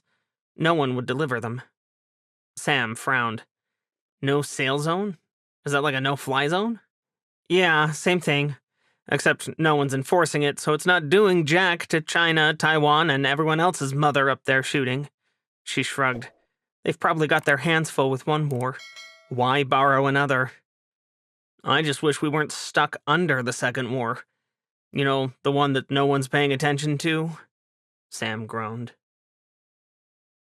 7 June 2039. Perth, Australia. The sun was setting in Perth, but Alex wasn't topside to watch the gorgeous orange and blues war for supremacy in the sky. He was holed up in his stateroom for his evening phone call with Nancy, and for once, their evenings lined up. Diego Garcia was only 3 hours ahead of Perth. Compared to some of their previous time zone juggling, this was nothing. So let me get this straight, Nancy said, chin resting in her hand. For once, they were both in port and could use a video call. The metal of both ships and submarine messed with their signals a little, but if neither of them moved much, it felt almost like they were at home. You got bullied by a Brit for doing your job? What a bitch. Alex laughed. A day had passed and the sting had worn off a little, though he'd crawled into the nearest hole, his stateroom on Jimmy Carter, as soon as he could escape socializing at the officers' club. She wasn't Princess Charming, that's for sure. Well, I got bad news for you, bucko, because your daughter is in line for that title, too. She's still on the academy train, ready to report for plebe summer. Mom's going to take her up there on the 29th. Alex leaned back in his rack and closed his eyes. Well, I told her I was proud of her, and I still am. I couldn't get into the academy, but Bobby damn well did. That explains why she sounded less mad at you. Good job, Nancy laughed. Yeah, now you're the mean parent again. Things are back to normal. Glad to hear it. Nancy hesitated. You hear anything about sabotage back home on the missile lines? The surface fleet is buzzing about it, but I can't tell if it's just rumors. Really? Alex sat up. Have they caught someone? Hell if I know.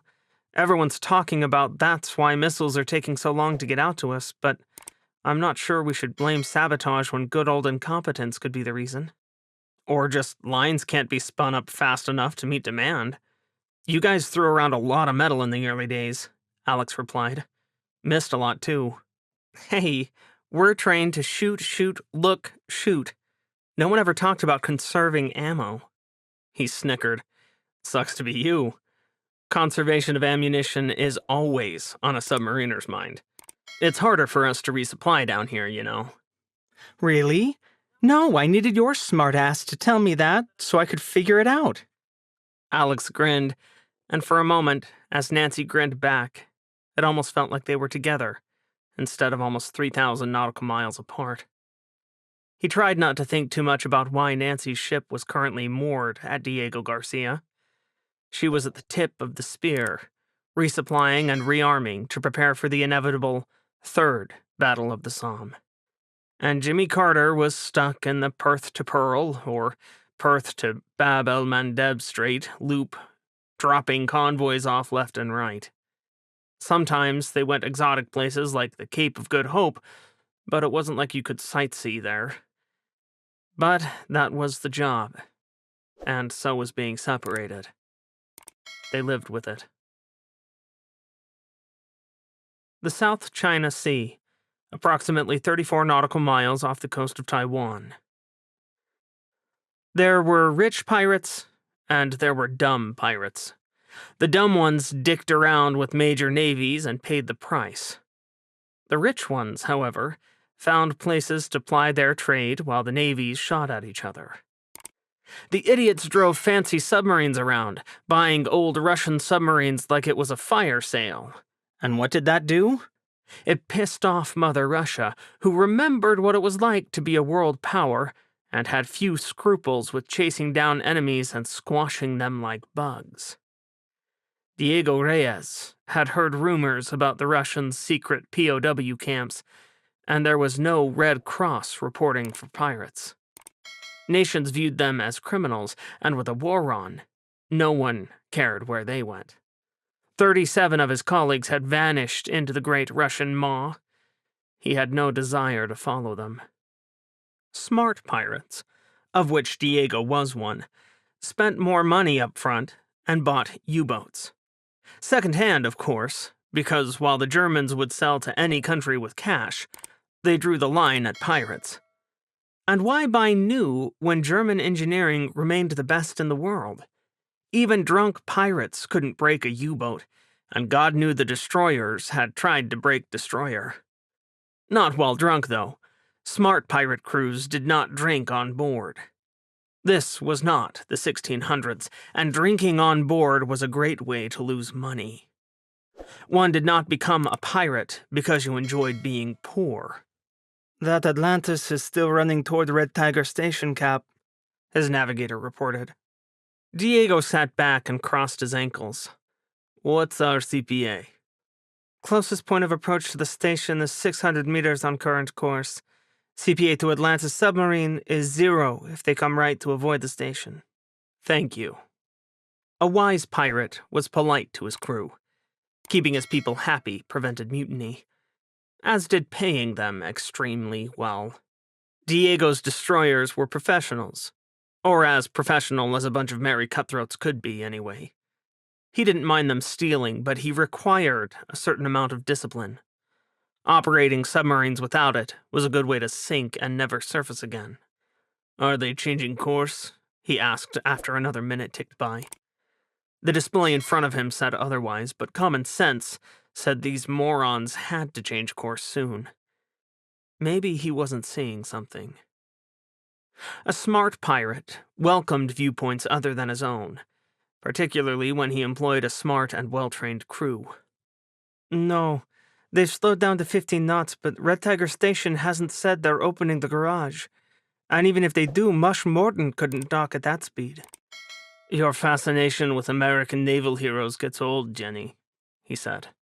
"Mush Morton wouldn't know what an underwater transfer station was if it dug him out of his underwater grave." Jenny, his navigator, shuddered. "Way to be a macabre spoilsport, boss," she frowned. "Still not slowing. These cats are stupid." "Range?" "1 nautical mile from us, 1,000 meters from the station and closing fast." Diego punched numbers into his console. He hated math, and never did it in his head if he could avoid it. "They'll never stop in time. Come right and open the distance to the station." Destroyer pivoted underneath him as Diego swore under his breath. "You want to wait to pick up the pieces, Cap?" Jenny asked. "We'll know if they hit in a minute 20. Could be a good opportunity to snag some juicy prizes off Red Tiger." Diego sighed. "No, we don't have boarding crews big enough for this station with us. Snapping up a pricey little luxury boat would have been easy, but Red Tiger is too big of a bite, with the surface ships off delivering that Chinese frigate." Jenny grinned. "Bet no one saw that coming." "I'm sure they still haven't, what with the chaos happening around here."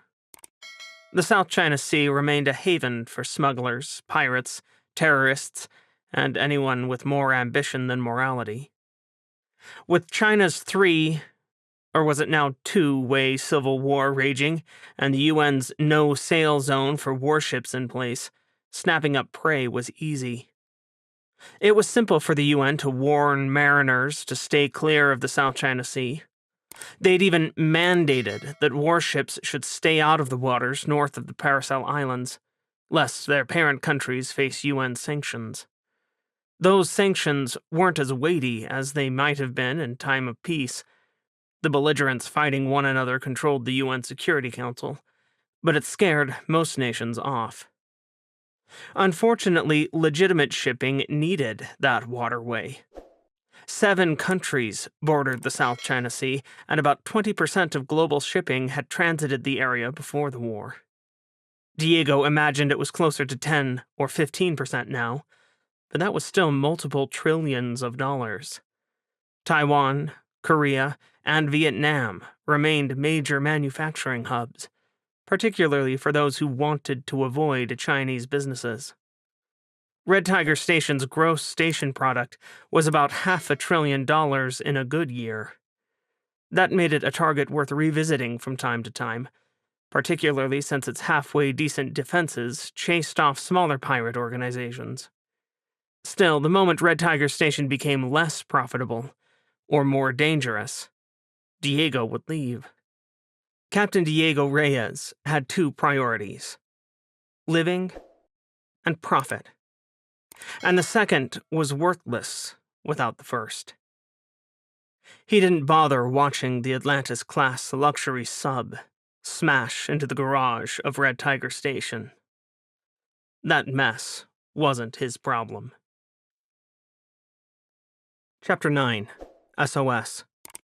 19 June 2039. Norfolk, Virginia. Headquarters, Commander, U.S. Submarine Forces. The headquarters building for ComSub 4 was one of the busiest places in the Navy. You wouldn't know that from looking at the boring brown exterior. The bricks were old and worn, and the blue sign outside was straight out of the 1970s. Inside, however, officers and enlisted sailors buzzed through activity, assigning missions to subs, juggling staffing, and filling gaps when boats went down. The casualty coordination officers were sadly busy, as were the chaplains, but under Admiral Hamilton's leadership, changes were happening. No longer did America's sub-community sit still and wait to be hit. Now, they were trying to take the fight to the enemy, a battle that started with every crew and every sub being properly staffed and supplied. "Call for you on line 3, Admiral?" Freddie Hamilton's new aide said over the intercom. "And India invaded Nepal. You've got 3 messages and traffic about it. Admiral Rodriguez is in the 2 line. You don't have to take action." "Thanks, Joy." Freddie grimaced and took a moment to compose herself.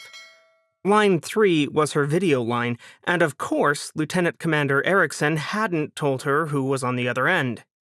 Breaking in a new aide was always difficult, but Joy Erickson had been with her for 2 weeks. One would think that by now she'd realize that Vice Admiral Hamilton always wanted to know who she was talking to. That was one of the many reasons Joy was still on probation. Most of all, Freddie hated getting bad news right before a potentially important phone call. This might be Marco calling about India invading Nepal, or it could be her lunch delivery. With Joy, you never knew. Freddie hit the answer button. "Vice Admiral Hamilton, ComSub 4? "Admiral, it's a pleasure to meet you. I'm Rosanna Gamble, the Chief Operating Officer at Pulsar Power Limited." "The pleasure is mine, Miss Gamble." It took all of Freddie's self-control not to let her eyebrows mate with her hairline. What the hell was Joy thinking, letting a direct call from one of the Navy's biggest contractors through without so much as a warning? Swearing like Marco Rodriguez felt very appropriate right now, but she couldn't do that with Pulsar's COO on the line. The woman on the other side of the video line was impeccably well-groomed, with eyebrows sculpted so well that they probably cost more than the haircut Freddie got at the exchange. Her makeup, a skill Freddie mastered but lacked the time to indulge in, was perfectly on point too, and her suit probably cost a month of a lieutenant's pay, even in wartime. "I'm sorry to call you direct, Admiral. I got your contact information from a mutual friend, Lily Garcia at Lazark," Gamble replied. Her smile was perfect too. "And I promise that this request for assistance is working its way through official Navy channels, but I wanted to talk to you face to face. Let's call this providing background, so to speak." "Request for assistance?" Freddie echoed.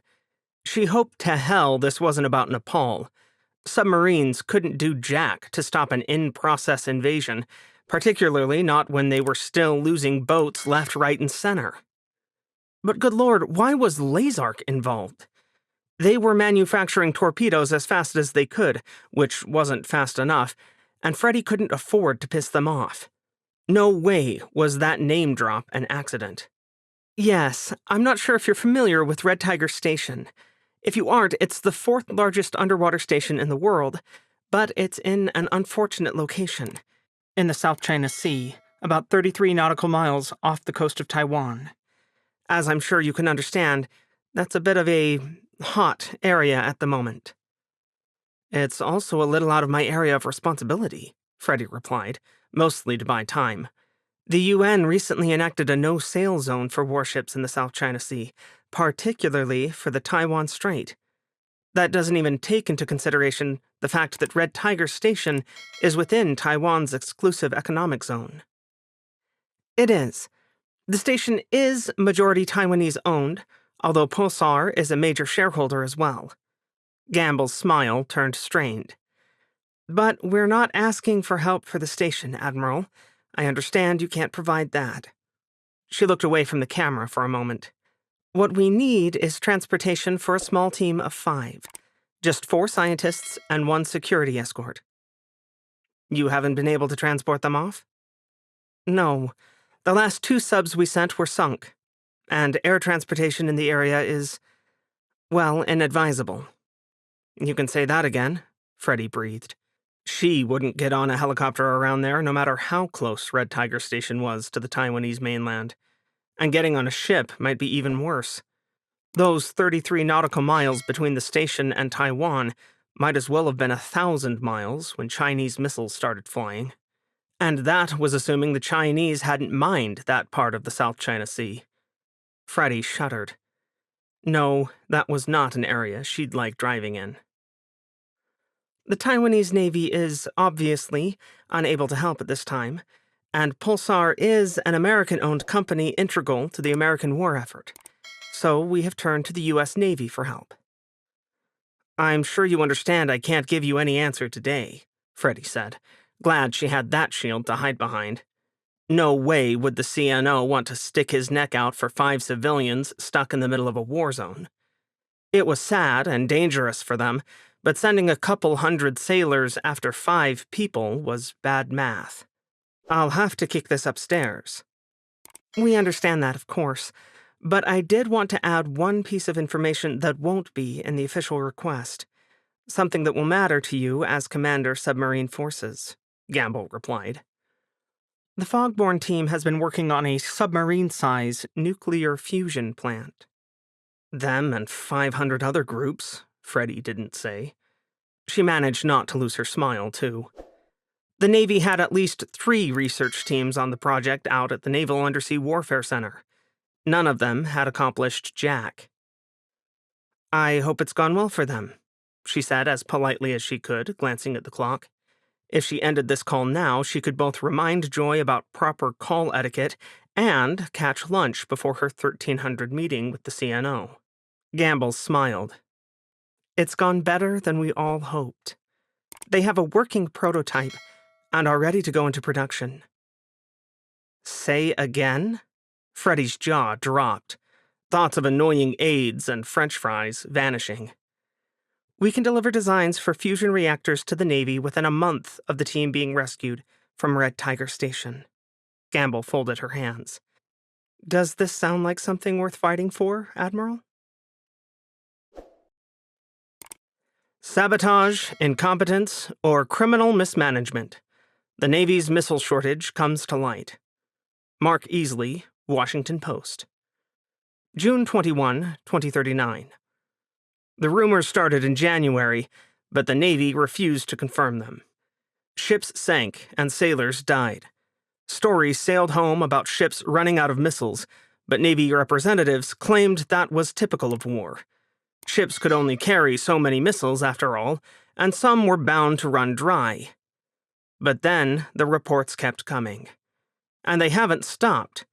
14 months into the war, we still regularly receive reports, not from official sources, mind, those are quiet when asked, about ships running out of missiles to defend themselves because they didn't have enough to begin with. This last part may be a surprise to readers who are unfamiliar with the Navy's Standard Missile, or SM-6, which is both an offensive and a defensive weapon. What does this mean? The more a ship shoots enemy air targets, the less they can defend themselves. This seems like a poor design, but it's the one we have. The fact that supply lines can't keep up, as evidenced by the sole manufacturer of said missiles running shifts around the clock without making enough, seems like it should have been solved in the early days of the war. We are sending people out to fight, but what do they have? Beans and bullets are passé. They went out of vogue in the last century. So why can't American manufacturers keep up with this demand? If Pulsar Power Limited, the designer and sole manufacturer of the single missile our ships need, won't expand their production lines, shouldn't they reach out to other companies? Don't we have the largest military-industrial complex in the world? Shouldn't this design be handed to another company to build for all they're worth? This stinks of a monopoly of the worst sort. The sort that kills Americans. If a simple reporter can come up with the answer to this problem, it begs to ask why Pulsar, or the Navy, hasn't already. Is this dereliction of duty accidental, or is there something more sinister at play? There are many questions that must be answered, and so far, the Navy has answered none of them. Freedom Union still on top. Grand Alliance remains underwater. Sophia Farley, New York Times. June 23, 2039. The U.S. Navy and Air Force have finally released the official casualty totals for the Second Battle of the Strait of Malacca. While the good news is that no American or Grand Alliance sailors or airmen died, the bad news is that desperately few of the enemy were destroyed. 12 stealth bombers sank one ship and damaged one more. Facts that the French and Indians are laughing about. Russian media has made much of the American war effort, calling us unpatriotic, unwilling to make sacrifices, and all-around bumbling fools trading on a reputation built in the previous century. American military members are caricatures in their press, and the bad guys in a blazingly popular series of comics titled Heroes of the Russian Federation. Are they right? In the latest crushing defeat, Britain, the dogged and plucky hero of the last World War, has lost 3 undersea stations in the English Channel. 3. To France, the old enemy who England made a career out of either beating up on or carrying into this century. But now the French have taken 3 mid-channel stations, bringing the war practically to Britain's doorstep. This is the first blow close to home turf for any of the Grand Alliance, barring Australia. Is the nature of the war changing? And will that change bring about more disappointing losses for the Grand Alliance? The team that won the last World War was expected to win this one, hands down.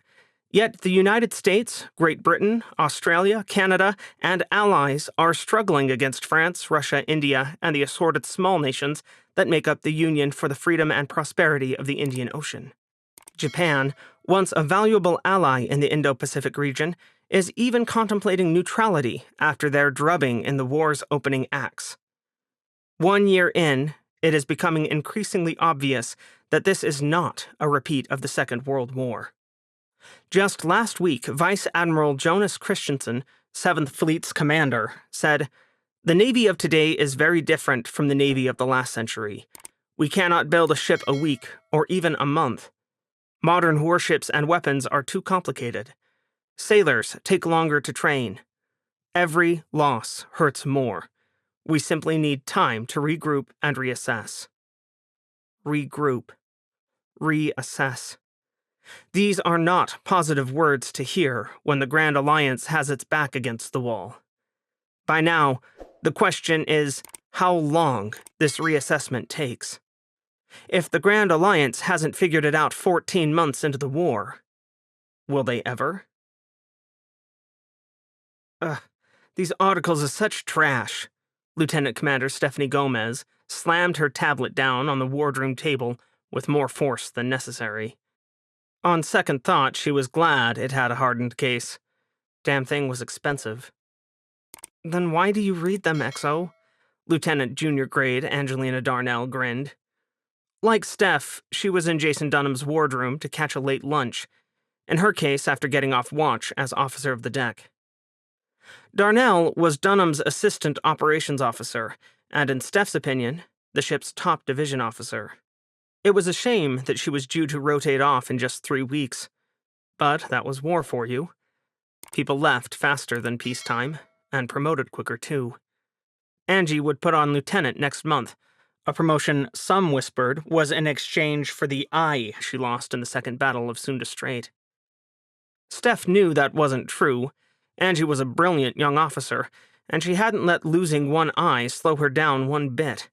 She'd been the first of her class to qualify on every required Dunham watch station, as well as several optional ones, and Steph was proud to mentor her.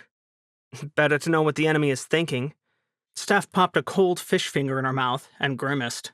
She hated cold food, but an XO's work was never done, particularly in the mad rush to get Dunham ready after getting out of the shipyards.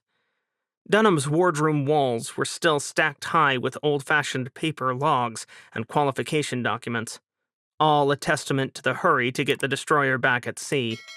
Steph would need to remind the department heads to put their crap away, but she figured she could give them a day.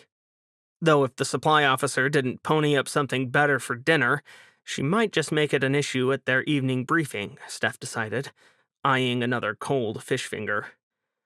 No, it wasn't worth the disgusting taste just to get some calories in. She'd buy a candy bar from the ship's store or something if she got desperate. At least they'd gotten through workups with flying colors. None of the inspectors had anything bad to say, which almost worried Steph, who'd grown up in a day where inspections were feared and nothing ever went right. Then again, back then, workups were longer than 3 days too, and they didn't dump you right back out with the carrier strike group 24 hours later. But at least they weren't going into battle today. The enemy? Come on, ma'am, they're just reporters. Darnell scratched short brown hair above her eye patch, cocking her head. I'm sure they don't know jack about ships, but officers have complained about that since the days of John Paul Jones, and an almighty jerk threw both toward the forward bulkhead, throwing a plastic glass of juice right out of Steph's hand. It splattered against the forward bulkhead as a loud, screeching noise filled the destroyer's wardroom, and Dunham ground to a sudden halt. Plates flung themselves to the wardroom floor, crashing and shattering, while Steph clung to the table for dear life. Seconds later, the shriek of the collision alarm sounded over the 1MC. Ah, shit. Rocketing out of her chair, Steph sprinted for the bridge. Paperwork demons were fought in your cabin, but an XO's place was on the bridge when a collision happened. A terrible, tiny part of her prayed it wasn't Dunham's fault. That was the last thing their bedraggled ship needed. Where do you want me, XO? Angie asked, right on her heels. Head to the bosun locker and stay on your radio. Steph took the steps of the ladder 2 at a time. I'll call. Aye, ma'am. Steph threw herself up the 4 decks to the bridge, sailors diving out of her path. She spotted broken gear and a few injuries out of the corner of her eye as she sprinted up one ladder after another, and Steph cringed. But her job wasn't to deal with medical emergencies. Her job was to get to the damned bridge and help keep the ship afloat. They had corpsmen to help the wounded. And once she got to the bridge, she could make sure they were properly deployed, too. The fun stuff was over by the time Steph reached Dunham's bridge a minute after the collision. Commander Kellner, the captain, was already there, his face gray with shock as he stared out the forward window.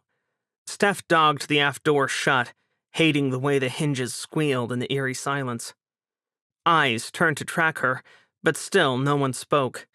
Kellner didn't move, still staring forward as Steph walked up to stand by his side. She opened her mouth, but no words came out. Steph's stomach did a flip. She almost wished she'd stayed in the wardroom. Then she wouldn't have seen Dunham's bow buried in USS Nitza's side, with water pouring into the other destroyer's innards as sailors raced toward the gaping hole, desperate to stem the flooding. What happened? She breathed. We lost rudder control when we were coming into plane guard, Kellner whispered. His shoulders slumped. At 25 knots, it didn't take long to hit Nitza when the rudder slammed over to hit the hard stops. Steph frowned. I thought it was supposed to fail amidships. Kellner just shrugged. Might be a computer glitch. Ship's old enough. You contact Nitza to ask when they want us to back out of the hole? Steph asked. Dunham's bow made a poor plug, but it was the only one the other destroyer had, and keeping them together like this might stem the flooding. A little. Not yet. I've got it, Captain. Steph grabbed a radio and went to work. Riha Akuru Station, owned by Maldives, occupied by India. The Marines were done with the cleanup, which meant that Vice Admiral Adil Kare was free to inspect his new domain. 6 strong weeks of fighting around the Maldives, all properly pacified for the moment, had given India the gift of 3 new underwater stations. The leadership on this one, Riha Kuru, had learned from the now-dead station managers at the Old Huveli Resort and Mining Company and the legendary Alderman Station. Riha Kuru's leadership surrendered without a fight. His Marines still spent 2 days rooting out unauthorized resistance, mainly from American and Australian business owners who didn't know when to quit. But Kare was content to wait. He had conquered 3 rich stations for his homeland, at least 2 of which he suspected they were likely to keep at war's end. Kare was not an idiot. No one would let them keep Sri Lanka, not with the history in the area. Perhaps the world might wink at the Maldives if India fought and won enough battles. But the Maldives were known for little more than excellent beaches and vacation destinations. Their riches lay in the surrounding waters. Admiral, do you have a moment? Captain Kiara Naidu, his chief of staff, jogged to catch up with him as he walked past storefronts whose sullen owners glared at him. Or perhaps they glared at his armed escort. He cared not. Always for you, Captain, he smiled. Naidu remained one of his best officers and firmest supporters. I received word back from the people we hired to approach Red Tiger Station, she said in an undertone. Or more precisely, I didn't. Remind me again why we care about a station in the South China Sea? Kare scratched his chin. Wait, I remember something about technology. Is it the fusion dream again? Confirmed to be reality by Pulsar. They've reached out to the U.S. Navy, though we don't know what was said, Naidu whispered. Kare's eyebrows rose.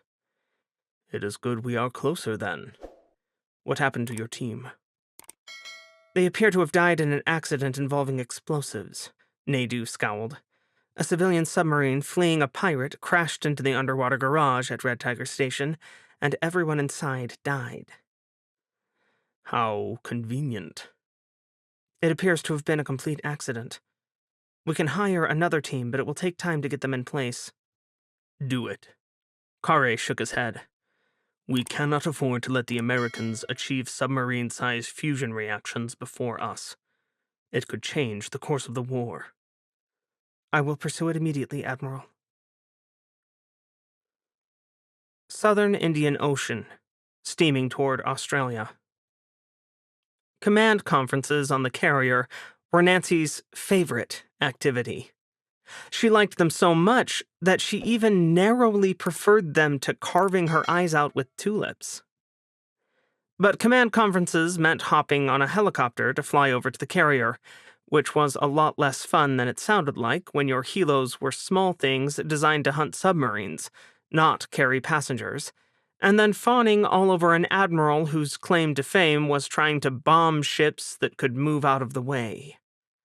Nancy had no problem playing nice when her boss was competent, but her increasing suspicions that Admiral Anderson had more ambition than tactical sense were making it hard to behave herself. At least Captain Julia Rosario was back in the fold, with good old Bella Wood steaming off Lexington's flank. Nancy almost felt at home when she slipped into the briefing room, though the bad old days with the Enterprise strike group weren't exactly ones she remembered fondly. Fancy meeting you here. She plopped down into the seat next to Rosario. I hear you got nominated as our air defense commander. Rosario chuckled and then leaned in close. A little birdie told me that I'm here to make sure Task Group 2-3 doesn't try any more hijinks with the Air Force. Really? Nancy's eyebrows rose. Admiral Anderson's going to love that one. But You're 10 feet tall and bulletproof, aren't you? I saw you on the last promotion list. I've got 3 months left commanding Bella Wood, before I move down to the flag cabin and form a surface action group. Want in? Are you kidding? A thrill ran up Nancy's spine. If you can spring me from being chained to the carrier, Fletcher is all yours. I'd be honored to fight by your side again. Everyone knew that Julio Rosario, soon to be Rear Admiral Lower Half Rosario, was a straight shooter with nerves of steel. She'd held things together when Admiral McNally went to pieces in the first Battle of the Somme, and then she again inherited command of a task force at the Battle of Cocos Islands. Despite being desperately wounded, Nancy heard Rosario needed major surgery afterward. Rosario held the islands after the Australian admiral in command died. Bella Wood spent 2 months in the shipyard after that, but came out fighting with Rosario back in the chair. She then survived the Battle of La Perouse Strait and scores of smaller engagements, carving out more of a legend for herself with every battle. Rosario was the rising star in the surface fleet. Like Nancy, she exited the first Battle of the Somme with a prestigious medal, though she'd won the first Navy Cross of the war, and she'd continued her upward trajectory since then. Now it was about to earn her Admiral's stars, and Nancy would be damned proud to serve under her.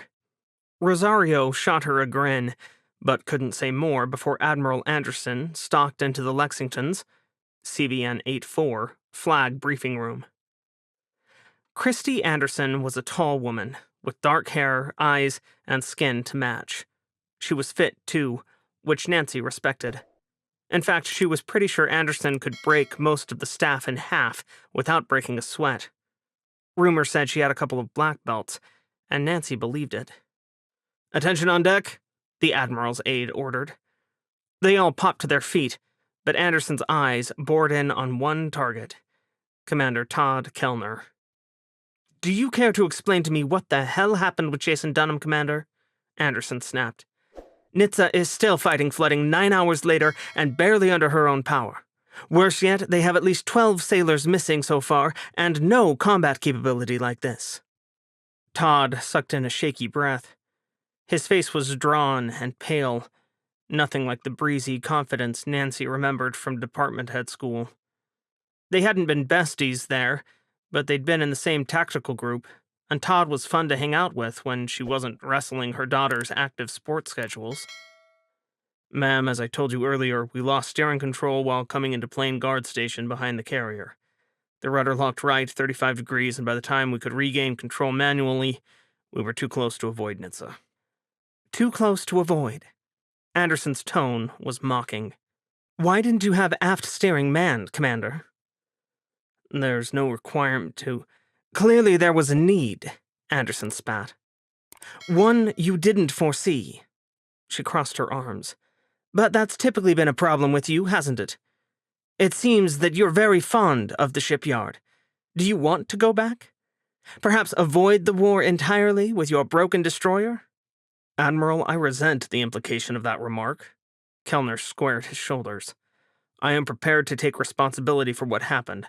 I am in command. However—" "Were in command. You're relieved." Anderson cut him off for a second time. "Whether I press charges against you depends on how Nitsa comes out of this." She wheeled around. "Commander Coleman, is Fletcher prepared to tow Nitsa?" "We are ready if so ordered, Admiral." Nancy didn't like Anderson's tone or her heavy-handed actions, but Anderson was her commanding officer. "However, if I might make a suggestion?" Anderson's eyes narrowed. "If you must." "Nitsa is a Flight 2A Arleigh Burke, and outweighs Fletcher by about 1,000 tons. We can tow her if we have to, but another Burke is better suited if you want to make good speed." "Pity my other Burke looks like her nose is broken." Anderson shot another glare at Kellner. "However, you make a good point. Captain Rosario, can Bella Wood tow a Burke with a purpose?" "I'll let my XO know to make ready, ma'am." Nodding, Anderson twisted back to Kellner. "You'd better not need a tow after causing all these problems, Commander. I'm of a mind to leave your ship to limp home without an escort." Pointing out that Jason Dunham wasn't Kellner's ship, now that Anderson had relieved him, was such a bad idea, but Nancy might have done it had a chief petty officer not slipped into the room and handed Anderson's aide a message tablet. "Admiral," the aide swallowed, "there's been another sinking." "Crap on a cracker, can today get any worse?" Anderson wheeled on her aide, and the young lieutenant cringed. "What ship?" "USNS Cesar Chavez was sunk right after conducting an underway replenishment with Knox." The aide gulped. "Knox dodged 2 torpedoes, but Chavez went down. Knox didn't dare linger to rescue her crew. Range to sinking site is approximately 50 nautical miles. Knox is inbound our formation at best speed." "Are you fucking kidding me? What good are anti-submarine warfare frigates if they let the goddamn submarines sink the supply ship?" Anderson slapped her hand down on the lectern, making almost everyone jump. "Is there no one with guts and competence left in the surface navy?" Nancy glanced at Julia. They both chose not to answer. It was a good thing they didn't. Anderson's tirade continued for another 5 minutes, after which she detailed Fletcher and Bella Wood to corral Knox, look for survivors, and hunt the mystery submarine. Jason Dunham, broken nose and all, wound up towing her collision victim, though not very quickly. The good news was that they rescued 103 of the supply ship's crew of 135. But despite 2 days of searching, they never found the submarine who sank Cesar Chavez. 2 days later, it became clear that the submarine commander wanted to be found, at least in a metaphorical sense. Captain Jules Rochambeau at Jules Rochambeau. Please pass my compliments to the crew of at USS Knox. I did not know a Constellation-class frigate could sprint away from my torpedoes so quickly. I am sure their shipmates on the sinking at USNS Cesar Chavez were happy knowing Knox got away. Hashtag Barracuda. Hashtag submarines. Hashtag war. Chapter 10. Tilting at Windmills. The United States Naval Academy, Annapolis, Maryland. June bled into July, and July into August. Plebe summer ended somewhere in the maw of those months. Later, Bobby Coleman couldn't remember much more than endless marching, barked orders, and eating faster than she'd ever eaten in her life. Life at the academy was hard, but not crazy, and the physicality of it was challenging, but not impossible. Containing her individualism and shutting her trap, well, that was a challenge. Normally a sarcastic, clever, and ruggedly independent young woman, Bobby quickly learned that those traits weren't valued at the academy, particularly not in a plebe. Her company officer counseled her 3 times before the academic year even started, usually for outbursts aimed at upperclassmen who thought picking on other freshmen was fun. It wasn't enough to get her in real trouble, but she knew she'd made herself the target of more than one senior midshipman. Bobby didn't much give a damn. "One of these days your stupid little crusades are going to get you in trouble," Mike Corbin told her as they sat in the library one afternoon, theoretically doing homework. Mike was a typical Navy plebe. Fit, with hair short enough that you could barely tell it was brown, and with brown eyes that enjoyed laughing almost as much as Bobby did. He had freckles for days, and wore glasses that were probably the wrong prescription. Bobby kept hinting that he should go see someone about that, but so far Mike hadn't caught on to the fact that the Navy would pay for new glasses.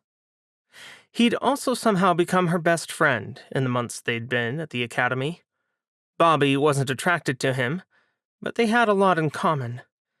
The Colemans moved too often for Bobby to get close to a ton of kids her age growing up, but even those she kept in touch with were nothing like Mike. Most of them couldn't take her going full bore. Mike laughed her off or talked her off the ledge. Now Bobby paused in the middle of folding a paper airplane. Zhang was being an asshole. He knew Scarborough needed to look at that website for class, and he yelled at her for looking at inappropriate material anyway. You still didn't have to be quite so enthusiastic about telling him off, Mike said. Bobby rolled her eyes. I mean, really? How is studying war crimes throughout history an inappropriate topic? Correct me if I'm wrong, but aren't we wearing naval uniforms? She made a show of looking down at her own chest. Yep, still Navy. Mike groaned. I give up. I won't try to stop you. Never again. Not even for your own health and welfare. Good. Her sister Emily always said that whiplashing from irritated to cheerful was Bobby's best talent. So she grinned. Now if only Zhang the asshole would catch on to that. Midshipman First Class Zhang, Bobby. He's got a rank. Do you really want to get your face torn off again? I thought you said you weren't going to try to fix me. Fine, he rolled his eyes. You want me to ask what you think of this evening's reading instead? She heaved a sigh and used that time to make sure she had her expression under control. It's going to be as depressing as the others. That's harsh, Mike frowned. What, don't tell me you find them inspirational. I know you're lying. It's not that. I mean, maybe they are a little. I think they remind us of what we're doing and why we're doing it. I guess so. But Bobby really didn't need reminding. Evening readings were a tradition the Academy started last year. When she felt fair, Bobby supposed they were terrible. 3 times a week, their squad leaders picked an award citation to read, usually from the current war, but sometimes great ones from past wars. The idea was to give the young midshipmen something to strive for, an ideal to live up to. However, Bobby didn't miss the fact that so many of the citations were posthumous, and most of those were submariners. Kurt Kins, Jane Phelps, Kenji Walker, Annabella Santiago. The list went on, and almost all of those who won the Navy Cross, or the Medal of Honor in Kins's case, were dead. Everyone but Uncle John, really. Bobby would have known the names anyway because she burned to be a submariner, but listening to her squad leader recite how they died just tore her heart up. She shook her head. Bobby overheard 2 of their upperclassmen talking earlier, and she knew the story behind today's reading. Commander Rico Sivers had been a friend of her Uncle John's, and rumor said he'd be awarded the Medal of Honor after holding off half the damn Russian Navy when they tried to invade the Mariana Islands. The award would be posthumous, of course. Squaring her shoulders, Bobby tried to push the thought out of her mind. If she thought about it, Mike would ask, and if she told him, sooner or later, everyone would know. Midshipmen with both parents in the service were rare. Every company officer on the yard treated them with kid gloves.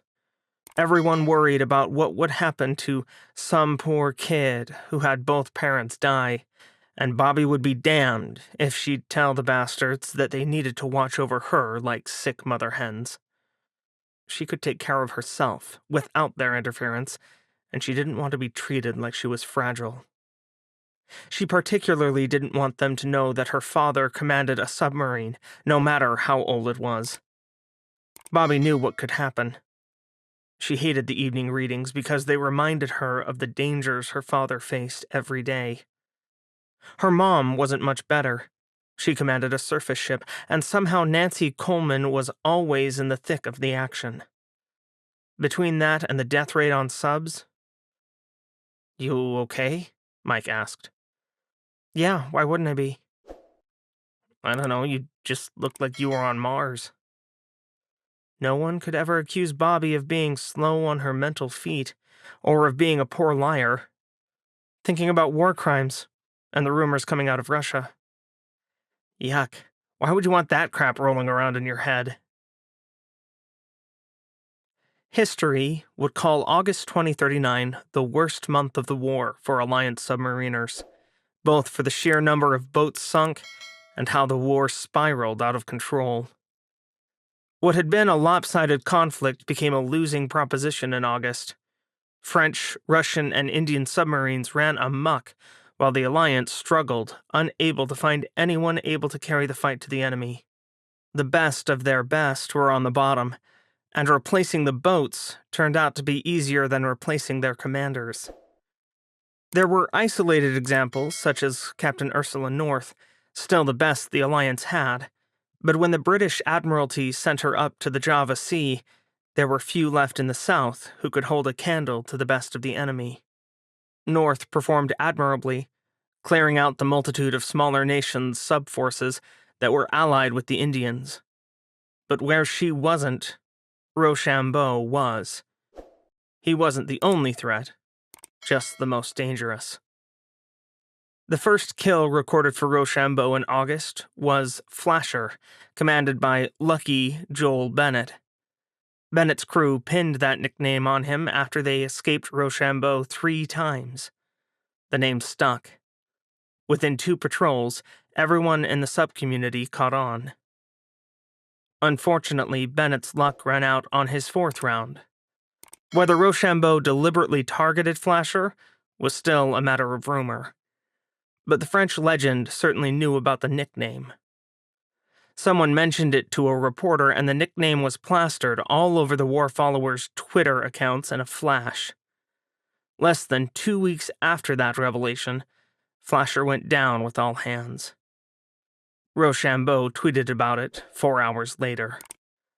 Later that same patrol, Rochambeau took down HMCS Windsor, commanded by the Royal Canadian Navy's rising star, Florence Bergeron. The brand new Sea Tiger, who just arrived in the Indian Ocean, took half her crew to the bottom with her, including Bergeron. Rochambeau also received a little credit for causing one of the more bizarre sinkings of the war, despite being in port at the time, getting sun in the neutral Seychelles.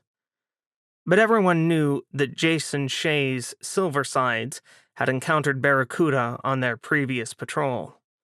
Rochambeau even tweeted to mock their escape, and the miss left Commander Shea rattled. He said he was fine, but no one missed the way his hands shook, or his features went pale at the thought of getting back underway. Still, no one expected Shea to drive Silversides straight into the teeth of the enemy, barging into the midst of a well-defended Indian convoy. He barely fired a shot, and certainly didn't sink a single ship. Silversides went to the bottom with 140 men and women aboard.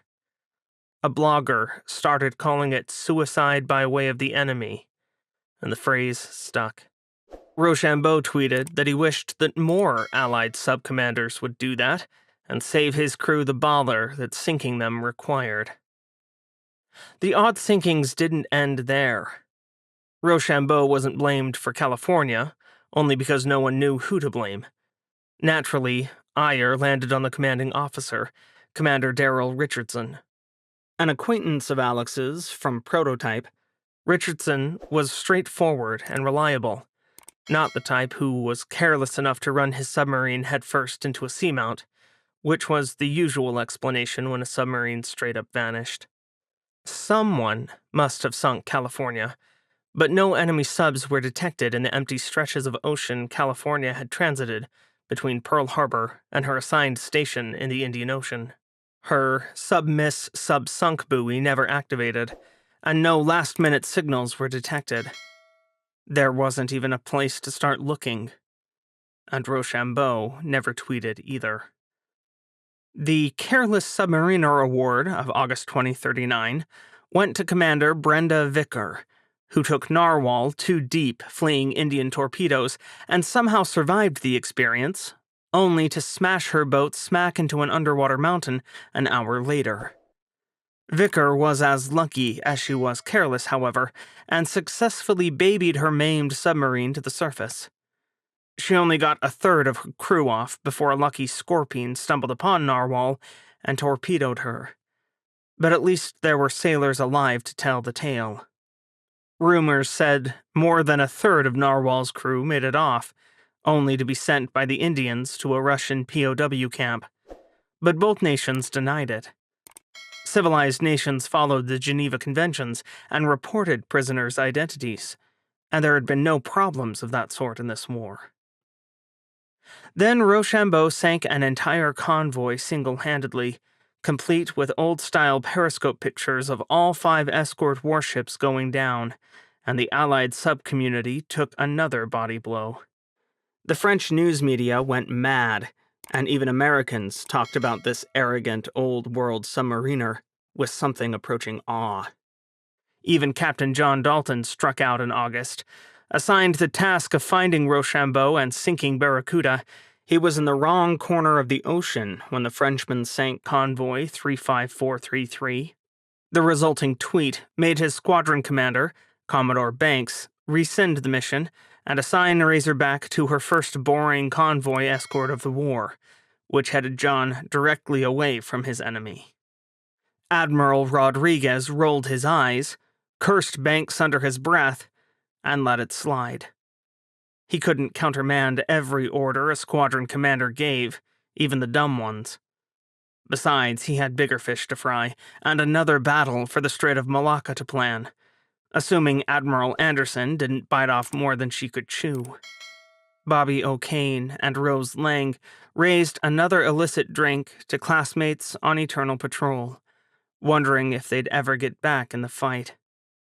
Bobby, who owned the submarine schedule as navigator, didn't mention that Bluefish had been assigned to escort convoy 35433 until they were too broken to get underway. Maybe Rochambeau would have killed them too, but maybe the presence of a submarine would have scared him off. Meanwhile, Commander Peterson discovered another critical repair Bluefish required. They'd lived with a broken bow thruster through 3 patrols, but now it absolutely had to be fixed. Alex Coleman studied tactics and chased paper dragons. By now, he knew his boat wasn't going to be assigned any important task, but battles happened if you planned for them or not. He'd be ready, even if his chance never came. Ursula North gnashed her teeth and prayed for another shot. 1 September 2039. Pearl Harbor, Hawaii. He still wasn't used to the office. Replacing the sinfully comfortable leather chair had been step 1. Now Marco had an expensive ergonomic chair. He was an admiral, after all. Behind the shiny wooden desk, big enough to host a Thanksgiving buffet. He'd also started papering the walls with hard copies of every sub-miss sub-sunk message from submarines under his command. A questionable decorating choice, to be certain, but one that never let him forget the depth of his responsibility. Getting arrogant would be easy in this gorgeous office with the high-rise view. Pearl Harbor was everyone's favorite home port, and ComSub PAC had one of the best corner offices in the world. Marco was cocky by nature, irritating, bombastic, and somewhat rude. But he wasn't about to lose sight of his goddamned job.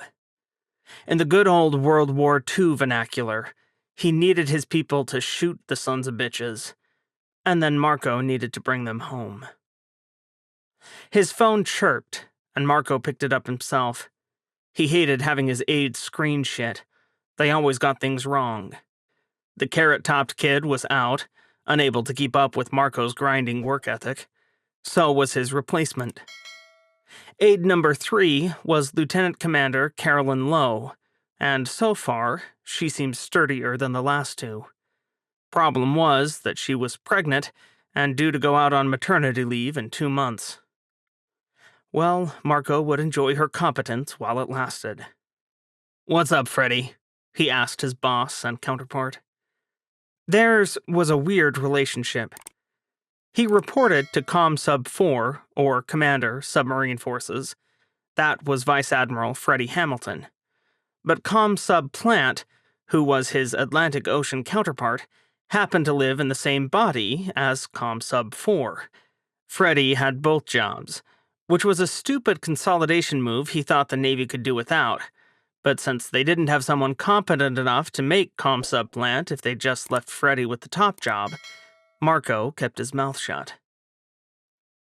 "I heard rumors that the submariners out west are calling you Uncle Marco," Freddy said. Marco felt his face heat. He recognized the historical reference as quickly as she did, and if the subforce wanted to call him Uncle Marco, the way they'd called Vice Admiral Lockwood Uncle Charlie during World War II, well, hell, he'd keel over and die of constipation before he admitted he was embarrassed. "Don't pretend you don't find it funny," he said, a little more gruffly than he intended. "I think it's adorable." "Shut it, Freddy." "It's also an honor, you dummy. You've gotten the Mark 84s out to the fleet and you've started untangling the mess of patrols so they make sense. You've also stepped on the idiot squadron commanders who are hamstringing their captains into shooting from the stratosphere. You've earned it, Marco." "I know you didn't call me to talk about this." Marco couldn't take compliments. Not from her. His boss, counterpart, and friend chuckled. "You're right. I need you to send a sub on a mission of questionable sanity." "Well, that's sounding right up my alley," he joked before the admiral inside him could get up in arms. "Is this line secure?" she asked. "As much as it can be with hackers in the employ of every government. Only thing better is for you to fly out here, or send it in fucking Morse code. No one knows Morse these days." Freddy laughed. "I don't know Morse, Marco." "Well, then I'm the only one with a good goddamn of a prayer of understanding it, so we're all safe. Do it in Spanish and double confuse the Russians. Or Spanglish, if you prefer." The moment of levity was needed, particularly with all 5 August submiss subsunk messages right there on Marcus's wall. However, it couldn't last, so he stopped laughing and cleared his throat. "What's your flavor of questionable sanity, Freddy? I'm not into sending someone on a guts-flailing, fuck-all death ride if there's no good tactical reason," he said. "Contrary to what the small-minded amoebas think, I'm not really crazy." "I know you aren't, but I need a boat to go rescue some people from a station in the South China Sea." "The fucking what?" "You ever hear of Red Tiger Station? The big one off the coast of Taiwan?" "Yeah, I went there when I was XO in Illinois." Marco didn't enjoy thinking about how his old boat got sunk by that French dickweasel, or how Ursula fucking North had stood by and let it happen. Even worse, her tactics had been goddamned sound, and he couldn't even blame the woman. Illinois had been a good boat, and he'd had a damned good time on Red Tiger Station, renting a racing sub and pushing it so hard that he needed the insurance to cover the damage. Damn, that had been fun. "Pulsar has a research team there they need to pull off, and they've asked for our help," Freddy replied. "Ain't that smack dab in the middle of the UN's nifty-ass no-sail zone for warships?" "The CNO and SecNav have approved the mission." Marco snorted. "Well, that's fucking nice for them. Doesn't change how much the UN's going to shit a brick all over one of my submarines if they get caught." "This is important. You know I wouldn't ask if it wasn't." "Then stop tap dancing and tell me how important. Who am I going to tell? I'm not married any more than you are, and I sure don't have a girlfriend or boyfriend to pillow babble with. The only relationship I have time for is with my desk." Marco giggled. "At least she's pretty." "Oh, for crying out loud, Marco, must you?" "Why does the Navy need to pick up these particular big-brained idiots who weren't bright enough to get out from under a brewing war before it started?" he asked. He could hear Freddy slumping in her chair when she sighed. "I told them you wouldn't sign off without knowing." "Fine. Pulsar's cracked submarine-sized fusion reactors, and that's the team that's on Red Tiger Station. You good with fetching them now?" "Fuck yes I am. You should have said that in the first place." Marco sat back in his chair and grabbed his stapler, disassembling it without looking down. "It's not going to lessen the consequences if someone gets caught, though, and that's a long-ass way from any help." It might be better now that the Chinese Republican and Taiwanese coalition are a hair's breadth away from taking Hong Kong, Freddie said. Ha! You really think an invasion quieted anything down? They landed Taiwanese troops in mainland China last week. No way is that going to calm anyone down. China's going to go berserk trying to push them out. Fair point. She paused, and he heard rustling in the background. I was thinking you could send Jimmy Carter. That old rust bucket? They took the spy equipment off her, but she was still designed from the keel up as a spy submarine. Jimmy Carter is tailor-made to go places where she isn't wanted, Freddie replied. And, as much as I dislike her captain, he knows when not to shoot. He proved that on Armistice Station. Marco cocked his head. You know the man? An unfortunately lengthy acquaintance, Freddie groaned. He doesn't know how to keep his trap shut, but diplomacy isn't exactly required here, is it? What we need is someone who knows when not to shoot, because we can't afford to start another war. Little though I like him, I have to admit that he tried damned hard not to start this one. He's not a trigger-happy idiot. And he's a creative SOB. He'll find a way to get the mission done.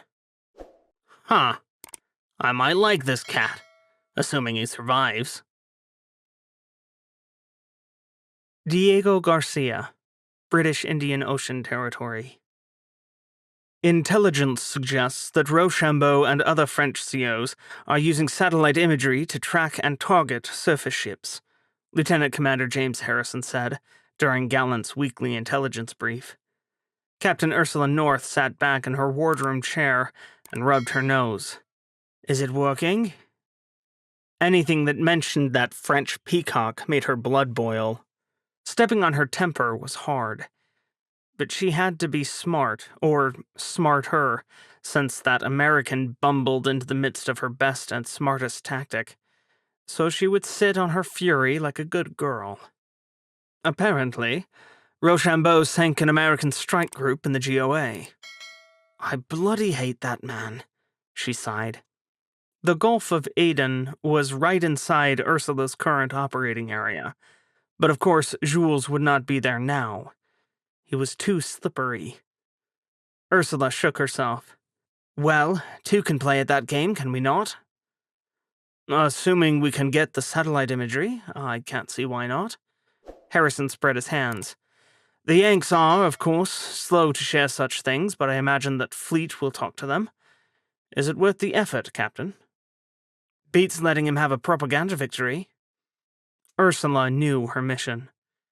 She no longer had orders like an average submarine CO, who had a specific target to sink or protect, then they went back to port after less than a month underway. A year plus of war had taught everyone that short and sharp missions were the best way to hit the enemy and survive. But not for Ursula. No, Ursula had a broader mission. Hunt and kill Rochambeau and Barracuda. But that didn't mean she couldn't take out targets of opportunity along the way. Or, better yet, intrude on his spotlight enough that he came looking for her. She knew her old friend couldn't take not being on top, which meant he would hate it if she stole his thunder. If she could reduce Rochambeau's media impact, that would be a victory in itself. The bastard was too handsome and too popular. While he lived, France punched well above their pre-war weight. Of course, they'd built a lot of good submarines. Ursula was forced to admit that the Requins were the best attack boats in the world. But Rochambeau alone accounted for 25% of their success. His presence in the Indian Ocean freed up other French subs to lurk in the Mediterranean and snatch up critical stations there. Not to mention those stolen in the Channel. Thinking of those made Ursula see red. What remained of the EU screamed and waved their collective arms in protest, but France ruled. The first step in stopping them was sinking Barracuda, so that was what Ursula would do. Then her sisters and brothers in the Royal Navy would have to step up and rule the waves once again. Ursula left the wardroom wearing the same scowl that felt etched into her features these days. But she did not care. She could be a happy woman once her duty was done. Until then, she would push and push and push. Her officers knew that and accepted it. The intelligence briefing ended soon thereafter, with all eyes on their new mission. Match Rochambeau's efforts, and then best him. Getting satellite access approved took almost 12 hours and 2 arguments with an idiot American Air Force officer. After that, it was just a question of filtering through the images until Ursula found a nearby target. By then, she was fighting back yawns and downing tea. But Ursula didn't care. "This process is a bleeding nuisance," she said to Harrison as they watched the imagery of FNS Amiral Luzo departing Port Victoria. Ursula had hoped for more than one ship. Taking out an entire task force, a la her enemy, would have been delightful. But beggars should not be choosing. A top-of-the-line frigate was a good first target. Harrison sat back in his chair and rubbed his eyes. "I think I prefer sonar." Ursula grunted, glancing around Gallant's wardroom. The space did seem very small after 3 hours sorting through imagery on a small laptop screen, didn't it? "This is longer ranged, but it's slower than fucking molasses." "Aye, it is." But they had a mission now, so Ursula got her submarine underway from Diego Garcia and maneuvered into a waiting position. How had Jules done this without going insane? She was wasting days on this one ship. 2 more agonizing days passed before Amiral Luzo stumbled into their engagement envelope. By then, Ursula was pacing like an enraged tiger, swearing at the intelligence team, who provided the images at the speed of frozen amber.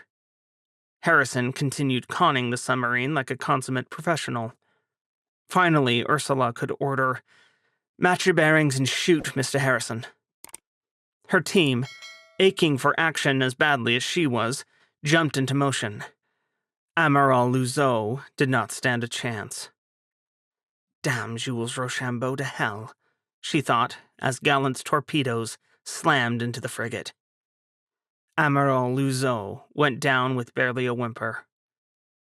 Gallant never betrayed her location either, having used nearly real-time data from satellites to maneuver into the frigate's path. However, Ursula's raging headache told her that this 4-day-long track was not for her. It might be less work, but she was not interested in playing this game again. It was far too slow.